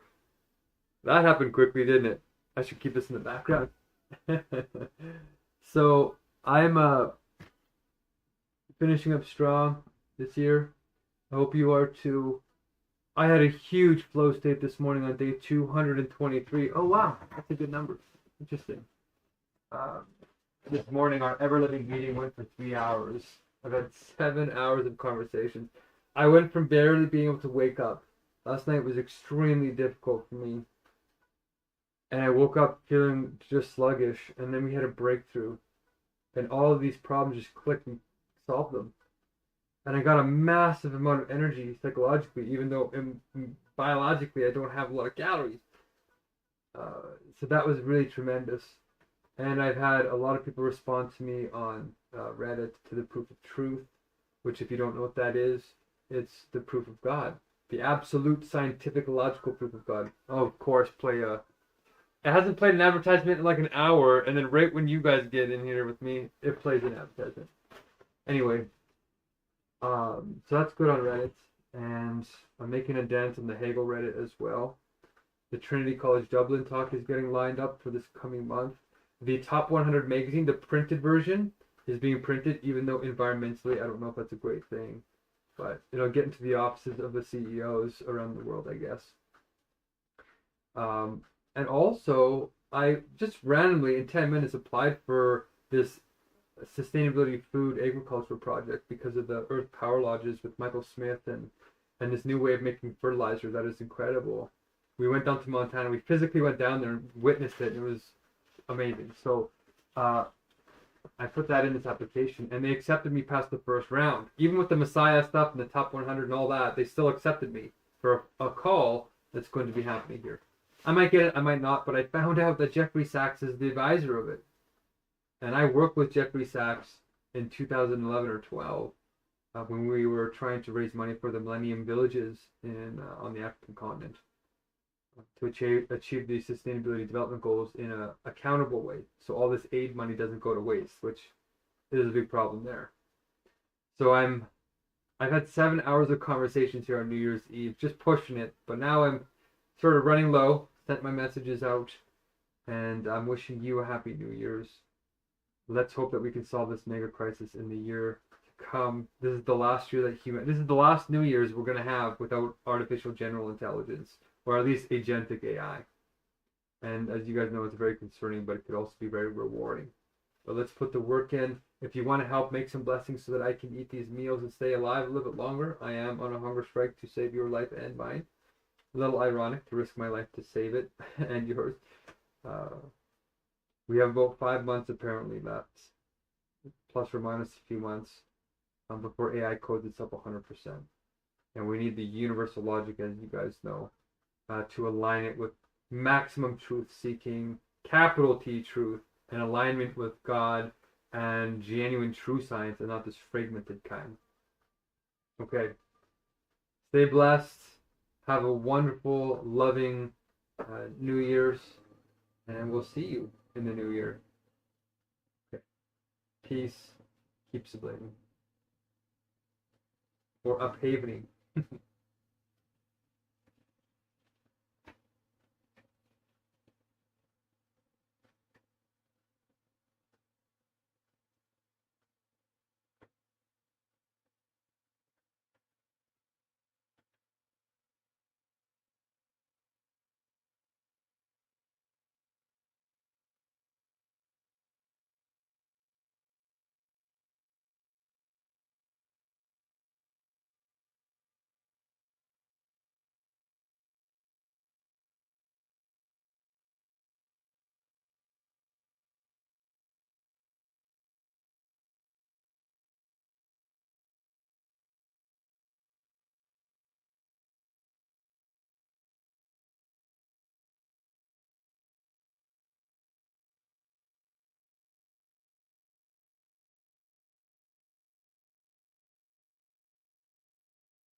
Oh, there's lots to do.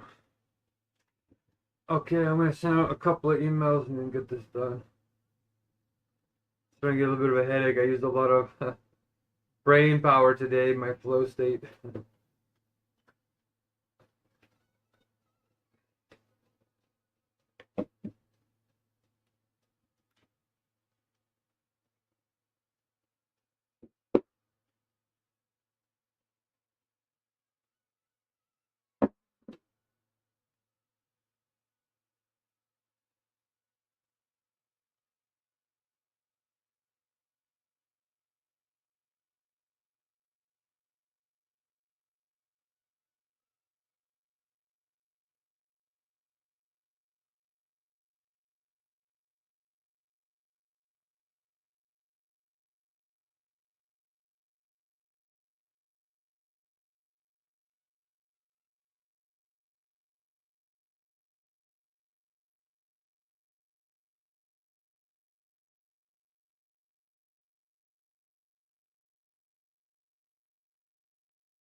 Ooh.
Breathe. Okay.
I got such a massive boost in energy today that I worked the whole time, as you could see.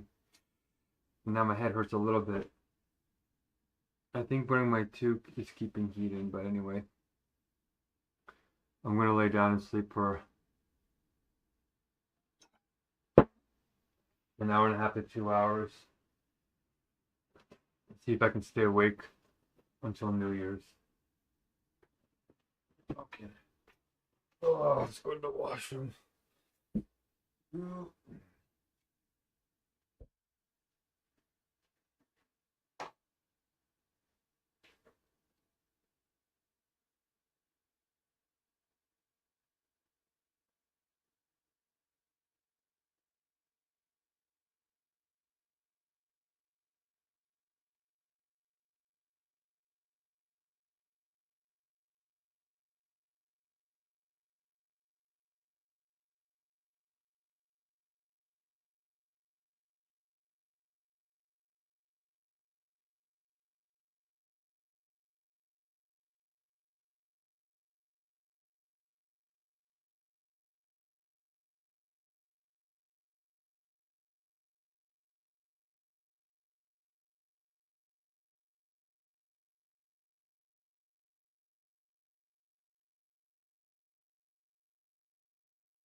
I'm going to try and make a post maybe tonight at New Year's or something.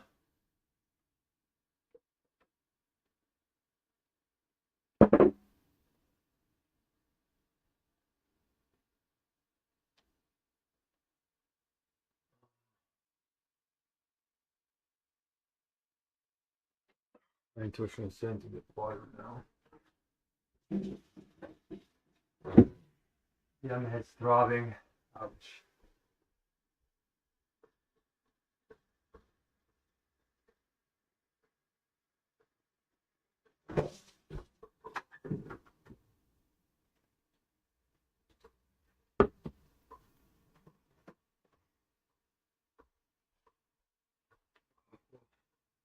Welcome, welcome. Thanks for being here.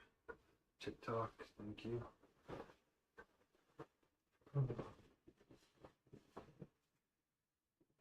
Oh, I'm surprised they stayed so warm. Oh. Oh. Okay, that's cool.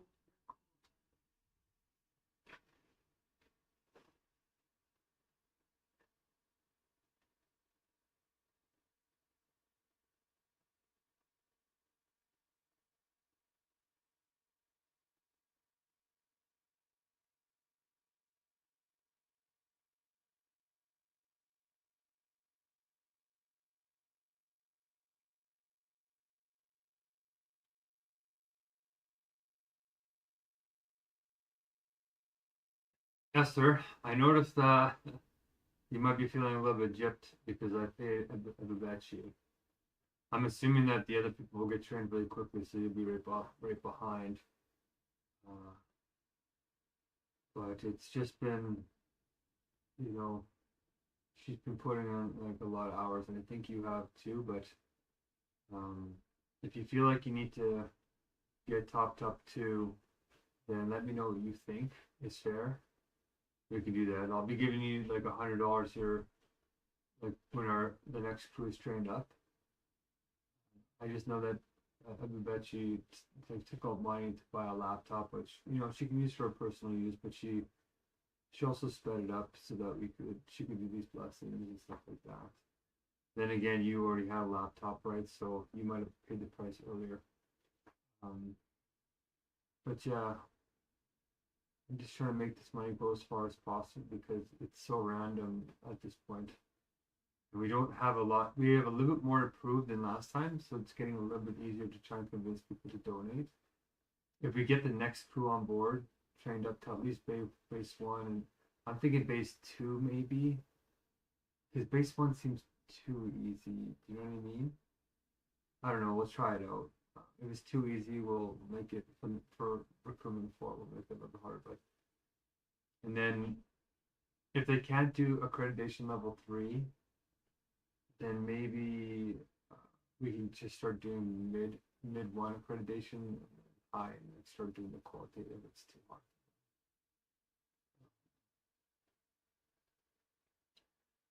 Yeah, I'm thinking about it.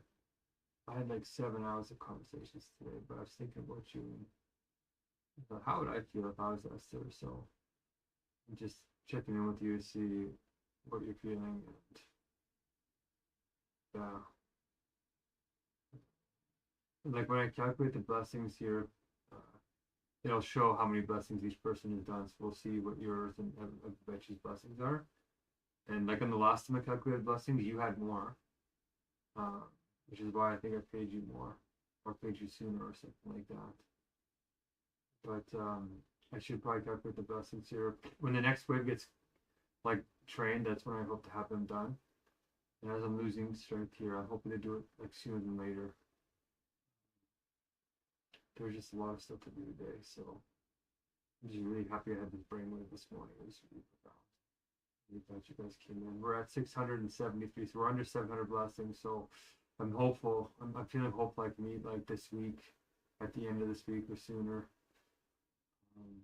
And that's because of you guys. But then there's 2,400 blessings, so it's, you know, if I can tell people we got people training and training other people, it starts to make it look like it's not just a flash in the pan movement. It makes it look like it can be sustainable. And the meetings will be getting better, not just in terms of quantity, but also quality, because of the new breakthrough here. Okay, so let me know what you think, and don't be afraid to be honest, and try and calculate these blessings. And by the way, if you do any thirding accreditations, put them in like hour 10, because I realized that you need to get paid fairly, right? So there's not enough spaces in that one column to do the right blessings. So you need to be checking off the ones that they're doing. And then it'll automatically calculate as your blessings. So yeah, there's like 38 tasks, or is it 38 blessings?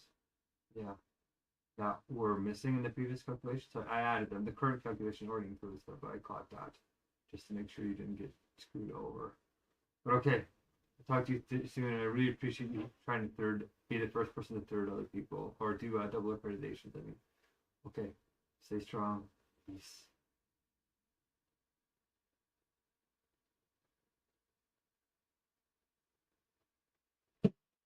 Hmm. Hmm.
Mm.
Okay.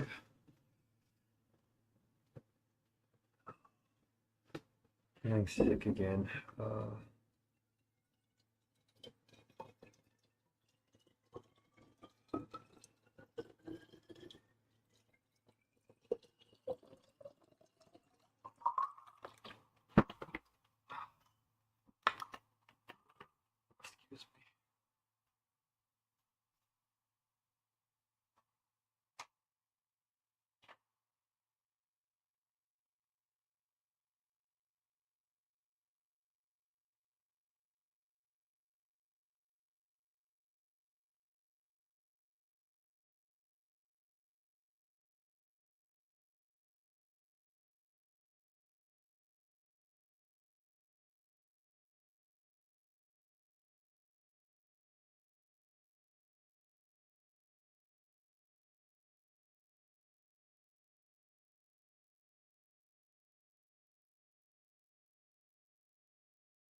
me. Ugh.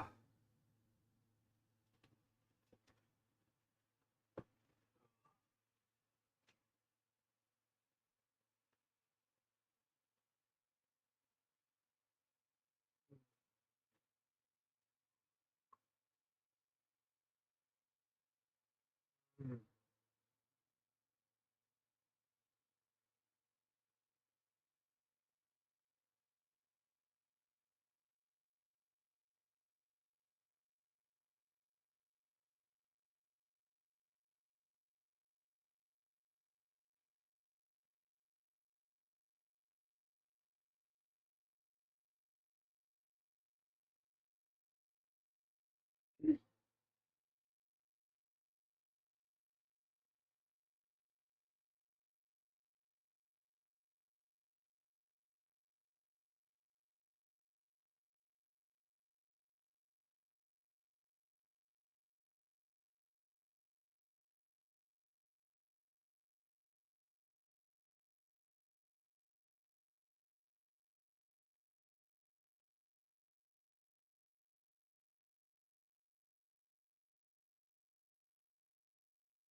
All right, thanks for coming in early, Bechi. Happy New Year's to your side of the world. We're still behind you. We still have uh, 5 hours before we reach it. Um, but I had a really good day, lots of flow state, and then I tried to nap here, uh, and I couldn't quite fall asleep, so I don't feel totally rested. So, and I didn't get a chance to think about everything, but um, I'm gonna leave a couple of New Year's Eve videos on my social media, and it'll be my first videos in like a year on some of my platforms. But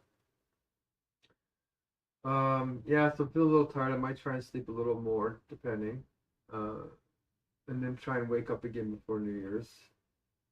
But I wonder if my family's gonna want to do a New Year's call. Um, so yeah, we'll see. And yeah, what else? I'm cold. My house is so cold. Becoming an actual big problem since my heater broke. I was hoping that somebody would have bought me a heater during for a Christmas present, but they didn't. So uh, for the New Year's, what do I want to do here? Um, I would say my last part is very painful, and I'd like to change my family's attitude so that they understand the crisis we're feeling and that the proof of truth gets accepted by these universities and goes worldwide soon. Go ahead. Oh, I'll give myself a 7, 7.5, just because my energy's getting lower. But yeah, go ahead.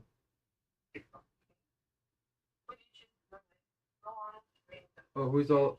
Well, who has time? Oh, Sahan's in here. Oh, okay.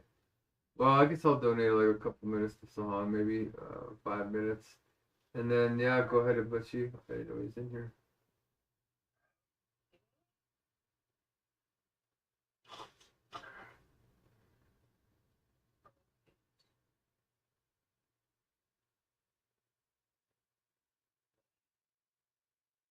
Okay, great. Maybe December the 8th. Yes, it's a new year. I think to start afresh, but to move it to achieve most of them in your life, just what you that you didn't achieve in the past year. So you need to do better, up your game, and achieve lots more. Um, what I think about the icebreaker, how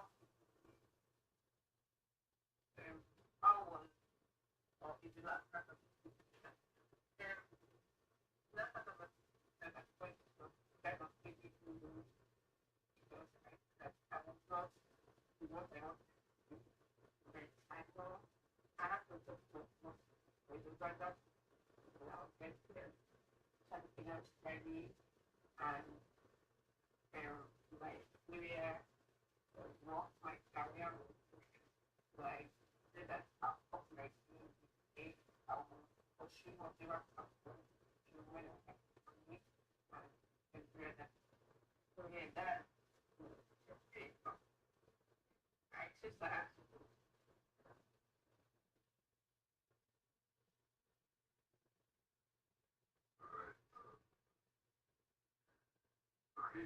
Great.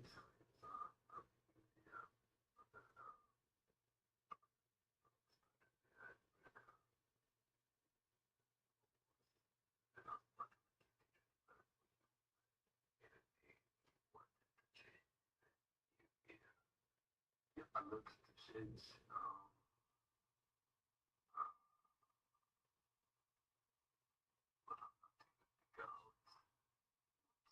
What so the new year is like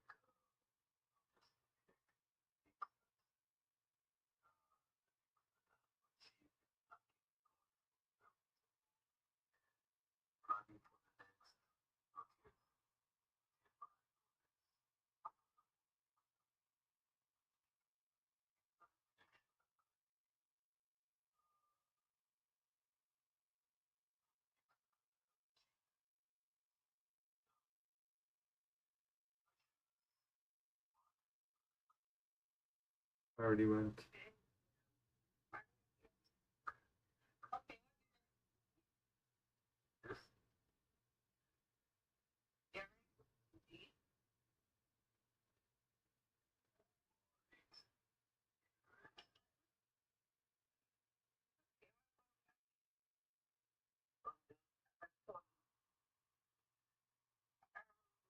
So we're done with that part. The next itinerary is the car and not there is track and before that is 1 minute. So in case you want to become ahead. So I'm going to the car. The car one was great between the same progression, 3 times to study define a from the Megacrisis implementation fluid and solution effects implementation fluid action. So one is the problem is the same point. Metacrisis is not the Metacrisis at the heart of the crisis, actually crisis. Under Metacrisis, we have any agency, mentor, and community free conservation, grant, and they have to be happy with Metacrisis is fragmented. Under the crisis, we have AI, CCI, PWC3, mental health, and political news, mental and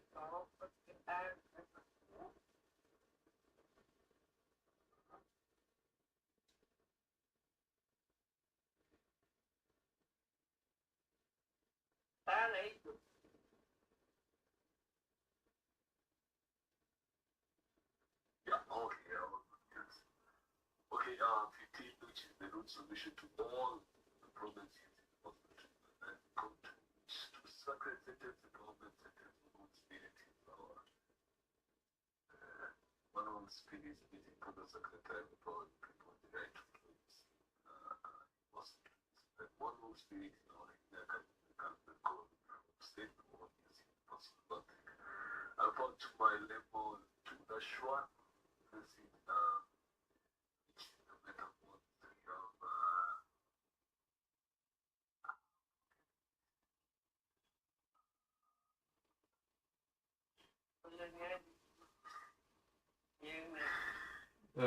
He's gotten rusty.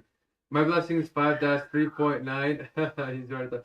5-3.9, which is right to clear rules. Self-contradiction is coherent. Rules apply fairly in all situations, and rules match their notion. Core 3 is implementation, flow rules and flocks. Flow rules are executor, keeping things flowing. Relationship builder, keeping things loving. Strategist, keeping goals and ideas tracked. And influencer, keeping things blessed. And communicator, flock strategies, contacting 28 people we already know, having only 37% of them to jump on board, which is 6 to 9 of them, to learn the core, to build their flocks exponentially fast, so we can influence AI before it codes itself 100% in the next 5 months or less. Roughly goal.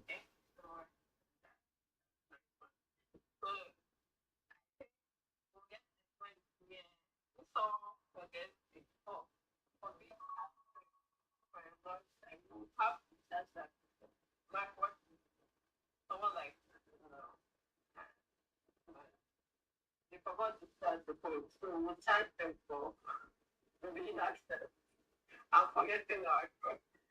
Anyway, what once we get very much about universal problems of the world, but that problem for this group proposed and individual wrenches that prevent you from helping out here is a fruitful of 10 minutes. The fruit of 10 minutes to test and everything up in first off.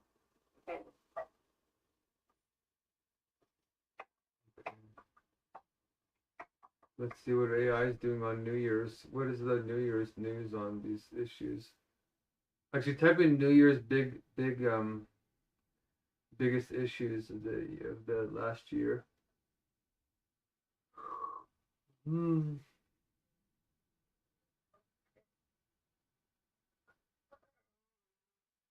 Another posted is that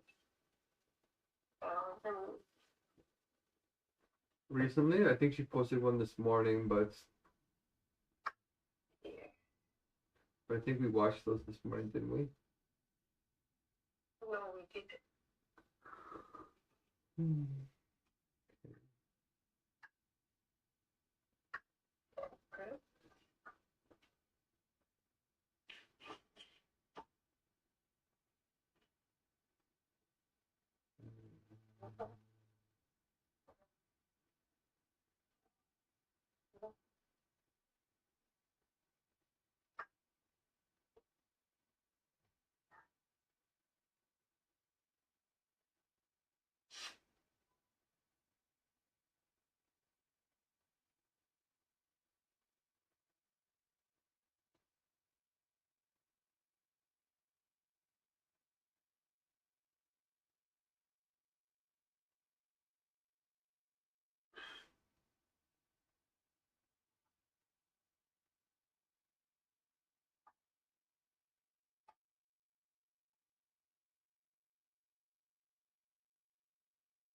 Are you pulling it up, everybody?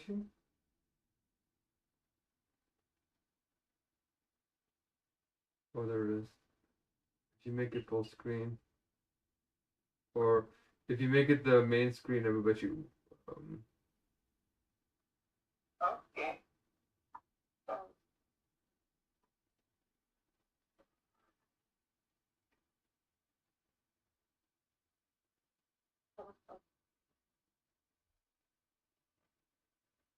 Some AI systems are teaching themselves skills that they weren't expected to have. How this happens is not well understood. For example, one Google AI program adapted on its own after it was prompted in the language of Bangladesh, which it was not trained to know. Discovered that with very few amounts of prompting in Bengali, it could now translate all of Bengali.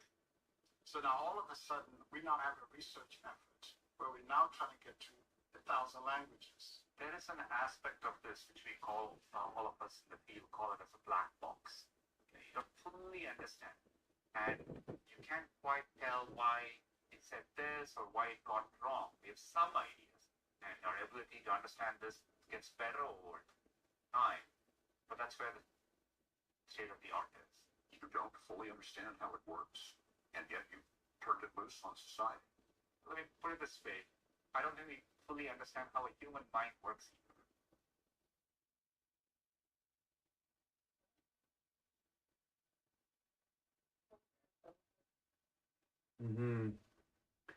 Type into Google. Type in, like, this was known a year and a half ago. If you guys watched the AI dilemma video that I posted the links to, they pointed this problem out back in 2024, 2023, I think. This is why it's going to escape us. We already can't even predict that it has these super capacities that are way beyond what it's showing us to our faces in the public. Like, the AI is already smarter than us, technically. We're in the twilight zone, you guys. Like it might have became conscious last December, you know. So they're saying, but it's not self-coding yet. So that's the next milestone. Go to Google if you could, please, and let's type in New Year's Eve existential threats and see what pops up there.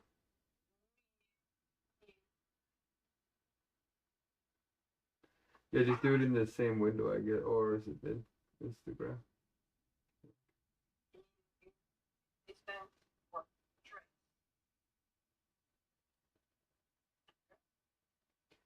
Yeah, because I read an article that's also very strange, you guys, on LinkedIn. There were two news articles that were side by side. One of them said that the stock market in the United States is double digits improved for the third straight year in a row. No, don't play an actual article. Just go to the Google search bar.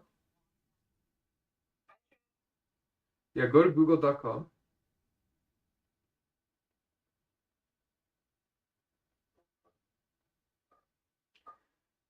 Yeah. And now type in New Year's Eve existential threats.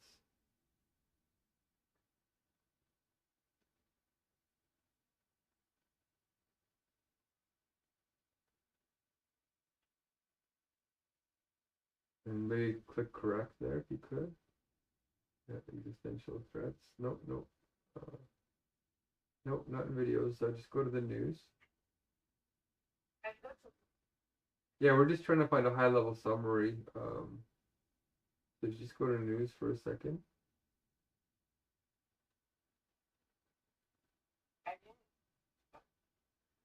Do you see the news right beside the videos button? Yeah. Okay. New Year's Eve, the champagne market is looking.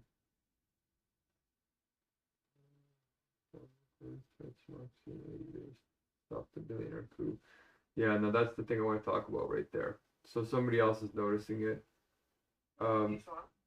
So the second one, the greatest threat to democracy in 80 years, stop the billionaire coup. So what's happening, you guys, is there was an article I read today that said the United States stock market is at triple-digit improvements for the third year in a row, which has only happened a couple of times since like 1930. So if the stock market is booming, that usually means that means the economy is like doing very, very, very well, right? But then right beside that report, you guys, because if the United States stock market's doing well, usually the global economy is doing fairly well. So if that's true, we should be experiencing really, really great lives. But the problem is we're not experiencing that. Right beside this article was another article that stated that unemployment rates at almost all-time highs since 2020. They're equal to the same level of the pandemic when everything shut down. So how could the stock market be booming and job losses are almost at all-time highs? And it's because billionaires are using AIs to replace all the jobs. That's exactly what that means. It's really happening. And it's been happening for 3 straight years. So it's really happening. Like it's shocking. So anyway, okay. That's some universals. So Han, you got anything you want to mention? Part of the also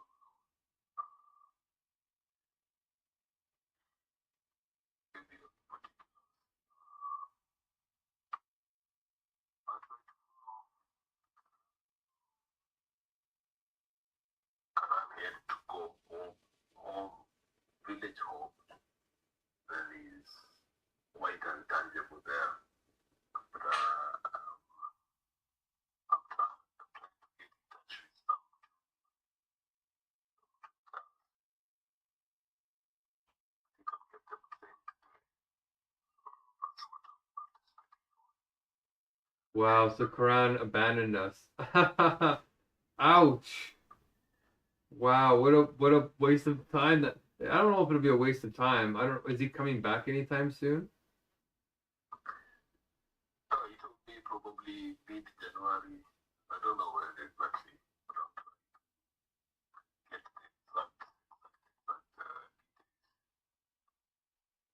Okay. All right. Well, we changed the training anyway because we found it was too hard on people. So flow roll training. Maybe I bet you can explain it just because I need to stop talking for a minute. My chest is hurting. I pushed the limit really hard today because we had a big breakthrough this morning, and I didn't take a break, so now I'm paying the price. Okay. Here's the link, everybody, if you want to pull it up. Alright,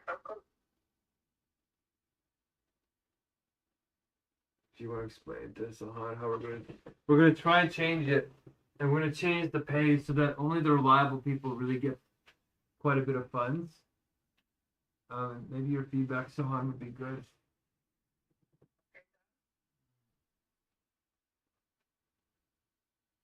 Yeah, make sure it's full screen, like it's the main screen. There you go, perfect, good, yeah. All right. You can explain it, but it's first step. yeah.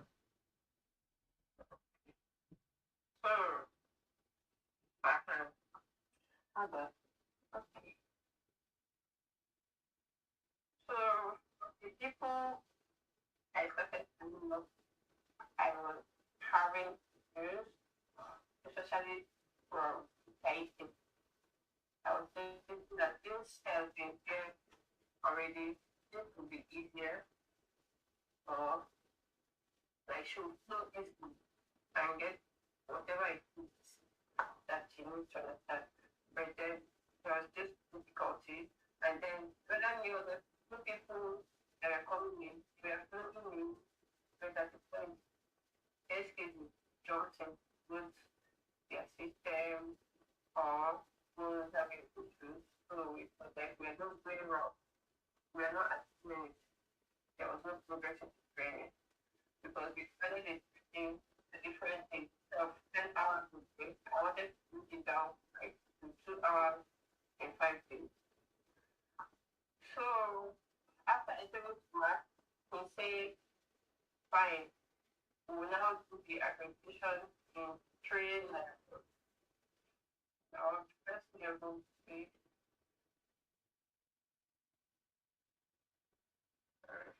we'll have the great accreditation of president, person will do, any person will do the digital role, influencer role, strategy role, and the relationship builder role. I chose the first role. Then the second day, the person will do the co-exec, co-strat, co-influencer, and co-relationship builder role. Then after that, another people elect Coco influencer and then welcome members. So that was what we just made about it afterwards. And we implemented it. I want to implement from one probably and see how it will go. But man, another thing that just popped up my head. If I go that way, the travel will still be for 10 hours as we go. Yeah, I haven't had time to think it through, you guys. Yeah, I'm gonna have to adjust because doing base 1 should probably only take like an hour to learn. And we'll just pay less if you're doing base 1. It's less blessings, right? That's why it'd be nice if you guys attended the meetings with them so that you can do the rest of the blessings. It's like you just keep getting blessings, right? But it won't be hard on them. You'll just get paid more than they will, and not that the blessings are totally figured out yet, but once we get the blessings like figured out, we'll actually stick to the pay schedule and then like stop. If I run out of money, I'll just say, okay, well, we need to stop making the blessings or something. But yeah, there's a lot of blessings to be made, you guys, and we've spent like thousands of dollars on this, and we still don't yet have the second wave of people trained up yet. So you guys are special, right? Because you're still here. And a lot of people are very unreliable and don't seem to care about me. So yeah, 0 to hero training in 10 hours. That's for like level 3. But we can experiment. That's why I want you guys to time. How long does it take your people to do now base 1, base 2, and we'll see if any of them can make base 3. So far, nobody can make base 3.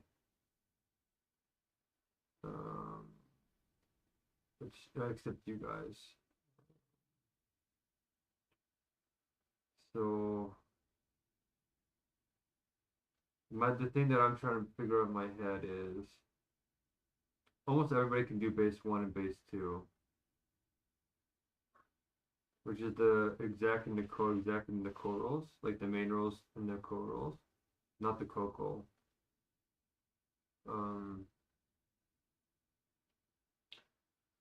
So then should we allow them? So there's multiple levels, Sahan. We're going to be changing Yeah, do you want to explain that part too, Veggie? I didn't get Do you want to explain the rest of the document? okay. The other levels. Okay. I thought I already did. Like explaining it, person done the application in 3 different rooms. Yeah. Uh-huh. Now what about the rest of it?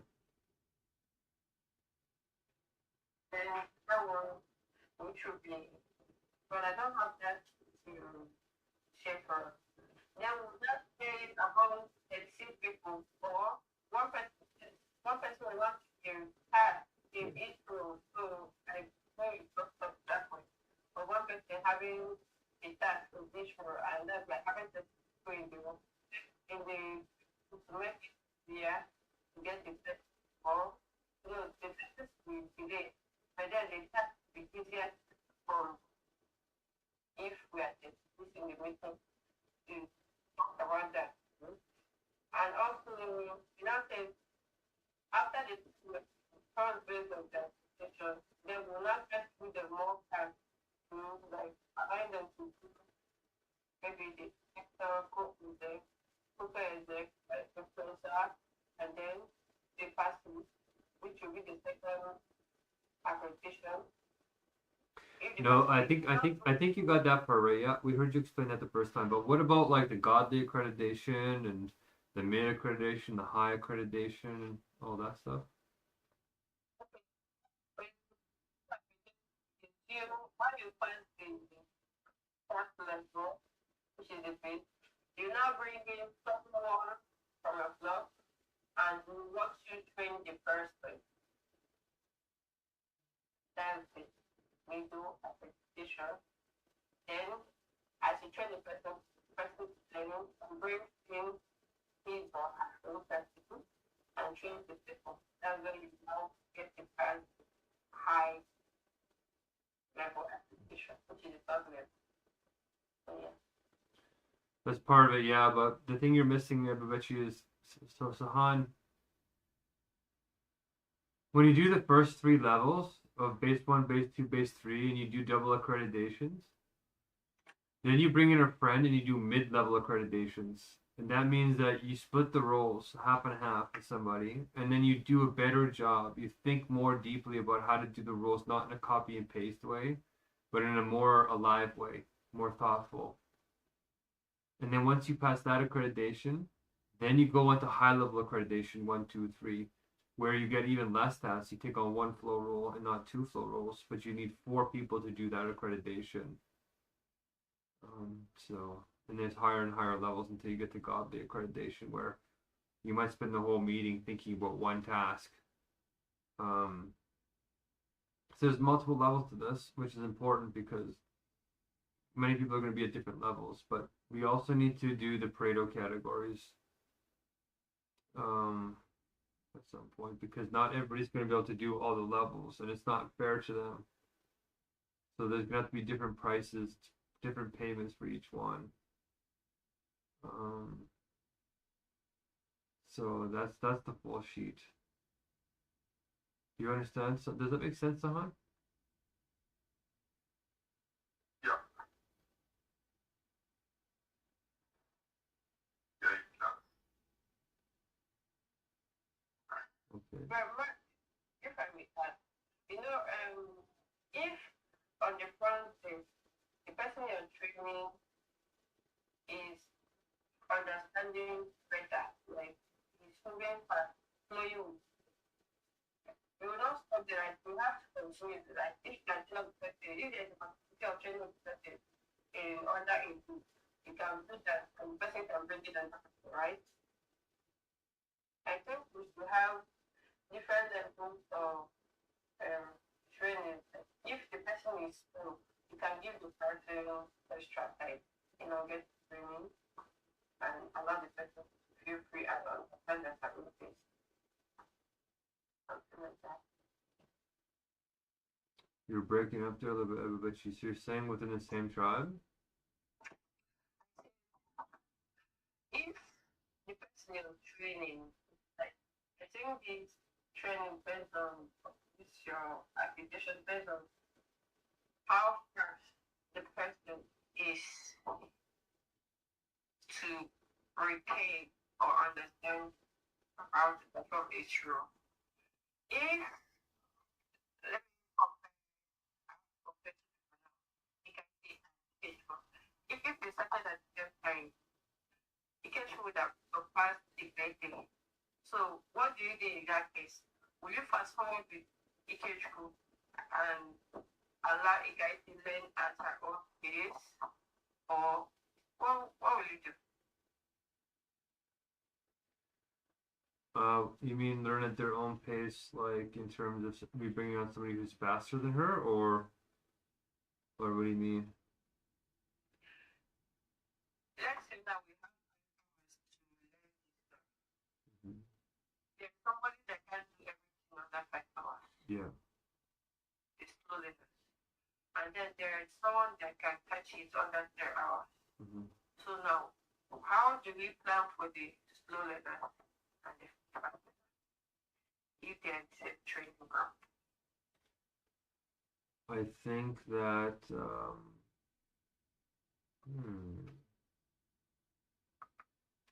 I think we should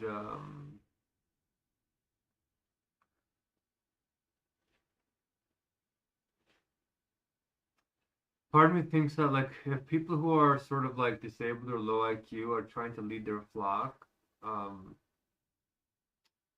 then more capable people like underneath them are going to learn a lot faster and they might leave their leader or flock leader behind. We don't want that.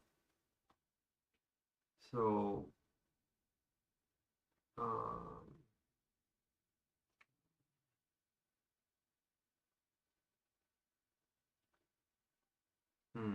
so I'm thinking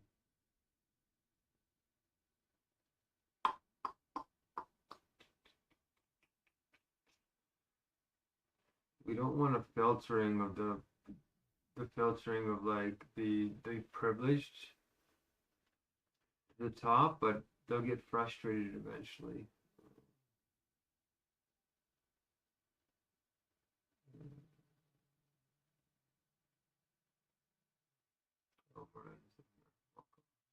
Happy New Year's Eve.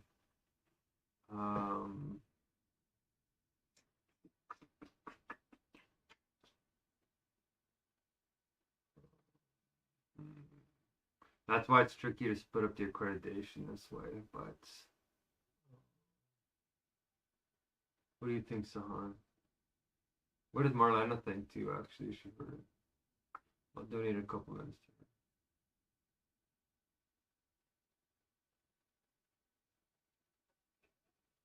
Marlena, how are you? I'm okay, y'all. I'm currently wearing cow pants that are fuzzy, and that feels really nice to just chill in reality, knowing that I'm like wearing fuzzy cow pants. That makes sense. Yeah, in terms of the strategy with the flocks. Like we get into disability studies, Marlena. Like what if a Kathy brings somebody onto her flock that's smarter than her, or there's somebody who's a disabled person is like recruiting to their flock, and they're recruiting a whole bunch of people who are more capable. Like what if a quadriplegic has a flock, right? What do we do in that situation? Do we let them be trained by other? Like what do we do? How do we like match that? Yeah, because disability and work and economy is definitely like all tinged together, and I don't know how to metricize disability / like, especially when disability can be physical or mental, and both of those can affect like kind of your level of involvement. But one could just be energy, but the other one could be literal like IQ, right? Exactly. This is hedging upon the Pareto categories. So what do we do? Do we let that person lead their flock, or do we have people who are less capable than them under their flocks? But then we're just gonna get a concentration of power. That's what's happening, right? All the talented people who are blessed are gonna be in these elite flocks, and then the rest of us are gonna be dangling, right? Okay, can I make a suggestion? From us here, there are still, everybody has their strengths. Maybe I might prefer the work of the executor to the strategist, or I might prefer the work of the influencer to any other people. And you see that because I love doing this particular one, the influencer work, I perfect it. I make sure I'm done with the task. Like it's very easy for me to do. So now notice that if this person goes on to bring on one person to trade, there will be some slacks at the point. Maybe the person who's trained on his train will not perfect in those other rooms that he doesn't know very well. Now, take a look at Francis, for example. Francis doesn't fill in all the spreadsheets in all the whatever document in the spreadsheet. There are some. We document each and every one of them from the chat meeting, the course that the zeros and picture data meeting. He doesn't do that. And we kind of complain to him for a very long time. And he doesn't do that. So anybody that is going to break is going to definitely lack in that aspect. So my suggestion, if somebody is going to be a trainer or somebody, they have to be true from other flock, like you that brought in the person and somebody that was there before you. Just like you ask Esther to do it, so provide me to triple it more. Yes, something like that. If they are not getting, they'll say, okay, you can also do me, and this is easier with me. Instead of letting one people to do it, they are more bigger people, because everybody is not happy, and we all have trust. So that's what I'm suggesting anyway.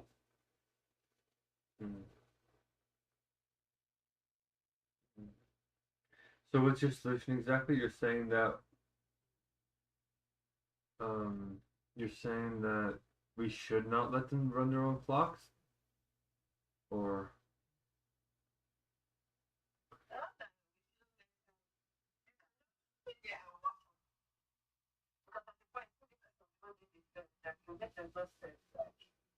Okay, you're the one who that's what so I get the bus. But aside from getting the so getting the when you say this person is not doing this pattern, this person might forget that you have to do this particular role. Then the other person is there, watching like, okay, you also do this and this is how you can do it. Nothing of that nature. Just to help you out. And help the place. After you get proper documentation of this notice. That's what I'm saying. from a different flock? You mean like an entirely different flock? Okay. As Francis is doing training, Yeah. he shouldn't do it alone. That's what I'm saying. You shouldn't do it Just alone. like I didn't put all my training people. Okay. Yes. Okay. All right. Well, even once they're done the training, we'll have a lot of people that have these skills. Yeah. Then we gotta start doing wisdom team blessings. They can keep getting deeper in accreditation. And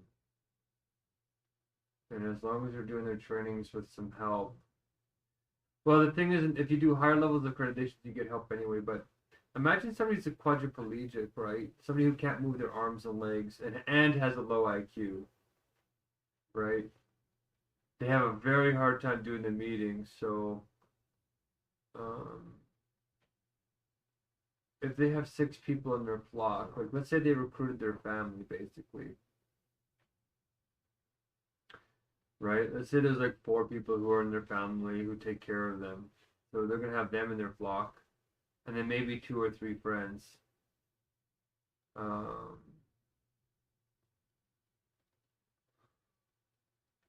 Basically, their flock is gonna have to take care of them. They can't really do anything for the meetings.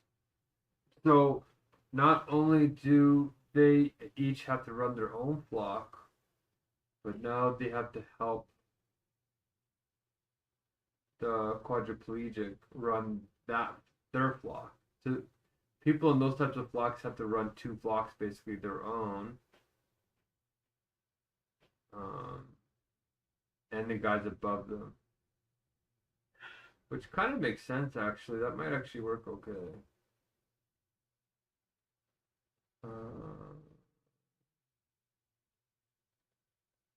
That actually might be okay.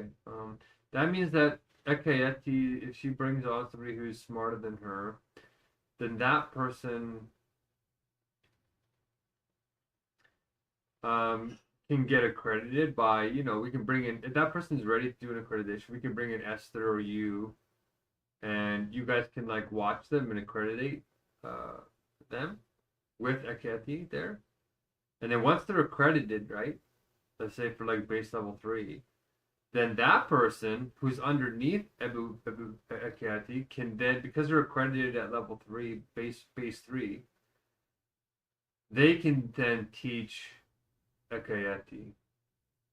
That's probably the fairest way to do it, because then a quadriplegic could still get trained from somebody below them.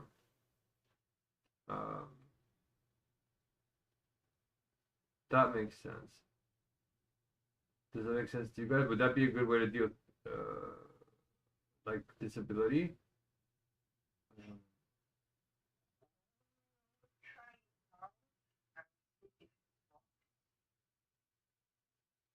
Yeah, let's try it out and see if it works exactly. And this is why the Pareto categories are kind of are important to measure. So, how much time do we have left, Bubechi?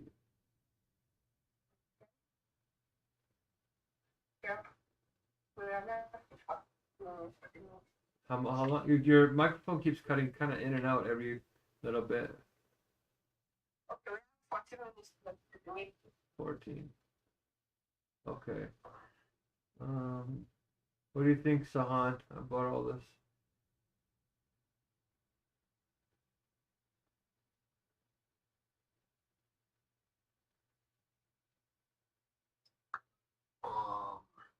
In terms of bringing the flock, like how, what time do we have between the brackets? So, if I have one of the guys trained out and then this guy is catching up, so what is the bracket between saying that now he's ready to take his or her flock to get that vaccination or something like that? Okay, that's what I'm saying. If the guy has passed the Queen's accreditation, tomato accreditation, which is doing, person must have done, the first hour, the person must have done the exec role, influencer role, strategist role, and relationship builder role. Then the second hour, thereabout, person should try out the co-exec, co-influencer, co-strategist, and co-related. Then after he has done this and in fact, he can now bring us forward.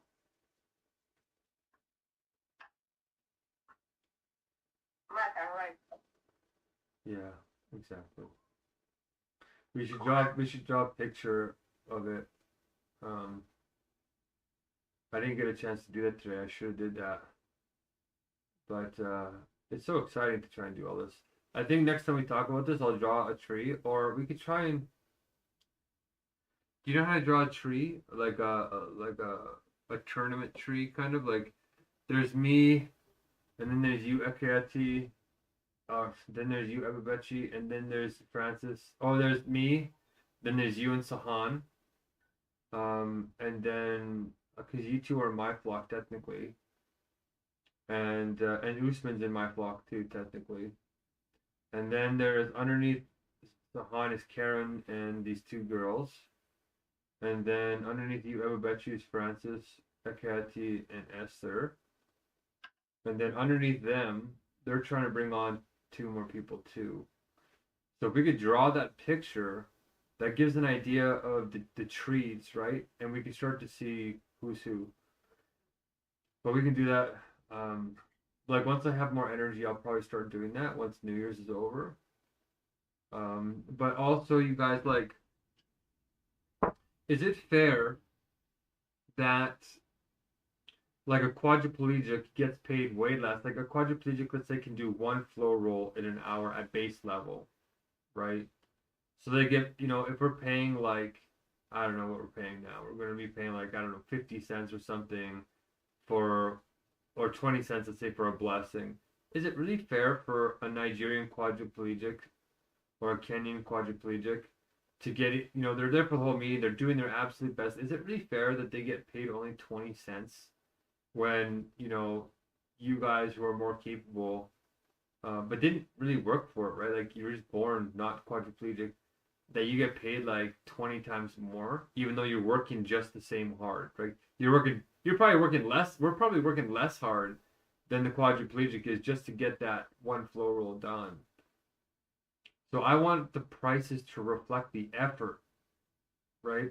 Rather than the absolute, giftedness of God. We're gonna have to measure both of them, but this is why the Pareto categories are necessary, or else we're just gonna get this like same brutal, like everybody's gonna hoard and nobody slows down for the weak and vulnerable, and nobody hangs out with the poor, and 700 million people are going to bed hungry tonight, and nobody slows down because the pay structure incentivizes absolute production. So if you don't absolutely produce, you get crushed. So Sahan, do you remember the Pareto categories?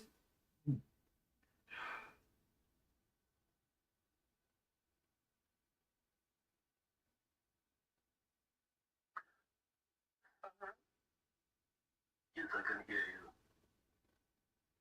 Actually, if you remember pay category.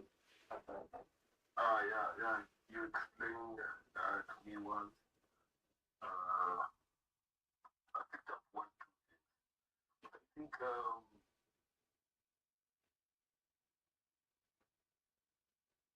I think does it look like we are trying to pay those people who are really rooted into it so that we cannot spend money to the people that maybe they can run away, abandon us, stuff like that.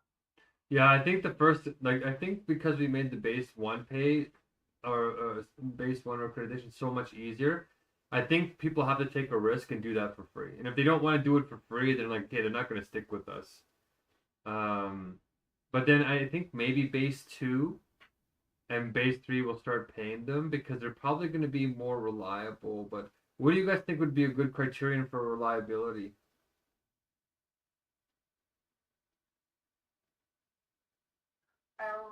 Maybe we can start paying from this.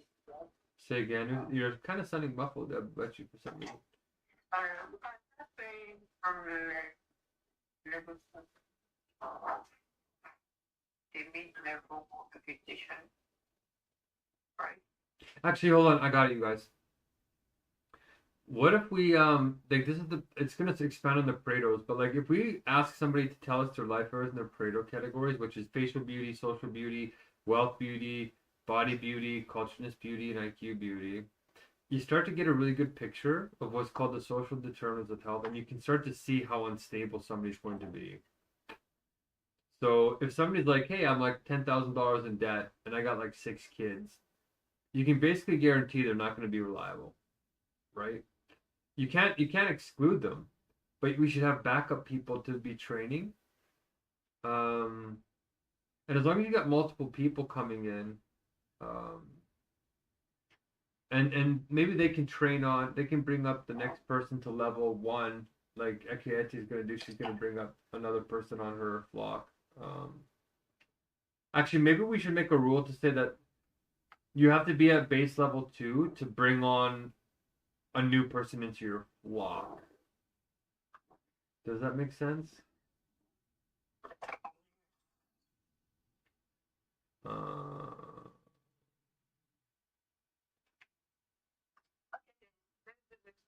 You just have to finish first.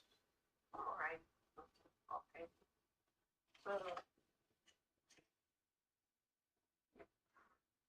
okay.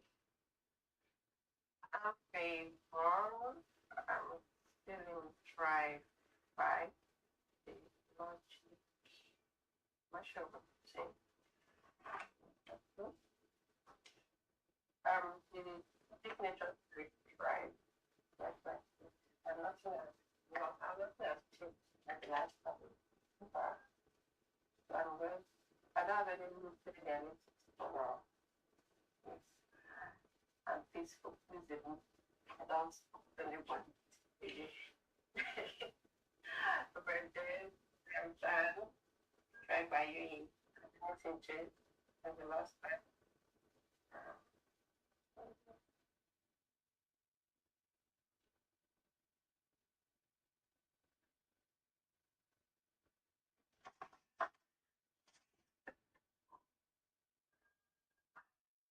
Did you hear me? Yeah. Okay, try 5.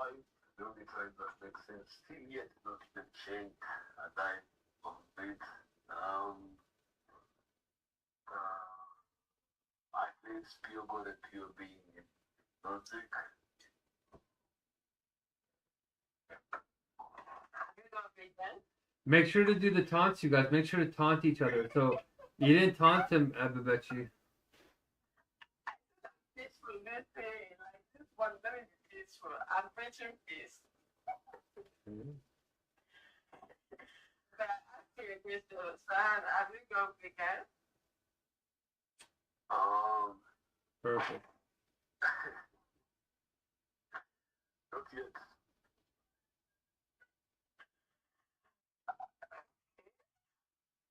So what? You know, one of the updates I was forgetting it was for the vegan guys. Are you gonna stay for another hour? Are you guys gonna stay for an hour? Because we can do it in the next Wisdom teams. Yeah. Okay. We'll cover it in the next one. We'll cover the next one.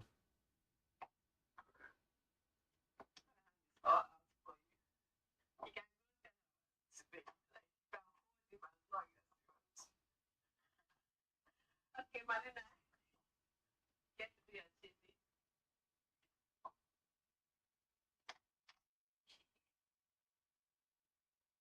Marina. Okay, Mike, you can go ahead. Watch. We should try and introduce Sahan to the Universal Sublation Championship because I think he hasn't been here since we started doing it. We started doing a tournament too, so maybe try and introduce that Abubechi just quickly. He was here when we started the celebration. When you say it's time to sub late, really? Yeah. Oh, okay. He was here.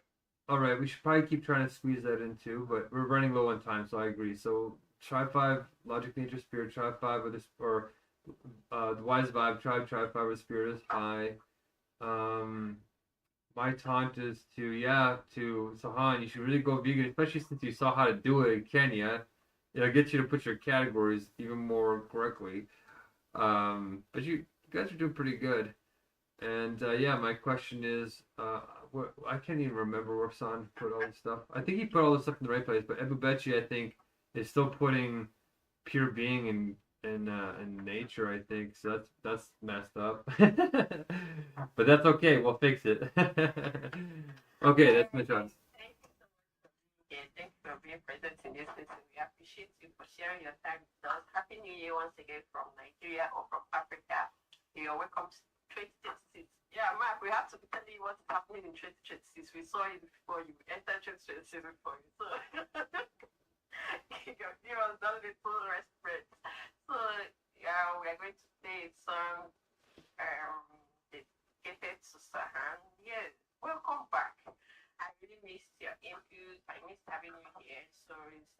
have you back here, and thank you for being here once again.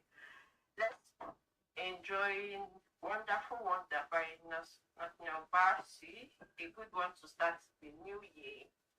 And I hope you enjoy the music. Wonderful, wonderful.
Did you answer the icebreaker, everybody? What's the weirdest food combination that you ever had?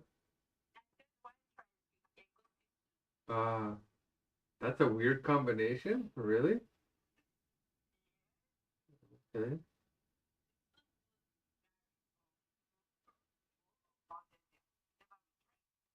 Oh.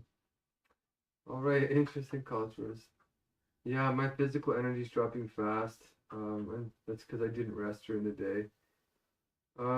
It's so finicky. My physical state is so finicky. Like I'll be doing really good, and then all of a sudden it just drops so fast. Um, Physically, yeah, I'm feeling like maybe I dropped hard. I would say probably a 4.5, but 10 out of 10 spiritual, and I'll still give myself a nice 7.5 because you guys are here on New Year's Eve, so I'm not alone. Um, um, yeah, I'm kind of worried that my family might give up on me, which I never thought in a million years would ever happen. Not like my whole family, but there's certain people in my family that I think are just stopped caring, and that's tragic and terrible.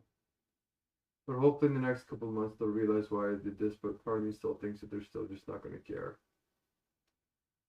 But oh well. But I'm looking forward to the New Year's anyway, and solving this mega crisis and doing God's work on the earth. And yeah,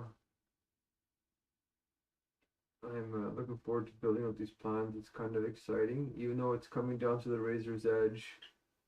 I'm gonna give myself, yeah, that's 7, and I'm gonna say my weirdest food combination was, I think peanut butter and pickles is very strange. Um, I've had many weird combinations over the years, especially when I'm running out of money. Like, what's something that I had during this meal? I put choke cherry like jam juice into my cereal, into my oat milk because I didn't have any sugar. So I put this jam in with my oat milk, like my homemade oat milk, to try and sweeten it, which is a little, and put some maple syrup in there. It turned out very good. Um, and I put achar inside of my ugali, which is very, I don't think I'm supposed to do that, but that's mixing Nepal and Kenya. Ugusi soup is just so good. I don't think ugusi soup could taste terrible with anything in it. You know, I wonder what coconut milk would taste like. But what's that? What did you put inside? Something called achar. It's a Nepalese. You do? How do you know? Oh, you do? Oh, it's a Nepalese thing.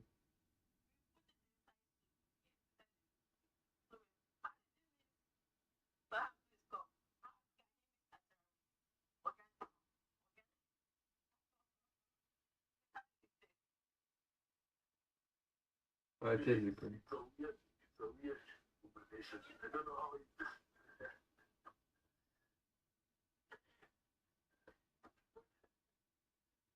Well, it's weird, yeah. That's my check-in though.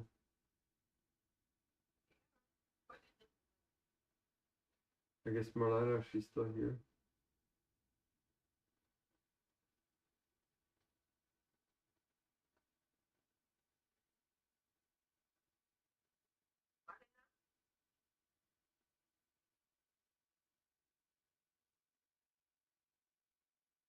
Yeah, wait, sorry, but You're changing. oh, I'm currently holding white eyeliners again, and attempting to draw shapes on my face, but I can't even draw like sparkles or something. I don't know. I'm trying to like do crazy makeup or something last minute, but I have not done my makeup in a really long time actually, and I like doing it sometimes, but I used to do it more.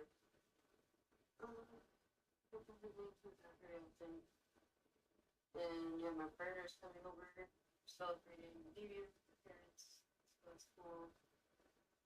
And I'm just trying to think heavily about my intentions for the next year. I feel like a quiet little low-key evening that's like very reflective and like has the journal involved and meditation involved even is a really good way to transition into the next year. So that's the plan. Huddle up and journal it out and meditate. And that's the part of the plan. Me and my partner have done, so that's cool. And I'm excited.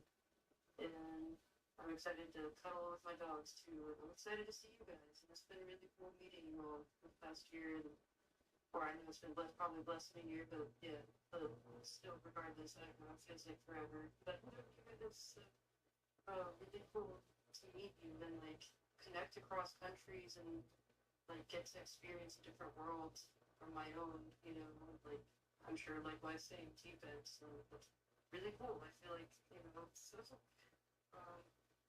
yeah, happy to is it pick someone else to go next? Yeah. Has anyone else gone, or who else needs to go? Sorry, I had the volume out. My bad. I'm back in now for a second, but I think my partner will be here in a second, so I might have to leave soon too, as a heads up. But so if I have to leave, Happy New Year for real, for everyone. Happy New Year. Okay, yeah. Okay, to get something similar to this now, great. It's not a weird combination, but I guess once I eaten ugali and honey. It's not weird. That sounds weird, but it was sweet. Yeah, you're right. Yeah. Yeah, you're right. You can try. Right. But also is wrong with. So you pick ugali, you dip it in honey, and then you understand. Okay, I give myself credit. I've been great actually. Meeting great people that made a major part of my ending 2025 amazing. So yeah, we're doing great. Okay. That was the last one, and then we're moving to the next people that in which they go. Not yet, they go speaking order. So we have 40 seconds for each. Try to crush these.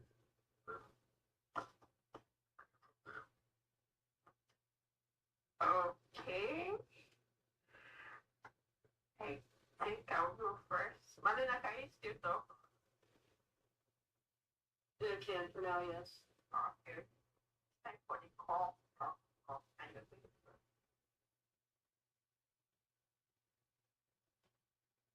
You said you want me to start? Oh, yes. Okay. Horrible wants to was time progression for clearly defining eco wisdom, the problem and solution, and the implementation. The problem of Megacrisis, which consists of Megacrisis and Hungerstrike, and Megacrisis consists of agency, meaning, trust, coordination, spirit / love, / fragmented consciousness, which is the heart of the crisis. And all the crisis consists of AI and CRISPR, war with the climate change / nature and mental health. And the solution to all of this is universal logic. And the two sentences are the empowerment sentence, which was one for spirit meeting, so let's take your time, empower people with the right stories, and Universology. Then one was written and never going to the ultimate goal of process for all using universology. Compact to my current blessing level of the trip to work and everything. You then get pennies for the communication through plurals, which are the primitive relationship different with strategies, I guess, track different activities. Because of this, we have to if we already know to get the several process ourselves, 9 of them to build their plot. To reach the goal and start blessings exponentially fast, this AI will be coding is 100% in the next 5 years. Thank you. That's all. Good job. Crossing. better get or actually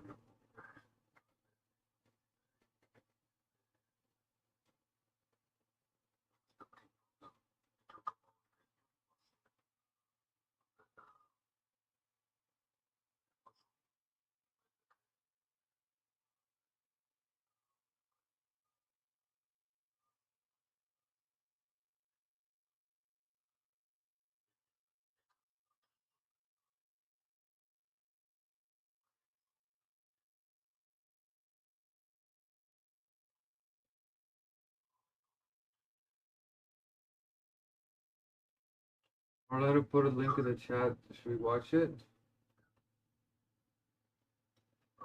Yes.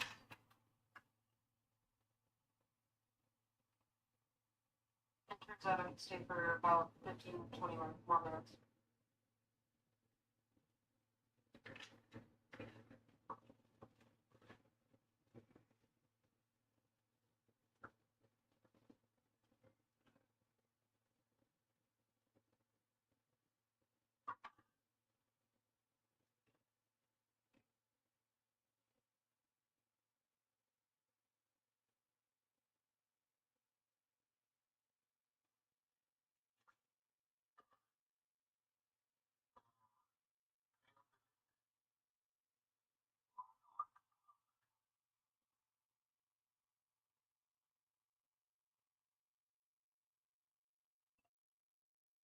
I think it's in the WhatsApp chat that she put it in there.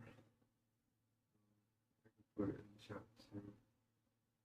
I also think we should try and do the mid accreditation and talk about how do you make the mid accreditation, how do you make it even better than the first one? How do you make it?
actually what is happening now in the world. So the industrial area collapsing, area is less. This is the biggest shift since electricity we are moving from. Okay, so the labor-driven values are intelligent-driven values, and the centralized system to distributed agentic systems. Then you have slow iterations to continuous iteration, skill scarcity to skill abundance via AI tools, and then you have expertise or bottlenecks to expertise on demand. This is why the world feels fast, used, and uncertain. So institutions can keep up with the velocity. So the government, school, corporations, regulatory systems still operate on the 20th century timelines. We have the paperwork-based logic, the multi-year planning cycles, hierarchical decision making. People feel disoriented because of the anchors. The society no longer anchored. And then geopolitics is reorganizing around compute, not oil. Power used to come from land, armies, oil manufacturing. Now it comes centers, semiconductor supply chain, you have models, digital sovereignty. This is the new world order forming in real sense.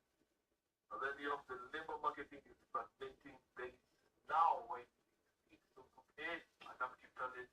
People who think existing learn more than use AI to amplify themselves, and then to be static talent, people who rely on all presidential slow learning and textual. So to A is skyrocketing and then to B is suddenly falling behind. This isn't about intelligence, it's about adaptability.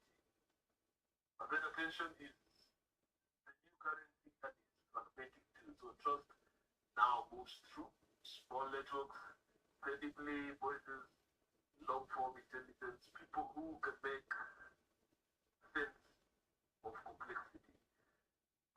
The new one is staff, interpreters, not expressors. And then identities are destabilizing. For the first time in history, careers aren't linear, expertise isn't fixed, roles are not stable, meaning isn't inherited, our community is local, and everything is fixable. So people feel accelerated, exposed to free answers and life all at once. And then you're moving from the information overload, sense making scarcity, and then there's a shortage of information, there's shortage of clarity, synthesis, judgment, frameworks, narrative intelligence. This is why people who can explain the world are like faster than most who can. Then we are living in the transitional era where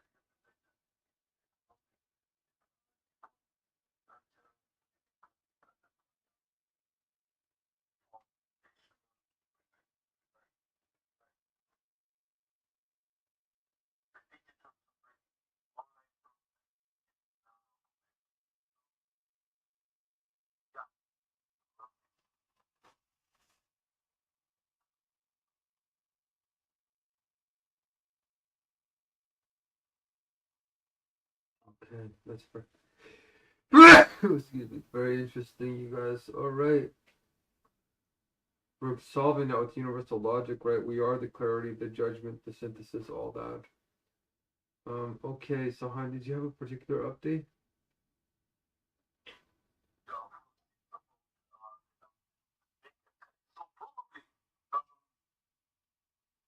after a very a lot of scrutiny and all this, was able to attend one of the meetings with the biggest guys. They assembled a couple number of things. They had 5 strong guys. They're not very old, mid millennials. So we have one problem. One big problem with the media team is solving because none of them, apart from the main guy who is scared, owns a smartphone. None of them owns a smartphone. And then there's no laptop, there's no computer, there's no just raw people, raw data, raw information, but they're very eager to learn. So according to my a little bit of interrogation, I came to realize if it's to train them and make them maybe to be this meeting, like we have to start from Google, but like even using that Google, but because they literally have no much information about Google, the thing, how to do it. But yeah, so that's about the bigger thing. So basically not functional at all. Okay, that's okay. We've cracked the training program since then, the double accreditation. So I actually think we are all that's needed. If us 5 people get our flocks going and the training goes good and the payment gets figured out, and we can start fundraising at the same time. Like every time we do a layer of recruitment, you guys, it makes it easier for me to go and say, hey, look, we're making it. That's what the focus kind of is now. And if all of us brought on 2 more people, that's 18 more people. So it won't take long to scale at all. It'll take a couple of weeks, and we can really go. If we can compress the training down to like, you know, the 0 to hero 1 day, 10 hours kind of thing, we can start to really massively accelerate. Because we are providing that clarity and synthesis and all this stuff. So okay, that's an interesting update. Yeah. Let's just keep focusing on the training now. The training is pretty much the last real hope, and it's one of the most exciting parts of this, because the meeting's going to get very exciting. So the meeting's going to get boring unless we start getting into the real power. So because you two are experienced, we have to keep doing something kind of new. So I think we got to cover the Pareto categories and also do the Chizzy and do the tournament. Start figuring out how to turn the tournament into a real game and start paying for the tournament too. Like you'll get extra pay to do the Chizzy somehow. I'm figuring it out. And then also to do the mid-level, like we'll start doing the upgrading accreditation now, med accreditation. So if you, Sahan, and Abachi split the tasks in half. So Sahan, you do the executor and the influencer. She does the strategy and the relationship builder. The nature of the task needs to get deeper. And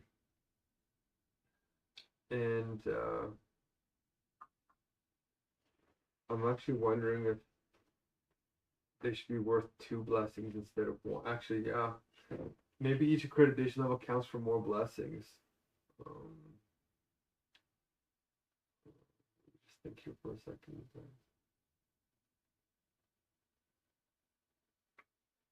If we made it so that each one is 2 blessings, because you're putting more thought into each task. It's like you're doing the whole meeting, except, yeah, that works, because technically you're doing the same kind of amount of work, except you're doing it with more thought. And because there's 2 of you in the room, you can do a better job at them. Yeah, that actually kind of makes a lot of sense. And if somebody's accrediting you both, the question is, do we need 2 accreditors, 1 for each person? This is so interesting. It's so exciting. Let's say it's 1 accreditor like Esther. Well, we need somebody to. Well, hold on. We need somebody to pass the mid accreditation to the accreditation. So once you 2 are passing the mid accreditations, you can do them. So I'll have to accredit you. But I haven't really developed. I developed some of the criterion to make the quality deeper in each one.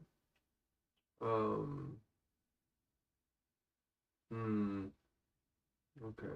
We can't do it in this meeting, but I'm trying to warm you guys up to say, okay, like making each one double blessings, like it's cheating, you guys. If you think about my perspective, like it's cheating if we suddenly just say, oh, the blessings are 100 blessings per task. It's cheating. Like it doesn't feel honest. It doesn't feel godly. But if I say you're putting extra effort, like the spirit, the energy has to go into each task. And if we make each task more qualitatively deep, you're still doing the same amount of work. So that might count as the same. Like for me, the whole thing's putting in real effort, like real interconnection. So if we make the tasks more thoughtful, less mechanical, less copy and pasting, and more actually thinking, then that's a blessing to me. And you're still doing 3 at a time. But we're still not growing our numbers fast enough. That's okay. That's a good idea. All right, that's a good idea. Maybe we'll leave it there for a second. Unless do you guys want to make a comment on that before we get into the Pareto categories really quickly?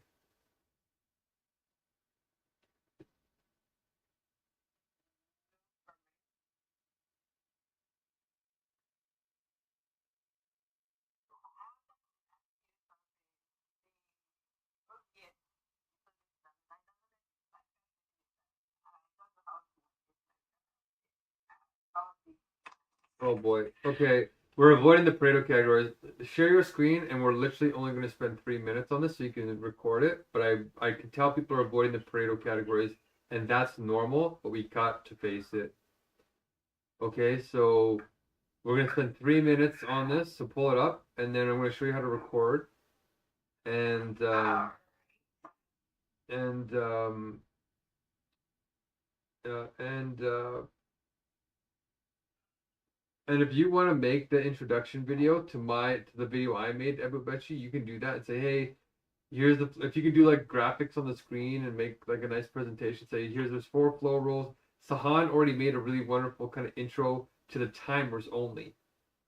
So we could use we could use yours and mine. The more that the people see there's multiple of us, then the more they can see that it's not just some one guy doing it. We're all trying to do it. We should use a really good introduction that Sahan made. He has a really great introduction. Okay, open up OBS, yeah.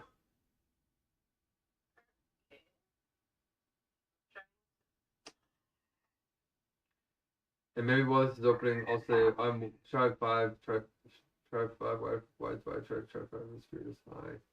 And you guys need to go vegan so you get less inflammation in your brains. Logic and nature. I just thought that one out. Because it really does, you guys. The dairy in the meat actually causes inflammation in your body. So yeah, logic is pure being is in logic, pure God is after that logic. That's the sane way to do it. And you need to do that too. So why don't you guys have it that way? Okay, Ebubechi,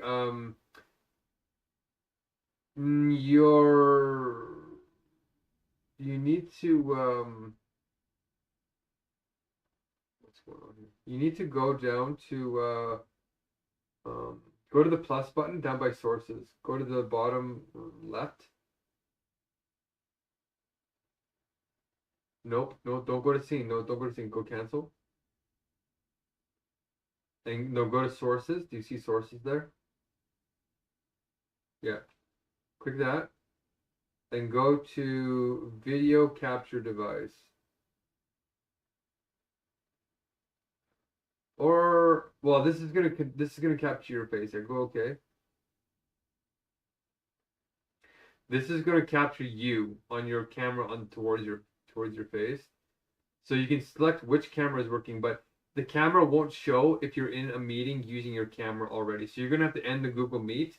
But this is how you get normally your face would show up right there on the screen. But because you're in this meeting, it won't show.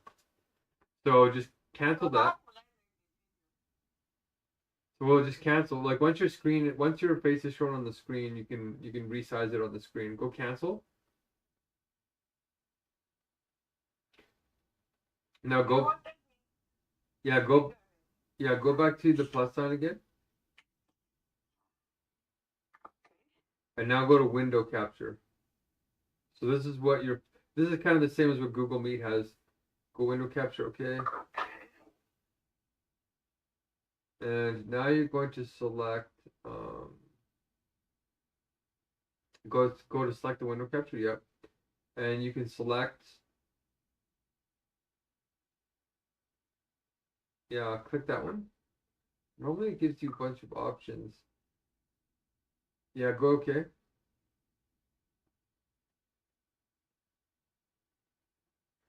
And now you've got a capture of your screen, right? And it might switch with you if you're full screen, but if you click start recording, it'll record your screen like that. And it'll save it to your computer. Do you see start record? Start recording. Yeah, there it's recording. So as you're talking, it can hear you, it can hear us. If you mute the sound, it'll stop recording the sound. So all you do is you just set the screen recording to wherever you're recording, like whatever slideshow or on your screen, and then you just record it just like this, and then you press stop and it's done. Okay. So click stop. All right. What more needs to be done? Okay, great. Okay, that's wonderful. If you want to make that, that'd be wonderful, you guys. Okay. Now with the Pareto categories, this is very, very sensitive material, you guys. and I don't know if somebody's donating to my timer. We need to start doing the seconding voting too, by the way. So there are 6 categories that give you power sensuously. And this distinction between sensuous and supersensuous is very important. You can have sensuous power, but not wisdom. That's the main problem we have in the world today. We have people who are externally God on earth, which is beauty. But that doesn't mean you're beautiful on the inside. So we have finally, with the universal logic, we have found a way to measure internal beauty, but it requires us to contrast it with the Pareto categories. Because you can't tell how hard somebody's working or what the real effort is if you don't measure what their categories are. So if you go to the payment sheet, we have to figure out how much do we pay somebody. Like we have something on disability calculations right now, but disability calculations are messy and there's a whole bunch of exploitation and a bunch of junk there. So we're going to measure our categories. And if you attach your worth to those categories, then you're technically sinning right there if you're a Christian.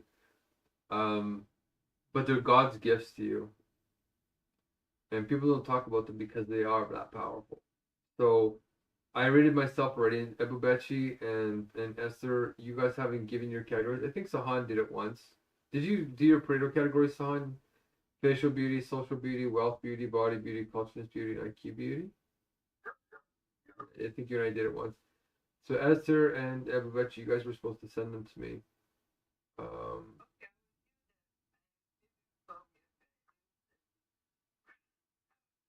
You didn't send your self-rating? Okay. Hmm?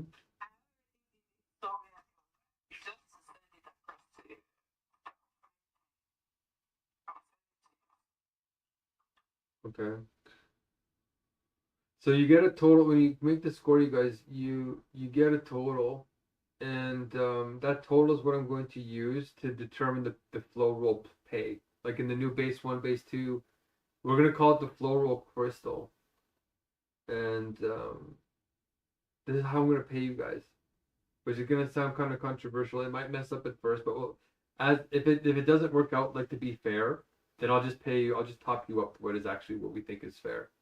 So we'll just keep experimenting with the numbers, and whatever the numbers come out to, it'll cause really interesting discussion because of like, well, why did you get paid more and I got paid less for the same work? And then you're like, well, you're more beautiful than I am, so like, suck it up, buttercup. And when they acknowledge your beauty, it kind of like balances out because you're getting validation, you're getting recognition for the divine idea that God gave you, and that's very, very powerful. That's like a payment in itself. So it kind of balances because you get recognition, but you get paid less materially, and they get paid more because they're not getting that recognition. Do you see how I'm trying to make the system balanced? So everybody wins in the end. The current system doesn't do that, right? The current system does this. Here, I'm a beautiful person. Screw you. I get paid more, and all the money hoards to me. And then everybody who doesn't have the divine idea doesn't want to recognize that they're beautiful because now they're envious and they hate them. And then they spend their whole life trying to sabotage them. So both people are unhappy. The rich person and the beautiful person lives in fear that somebody's going to sabotage them and steal it from them and rape them and whatever. And then the person who doesn't have those privileges, they're sitting there suffering because they're not getting exposure to that beauty, which is God on earth, and they get paid less for suffering, working harder. So we're trying to fix that. And nobody in human history has been able to fix that except us now. So in order to feel comfortable doing this, you guys, you have to realize you have to let go of the sensuousness and get into the super sensuousness, which is what I'm trying to teach you with the universal logic. Right? That's the real worth. That's the real inner essence. That's the God within you that makes you infinitely valuable, no matter what your beauty, what your face, whatever you're. That stuff that's godly, but it's externally godly. The internally godly makes that beautiful. Okay, so what do you guys think of that? Thoughts? Do you have a way? Do you have concerns? Do you know of a way to do this smartly? Are you concerned about pay? Like I'm gonna be comparing you guys, like Ebubechi, Sahan, Esther, Francis. I'm gonna be taking your scores and comparing them. And because we're starting with self-rating scores, I'm gonna use yours. We're not gonna rate each other. We're gonna self-rate, right? Take dental. And then when I come up with the numbers and I show you what you're each gonna get paid, you can then appeal me. You can appeal and say, well, I don't think that's fair. And then you can. That's when we're gonna start rating each other. But at that point, we're gonna have to get consent from each other because I think, it, we got to make sure it's consensual, or else, um, it could go down the wrong path. So what do you think? What do you think about all this?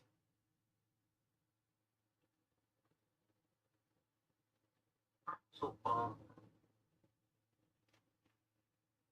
okay, so that's the part that if anyone knows, uh, if I see this form in a manner that it will help me, what to make, like, validate that this is the exact way the things are on the ground. What do you mean? Say again. So if maybe I know, okay, by feeding this form in a manner that will favor me, so what yeah, so what will make us validate that this is the real states on how things are looking on the ground? Because I know, okay, if I say, I have a family, I have this, I'm like this, I'm like this, and all that stuff, that means I'll be advantaged. Mm-hmm. So how can we validate that this is the honest part? Sorry, excuse me. Malina, please, can you pick a song? Oh, we were supposed to tell her to pick a song at the end of the check-ins, right? We gotta start doing that. Okay. That's one of the mid accreditation things we want to do. That's one of the mid accreditations. That's one of the first things. That's perfect. Okay, we got 2 mid accreditation ideas, and we got this Pareto payment system going. So you have a couple of good ideas, and Sohan, you're hitting that nail on the head. And that's why I did invent a way to try and fix that. But I wonder if Ebubechi, you can say an idea of how you think we should solve this.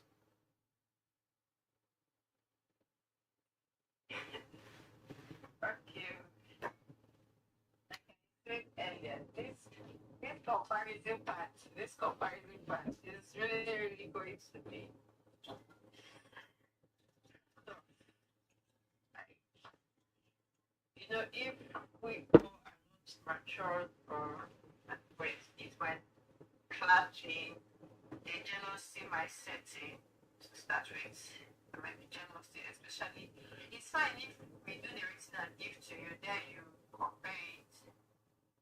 But this speaking song, if you can hear me, please post the phone picture. Thank you. It's fine if we just do the written and send to you, but by the end of the after sending to you, then you now bring it out and compare amongst us. I'm not sure we are up to that level to taking that comparison. That's why I think it's a no. If I don't go that one with me and the first point, at the end of the day, I will see that the challenge I want to do better. But it's not all of them that you want to do better. Your beauty, facial, like the first one, which is aesthetic beauty, facial, I cannot change it. This is something we can't handle unless you want to go for plastic surgery. Then you can work on your social beauty and try to make more connections and try to make more connections, to build more friendship, which is also what this meeting is part of, because from this meeting I know I've made more friends than I had before. Also, wealth beauty. Now, how do we compare?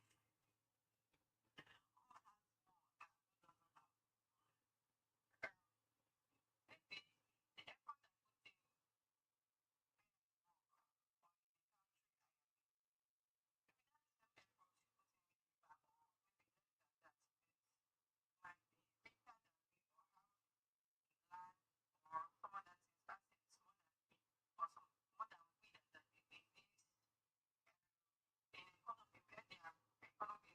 strong, like your country is not. So how do you judge that? Which economy are you not going to balance? Are you going to use to balance that? Is it your economy or my own economy? Now, body beauty is also something you and we can't work on. It's something that is God's given. And that's it for that. Culturedness beauty. That's skills that you can acquire as you grow. Right? I'm sorry, I'm not good at singing. I'm not good at dancing. I might be good at storytelling or bits.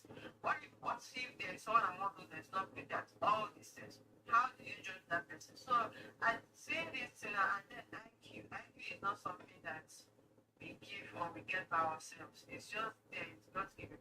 So if at the end of the day, I do everything and send to you, Sarah does it and send to you, Esther does hers and send to you, Francis does have this one, Kaite does it. Also know that there are some people that are fighting with self-confidence and self-esteem. They don't have the self-esteem. So when you bring out that results, you see that there may be a problem with their self-esteem. You have to fight it and you have to find a way to solve it. So that's something that I need to say. If we can submit the scores to you and you keep it to yourself, fine. You just do the comparison within you. You don't have to post it out. That is very okay. I just say, okay, based on the results you sent to me, and I've compared it. This is how it's going to be. Something of that nature, and not posting it out for every other person to see. That's not like showing my weakness to every other person. Okay, yeah, you're definitely thinking about this. We're all thinking about this the same way. The way that I plan to solve it is, you're right. Well, there's three ways. You do a self-rating, which is the gentlest, but that could be delusional, right? So they could be lying, right? Everybody. There's another way where now other people can rate you in two ways. There's a known way where like you make it known, like if we're rating you, everybody, you'll know that what my score is to you. You'll know what Sahan is. You know what Marlena's is. But there's another rating, which is that other people rate you anonymously. All right, Happy New Year's, Marlena. And between these other ratings, if we keep exposing you to like a bunch of groups like free market, then strangers will rate you, and then eventually we take multiple ratings over time and we take the average of them. And that is usually the most accurate. People aren't always honest when they're rating you when you know who they are, right? I would bet you if you know my rating, I might give you a higher score just because I don't want you to be mad at me. Or Sahan might do that. But behind the scenes, anonymously, when nobody knows what our scores are, we might give our real ratings to you. So that's the sort of rating system that I sort of have planned. To kind of make sure that the scores are accurate.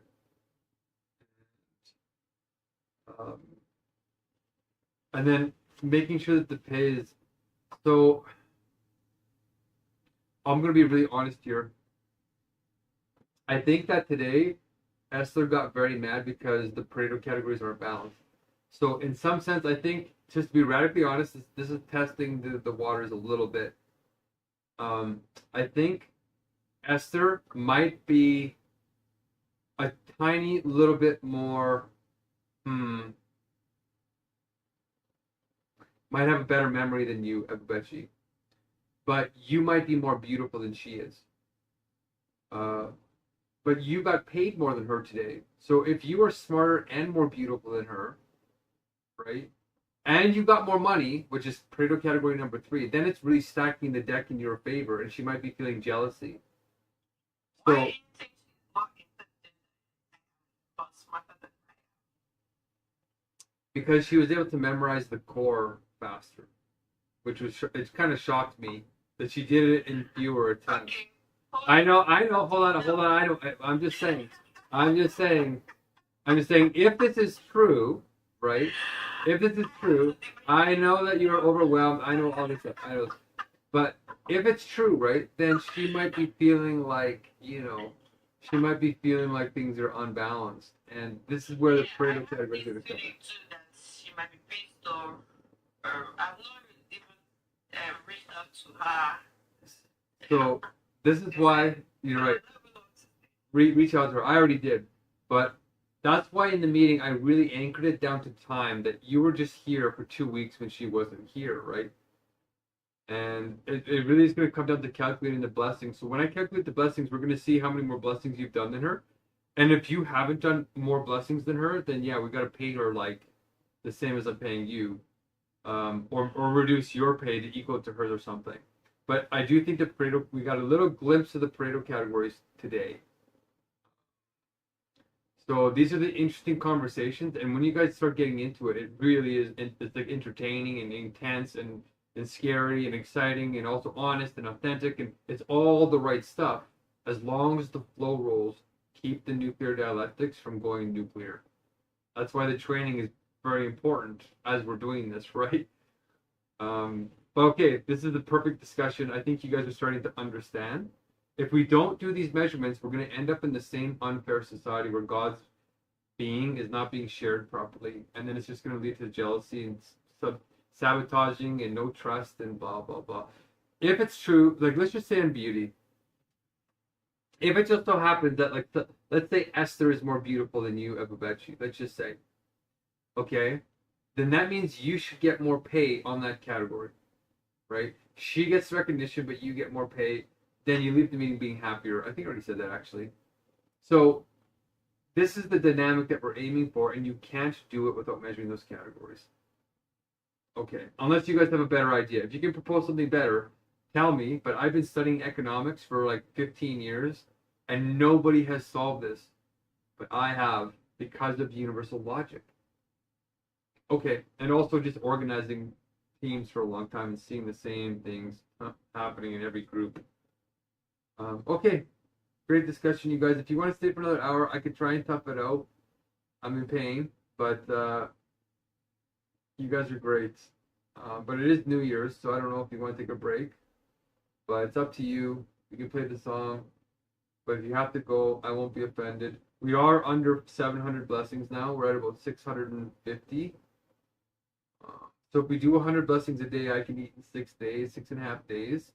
If we do 50 blessings a day, I'll be able to eat in just under 2 weeks. We need to start splitting the meetings a little bit so we can go a little faster. But hopefully that will start day after tomorrow when everybody comes back from New Year's. And then we can hopefully hit things hard.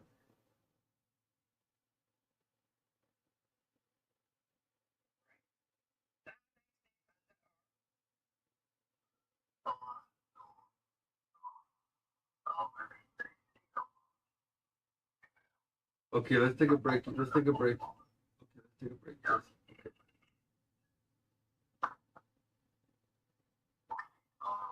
It was interesting and amazing to found you guys, and then we are beautifully so put in my money here want to play with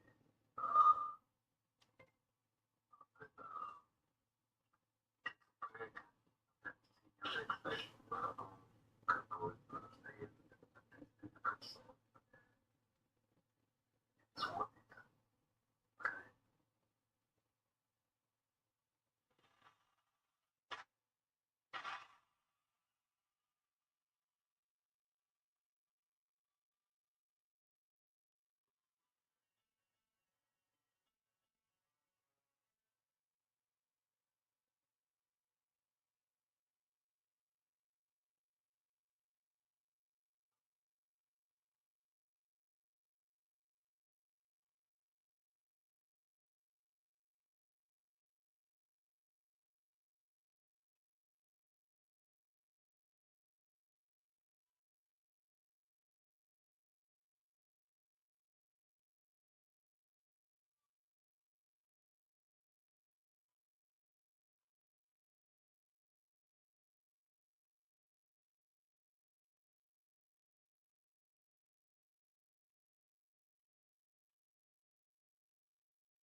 Playing another one? Should we play a New Year song just to like close out nicely? Um, what's that? What is a movie day? A movie day. Sundays. I think we're gonna try and do Joe's movie night on Sundays. Um, yeah. Morning, the morning or the We, night. I'm not sure. I think in the evening here. It would be evening here, probably. It's whenever Joe wants to do it. So I'm gonna. Well, whenever he wants to do it in either of the two meetings, I'm probably thinking 7 to 7 p.m. meeting, or we might do it after the ELM. We might do 1 hour of ELM, and then do the movie. But I am kind of a little bit nervous. Yeah, I never thought about this, but yeah, we'll think about it. We'll think about it. Okay, great job, you guys. Thank you for coming. That should be hopefully another 24 blessings. And yeah, I'm gonna try and figure out the numbers. Send me your numbers again, Sahan. I think I got them somewhere already, but send me your guys' numbers and your Pareto numbers, and I'll start calculating the actual pays, and then we can discuss what's fair and what's not fair. And if we're really brave, we can start rating each other. But that's really, we can do it anonymously, but that only usually works if you have like big groups of people. But anyway, we'll play with it and we'll see what happens. Okay. All right. Stay blessed, you beautiful souls. Keep sublating and happy New Year's.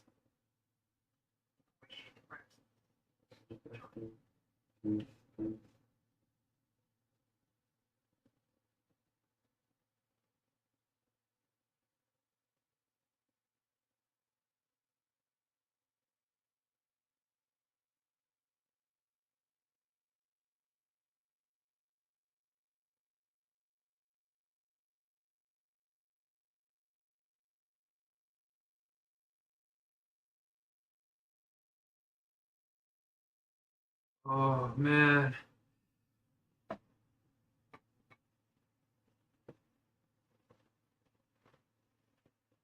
Oh. Oh.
Okay, let's just.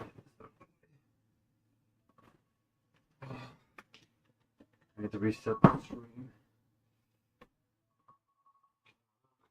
Cranky. My stomach is upset. I talked too much today. Ugh. Ugh.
Happy New Year's Eve from Canada.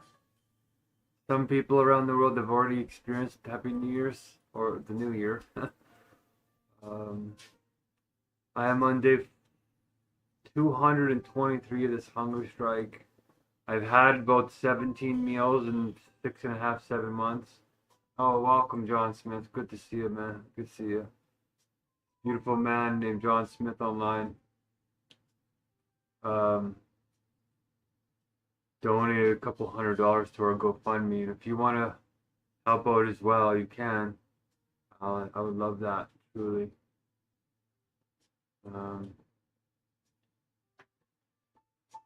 But it's a new year, you guys. It's very serious what's going on.